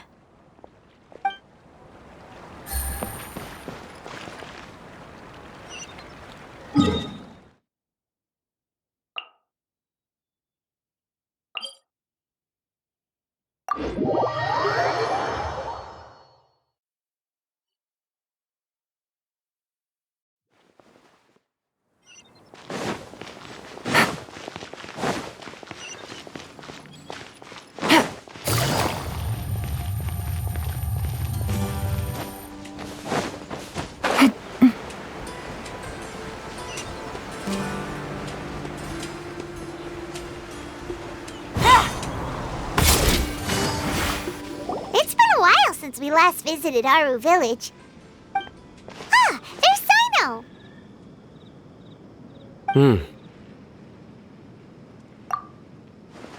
What brings you here? We recovered well, and Tighnari agreed to let us leave, so now we're out and about again. It seems Gandharvaville's medical treatment is still as good as ever. And Tighnari is recovering well, too. That's good to hear. Yeah, you're the one who brought us to him when we lost consciousness, right? Thanks for that. You're welcome. Tighnari has excellent medical skills, and Kale is quite attentive. It was the best place for you. But why are you just standing here like a dead tree? I'm meeting some people. Oh, you mean Candace? I've already talked with Candace and the village chief. They're still at the usual place. You can go there if you'd like to see them. But you know one of the people I'm meeting as well. Oh, by King Deshret's blessing, my friend suddenly appears in the desert. Don't tell me you've run into trouble and need us to help now. Roman! And, Setaria? Oh, you know me? Oh, well, you're pretty famous in the Akademiya. Don't worry, these are our friends. No need to be so guarded. I see. I'm doing well. Many good things have happened recently. Same here. Really, I feel that my whole life has started to shine after suddenly finding a new direction. Oh, tell us everything. Yeah, you go ahead. Alright, well, I suppose I should start by saying I've decided to leave the Akademiya. What?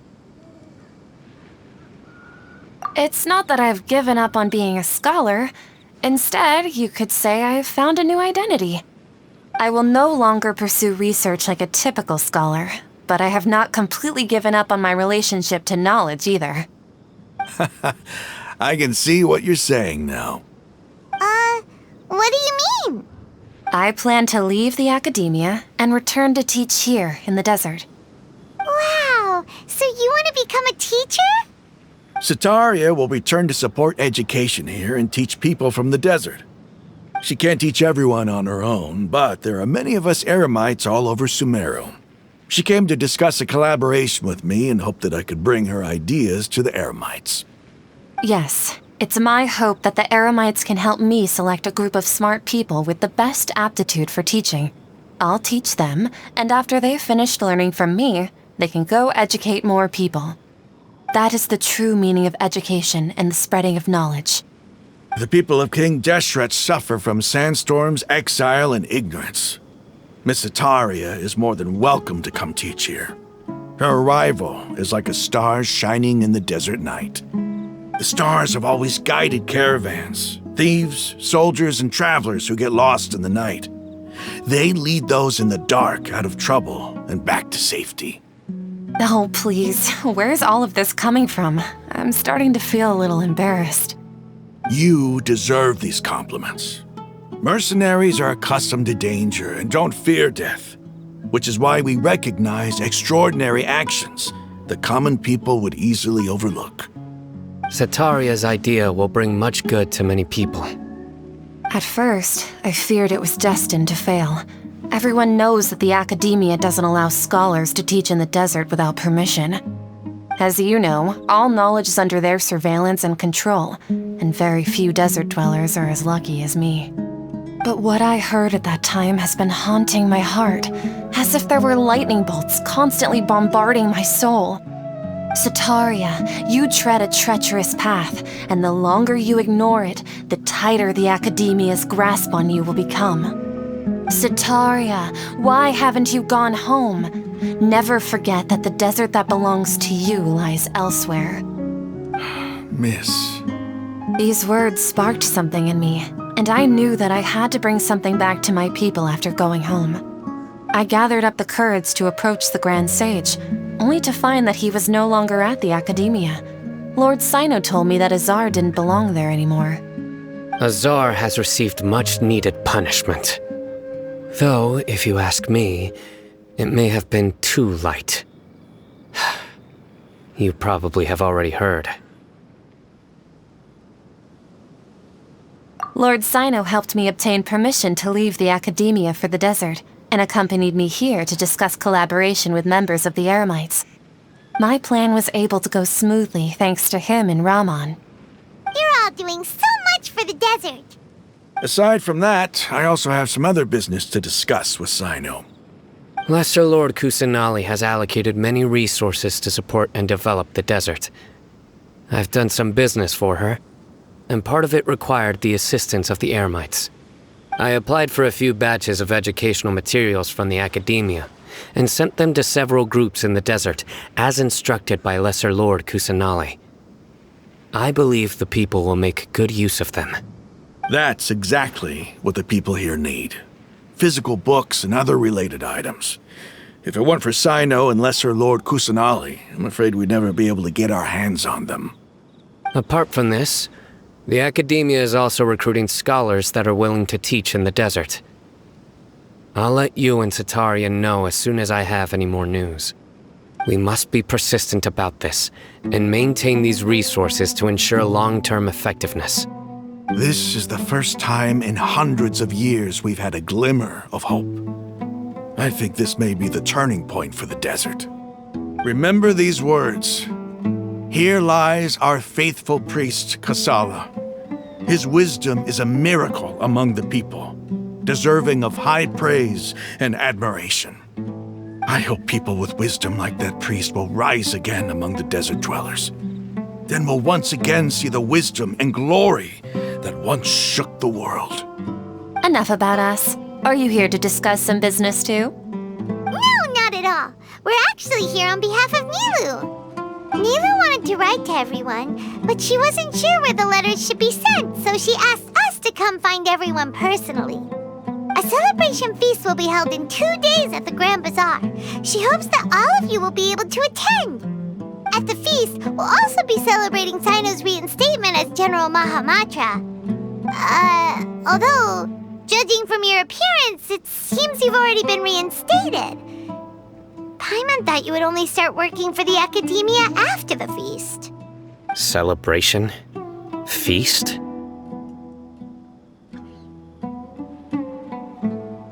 It's the first I've heard of it. Tighnari was right. He really didn't know. This feast is for you, Sino. Sounds to me like you'll have to be there. It's rare to see that kind of expression from Lord Sino. You must not like feasts very much. No, not really. But I'll go. Well, I still have a lot to handle here. Besides, I need to look after Miss Sataria in the desert, so I'll have to pass. I'm afraid I won't be able to join you. Although, if you'd be so kind, please give a message to Miss Nilou for me. The message is, I'm sorry for how I treated you before, but now I understand the beauty of your dance. It's like a light shining in the sky. You and the art you symbolize are not only beautiful, but also lively and powerful, so much so that it was prohibited. Please keep dancing, and someday I'll be able to appreciate your art in person. Okay, we've got all that down.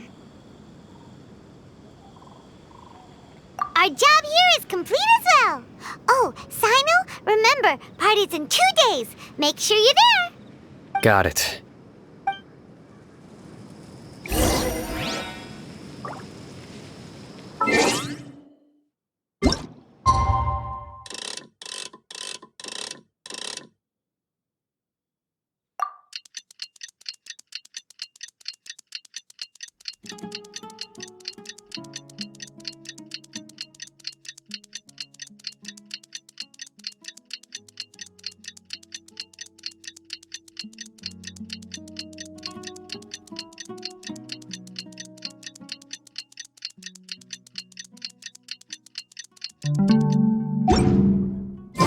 Today's the big day! Let's go to the Grand Bazaar and see how this...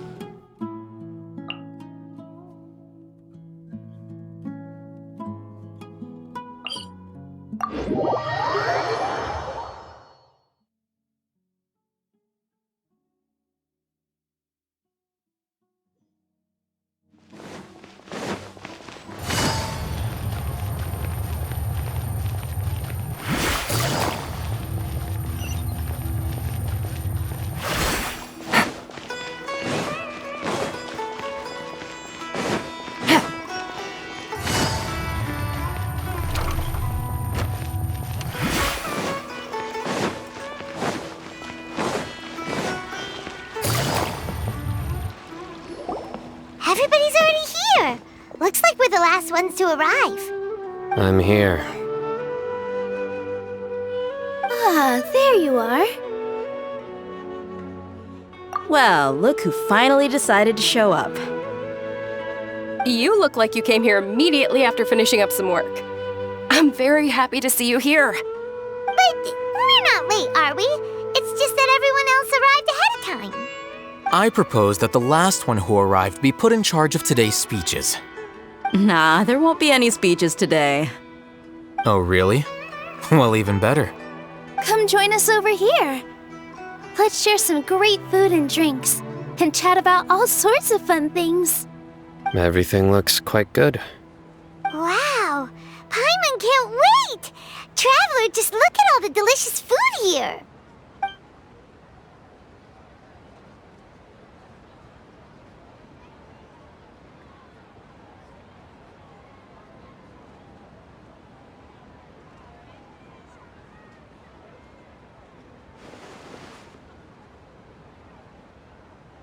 Whoa! It's so delicious! Oh, this grilled meat tastes amazing! The food was specially prepared for you by everyone in the Grand Bazaar. And we have gifts that were sent by the residents of Sumeru City when they heard we were holding a feast. Everyone that came said that you saved Sumeru and wanted me to thank you all on their behalf. Ah, feels kinda nice to be seen as a hero. I could get used to this. Being a bodyguard is also a hero's job. You've always been amazing, Dehya. My lady sure has a way with words. Thanks. I'm glad to hear it. And I'm happy to meet everyone that participated in the great plan. Don't mention it. Come to think of it, we've really done something impressive together. It's unbelievable! We owe it to our abilities. And luck. Really? Why do I remember everybody thinking that luck was against us and feeling like we hardly had a chance of succeeding? That's how I remember it too. It's luck that brought us together, and it was luck that let us form a team. Then, it took even more luck for us to formulate a plan and implement it successfully. Moreover, judging from the results, everything worked out well. Yeah, everyone gave it their all when it mattered most. It was almost like a performance. We took the stage and put on our best show. Everyone played their part, and thanks to everyone's efforts, the performance was a great success. So, would you say we're good actors too? It's such a blessing that Lesser Lord Kusanali was able to return to power at the Akademiya. Yes! Even after being abandoned and neglected so many times, she's finally returned. Uh-huh. Lesser Lord Kusanali once used all her power in a great disaster, which resulted in her losing all her wisdom and memories of the past. The Akademiya basically abandoned her because of it. This should be something everybody should remember. Huh? You look surprised. I didn't say anything wrong, did I? No, everything you said is correct. That's good. Something wrong? Yeah, what's with that face? You knew all of this already. Even if those two giants of the Akademiya are here, I still have to say it. Those sages really have some nerve. 500 years ago, Lesser Lord Kusanali used all her power for the people of Sumeru, and what did they do in return?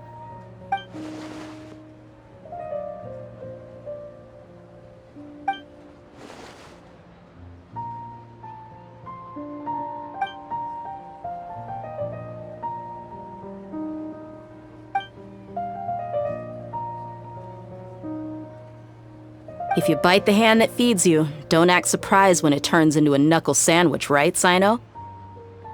Perhaps I shouldn't say this, but their treatment of Lesser Lord Kusanali calls for a more severe punishment. You could simply tell Lesser Lord Kusanali that you wish to have Azar and his accomplices severely punished. I respect our deity's decision, and won't interfere in any way. While we're on this topic, why didn't you accept the Akademiya's invitation to become the Grand Sage? Are you trying to say that I'm fit to be a sage?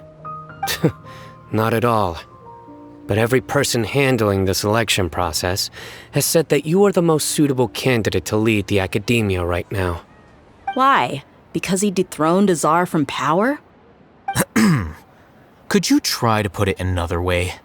This is a good thing, yet you're making it sound like I overthrew Azar for my own personal gain. But seriously, though, I always wondered if you had some personal motives behind it. I did have my own motive, but it had nothing to do with being a sage. If the rules of our nation were suddenly cast by the wayside, then it wouldn't be long until chaos ensued. I had no intention of letting their dreams disrupt my life. By that, you mean your life working as the Akademiya's scribe? Precisely. Wait, is that all? So, that's the only reason why you joined us and came up with all those plans? It's reason enough. You've certainly got quite the personality. You flatter me. All right then. How about you? You've already resumed work as the General Mahamatra, right? That's right. Will you be happy with that life? It's not about being happy. There are merely a lot of things that I must do. Even so, keep your spirits up and try to be happy, okay? And try to smile more every day, just like I'm doing now. Thank you. I'll keep that in mind.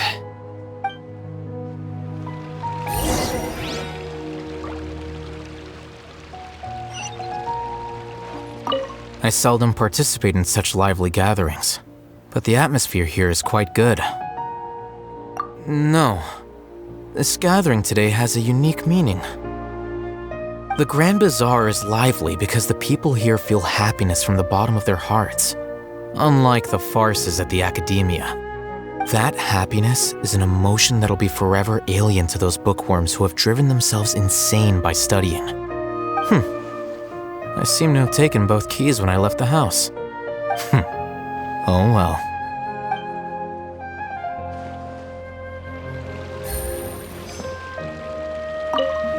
My lady, the grilled meat over there is delicious. Have you tried it? Yes, I also tried some fruit just now. Oh, they're very sweet. What an amazing place to relax. No wonder everybody likes to rest at the Grand Bazaar. You said it. Oh, look who else is here. Hello! Oh, I'm so happy Nilou invited everybody. Oh, now I have the chance to meet all the heroes. Hey, less of that polite chit-chat and more eating and drinking. The feast is about having fun, not stuffy formalities.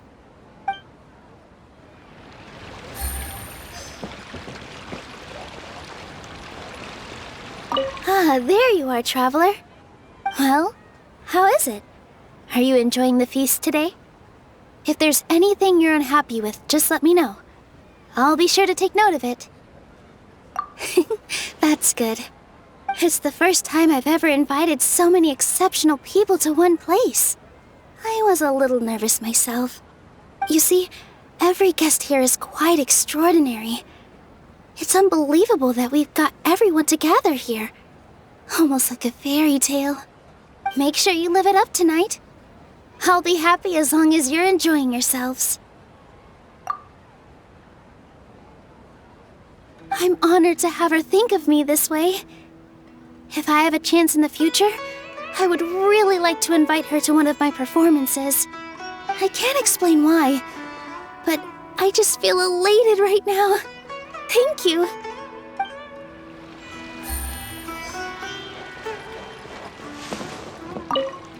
The atmosphere here is good, and everything is delicious.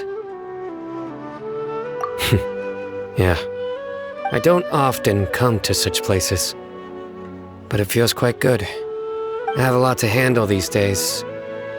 Otherwise, I could show you around. There's always next time. We're friends after all. This feast is pretty good. I like it.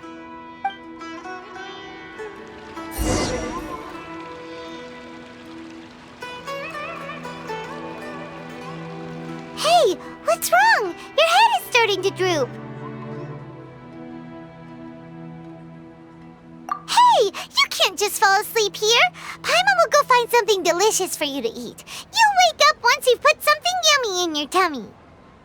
Of course, just wait here for Paimon.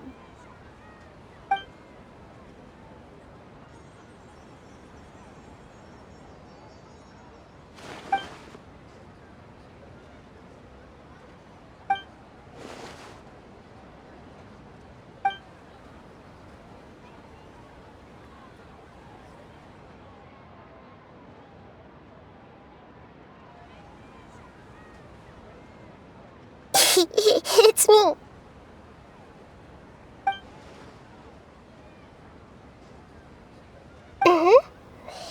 You may blame me for being a bit too self-indulgent. I was thinking about talking with you, and the next thing I knew, I had made a connection with you. The connection between us is amazing. It's like flora and the fence it grows upon.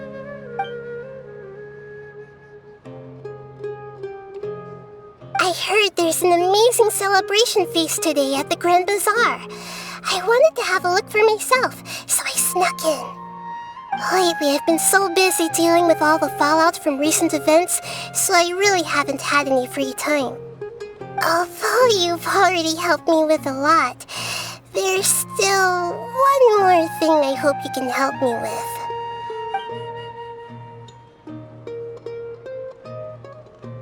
Please say thank you to everyone for me.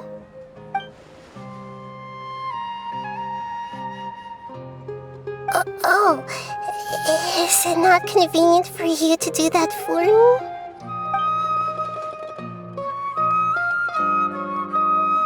But if I just show up all of a sudden, people will become all quiet and stiff, won't they?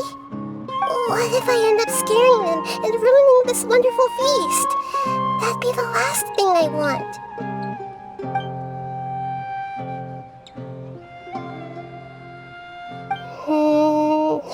Let me think about it. Okay.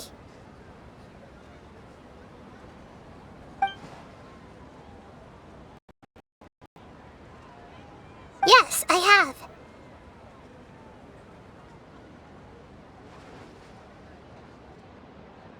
You said I should go thank everyone as myself, right? So... I've decided to borrow your body for the time being. Please don't blame me. The flora also climbs up to the fence to get closer to the sky.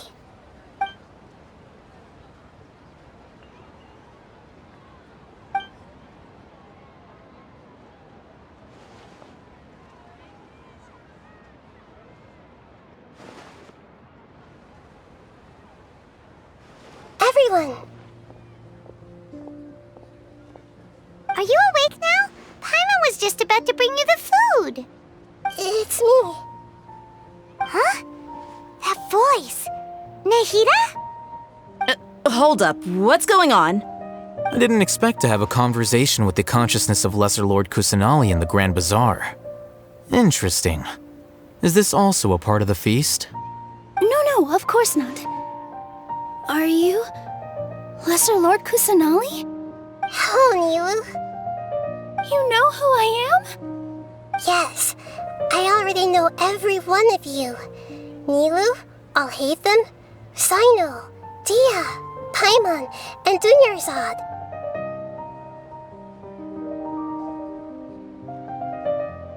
Lesser Lord Kusanali? I took the liberty of occupying the Traveler's body so that I could thank all of you in person.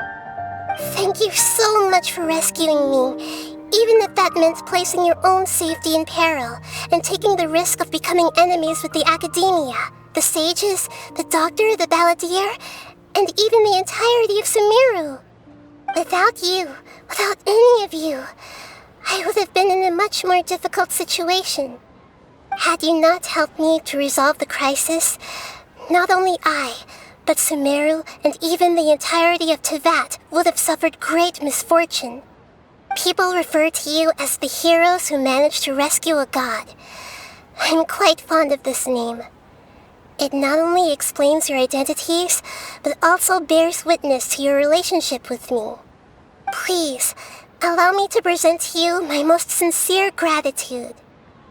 Lesser Lord Kusanali, you have done so much for Sumeru, and I didn't even have a chance to do anything for you.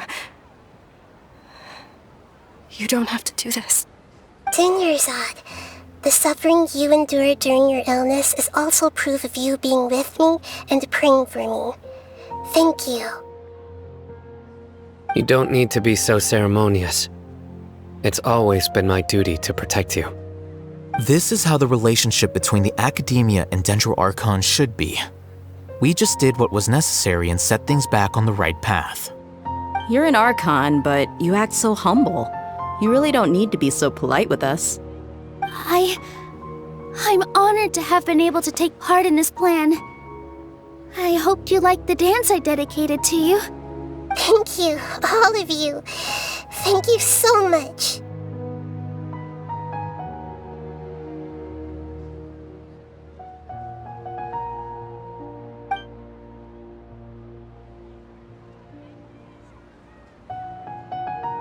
Yeah.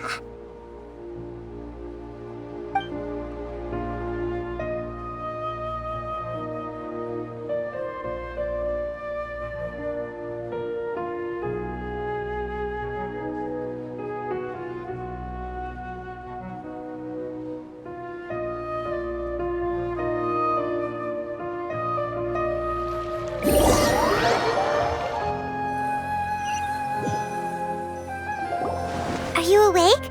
Did you rest well? After Nahida left, you ate a lot of food. You've become a glutton. That just means you still have a lot to learn from Master Paimon, the Sage of Gluttony. Alright, since you're awake now, should we go and have a chat with Nahida? She should be in the Akademiya right about now. If you have any questions, now's your chance to ask.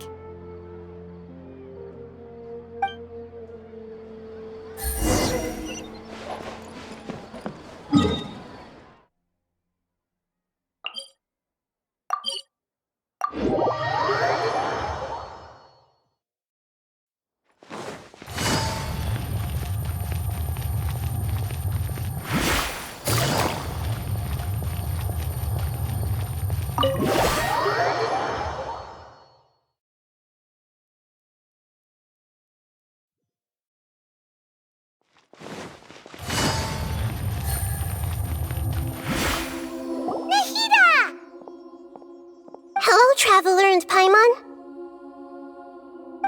What a fantastic night. I'm still immersed in all the happiness and joy, like a candle floating on water. So are we, and that's why we're here to talk with you. Is there anything you want to know?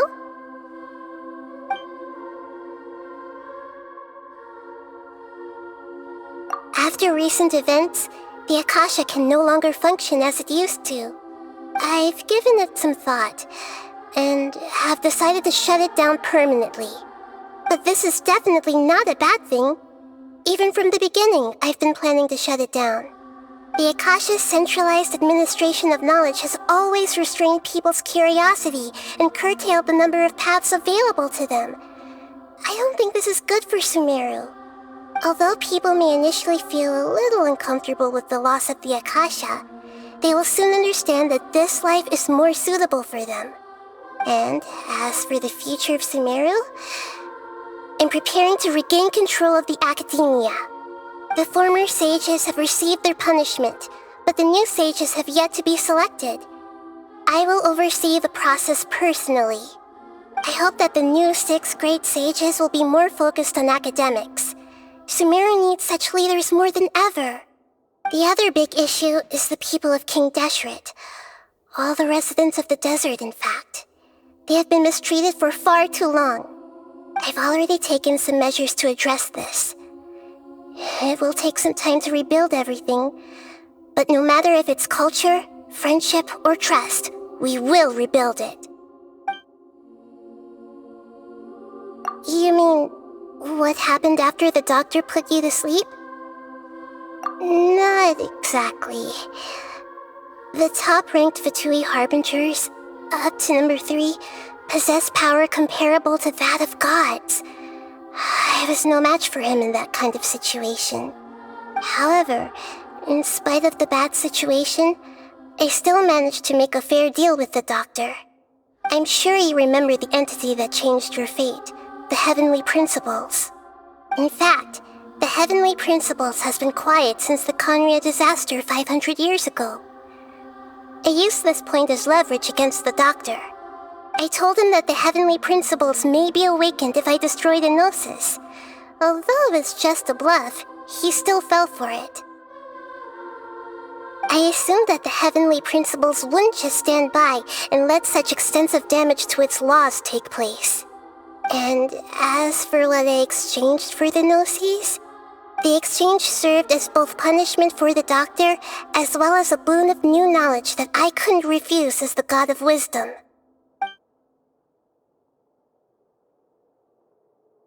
He's still in a coma. I've hidden him like how one would hide a feather. I know you have many misgivings about him, but as someone who had become a god, he has retained a number of very useful features. Don't worry, I'll keep an eye on him and make sure he doesn't do any evil. In addition, there are still some mysteries left in him. Some things may be very clear from my perspective, but he is still yet to understand them himself. His future will be determined by fate. Is that where you're headed next? Fontaine, the Nation of Justice? As far as I know, that nation operates in a judicial system. Does their Archon personally judge people? No, there's a Chief Justice in Fontaine. Generally speaking, the Hydra Archon, Focalor, won't preside over individual trials. However, even then, Focalor will still make herself present at just about every trial. It seems that she just likes to immerse herself in that sort of atmosphere. As Archon, she still reserves the right to influence the final verdict. Anyway, let's just say she's got, a very unique personality. Are you sure? Isn't there something else you haven't asked about yet? Huh? You mean... About your sister. While you were resting at Gandharvaville, I took some time to perform an Irminsul search for information on your sister. Yeah, Isn't Irminsul a repository for all the information and memories of Teyvat? So there shouldn't be anything on him or his sister. This is true in your case. Irminsul indeed does not have any information on you. However, there must be something different about your sister. Because, as it turns out, the world has recorded information on her after all. What? There is only one possible explanation. She belongs to this world.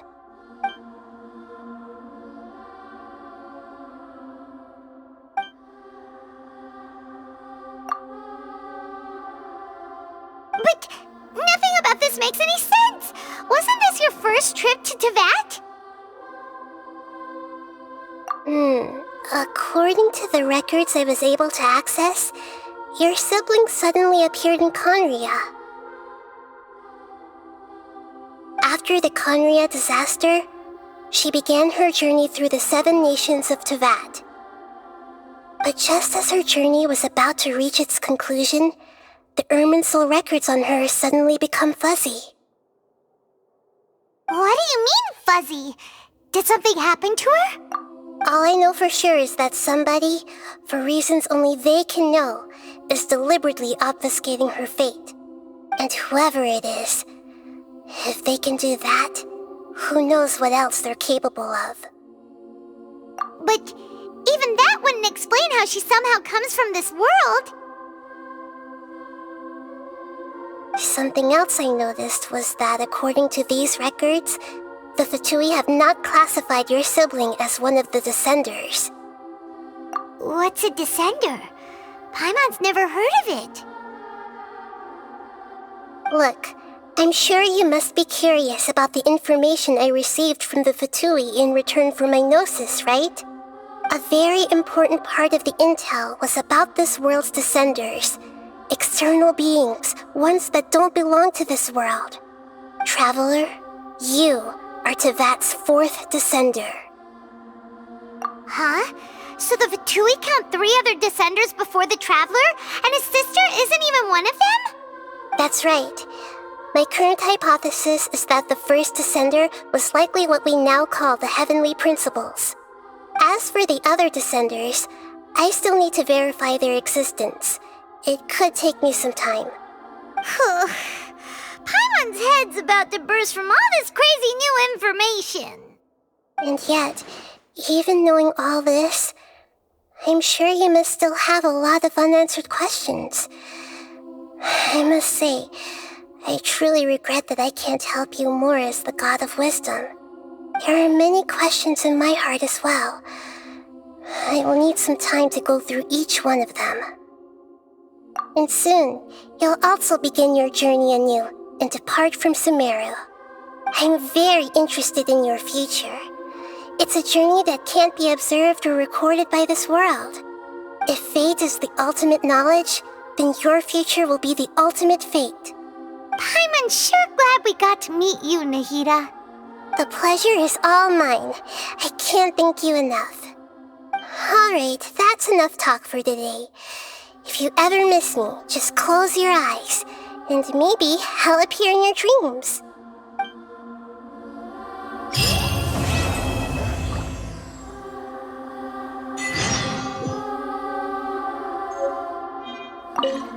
Is there anything you want to know?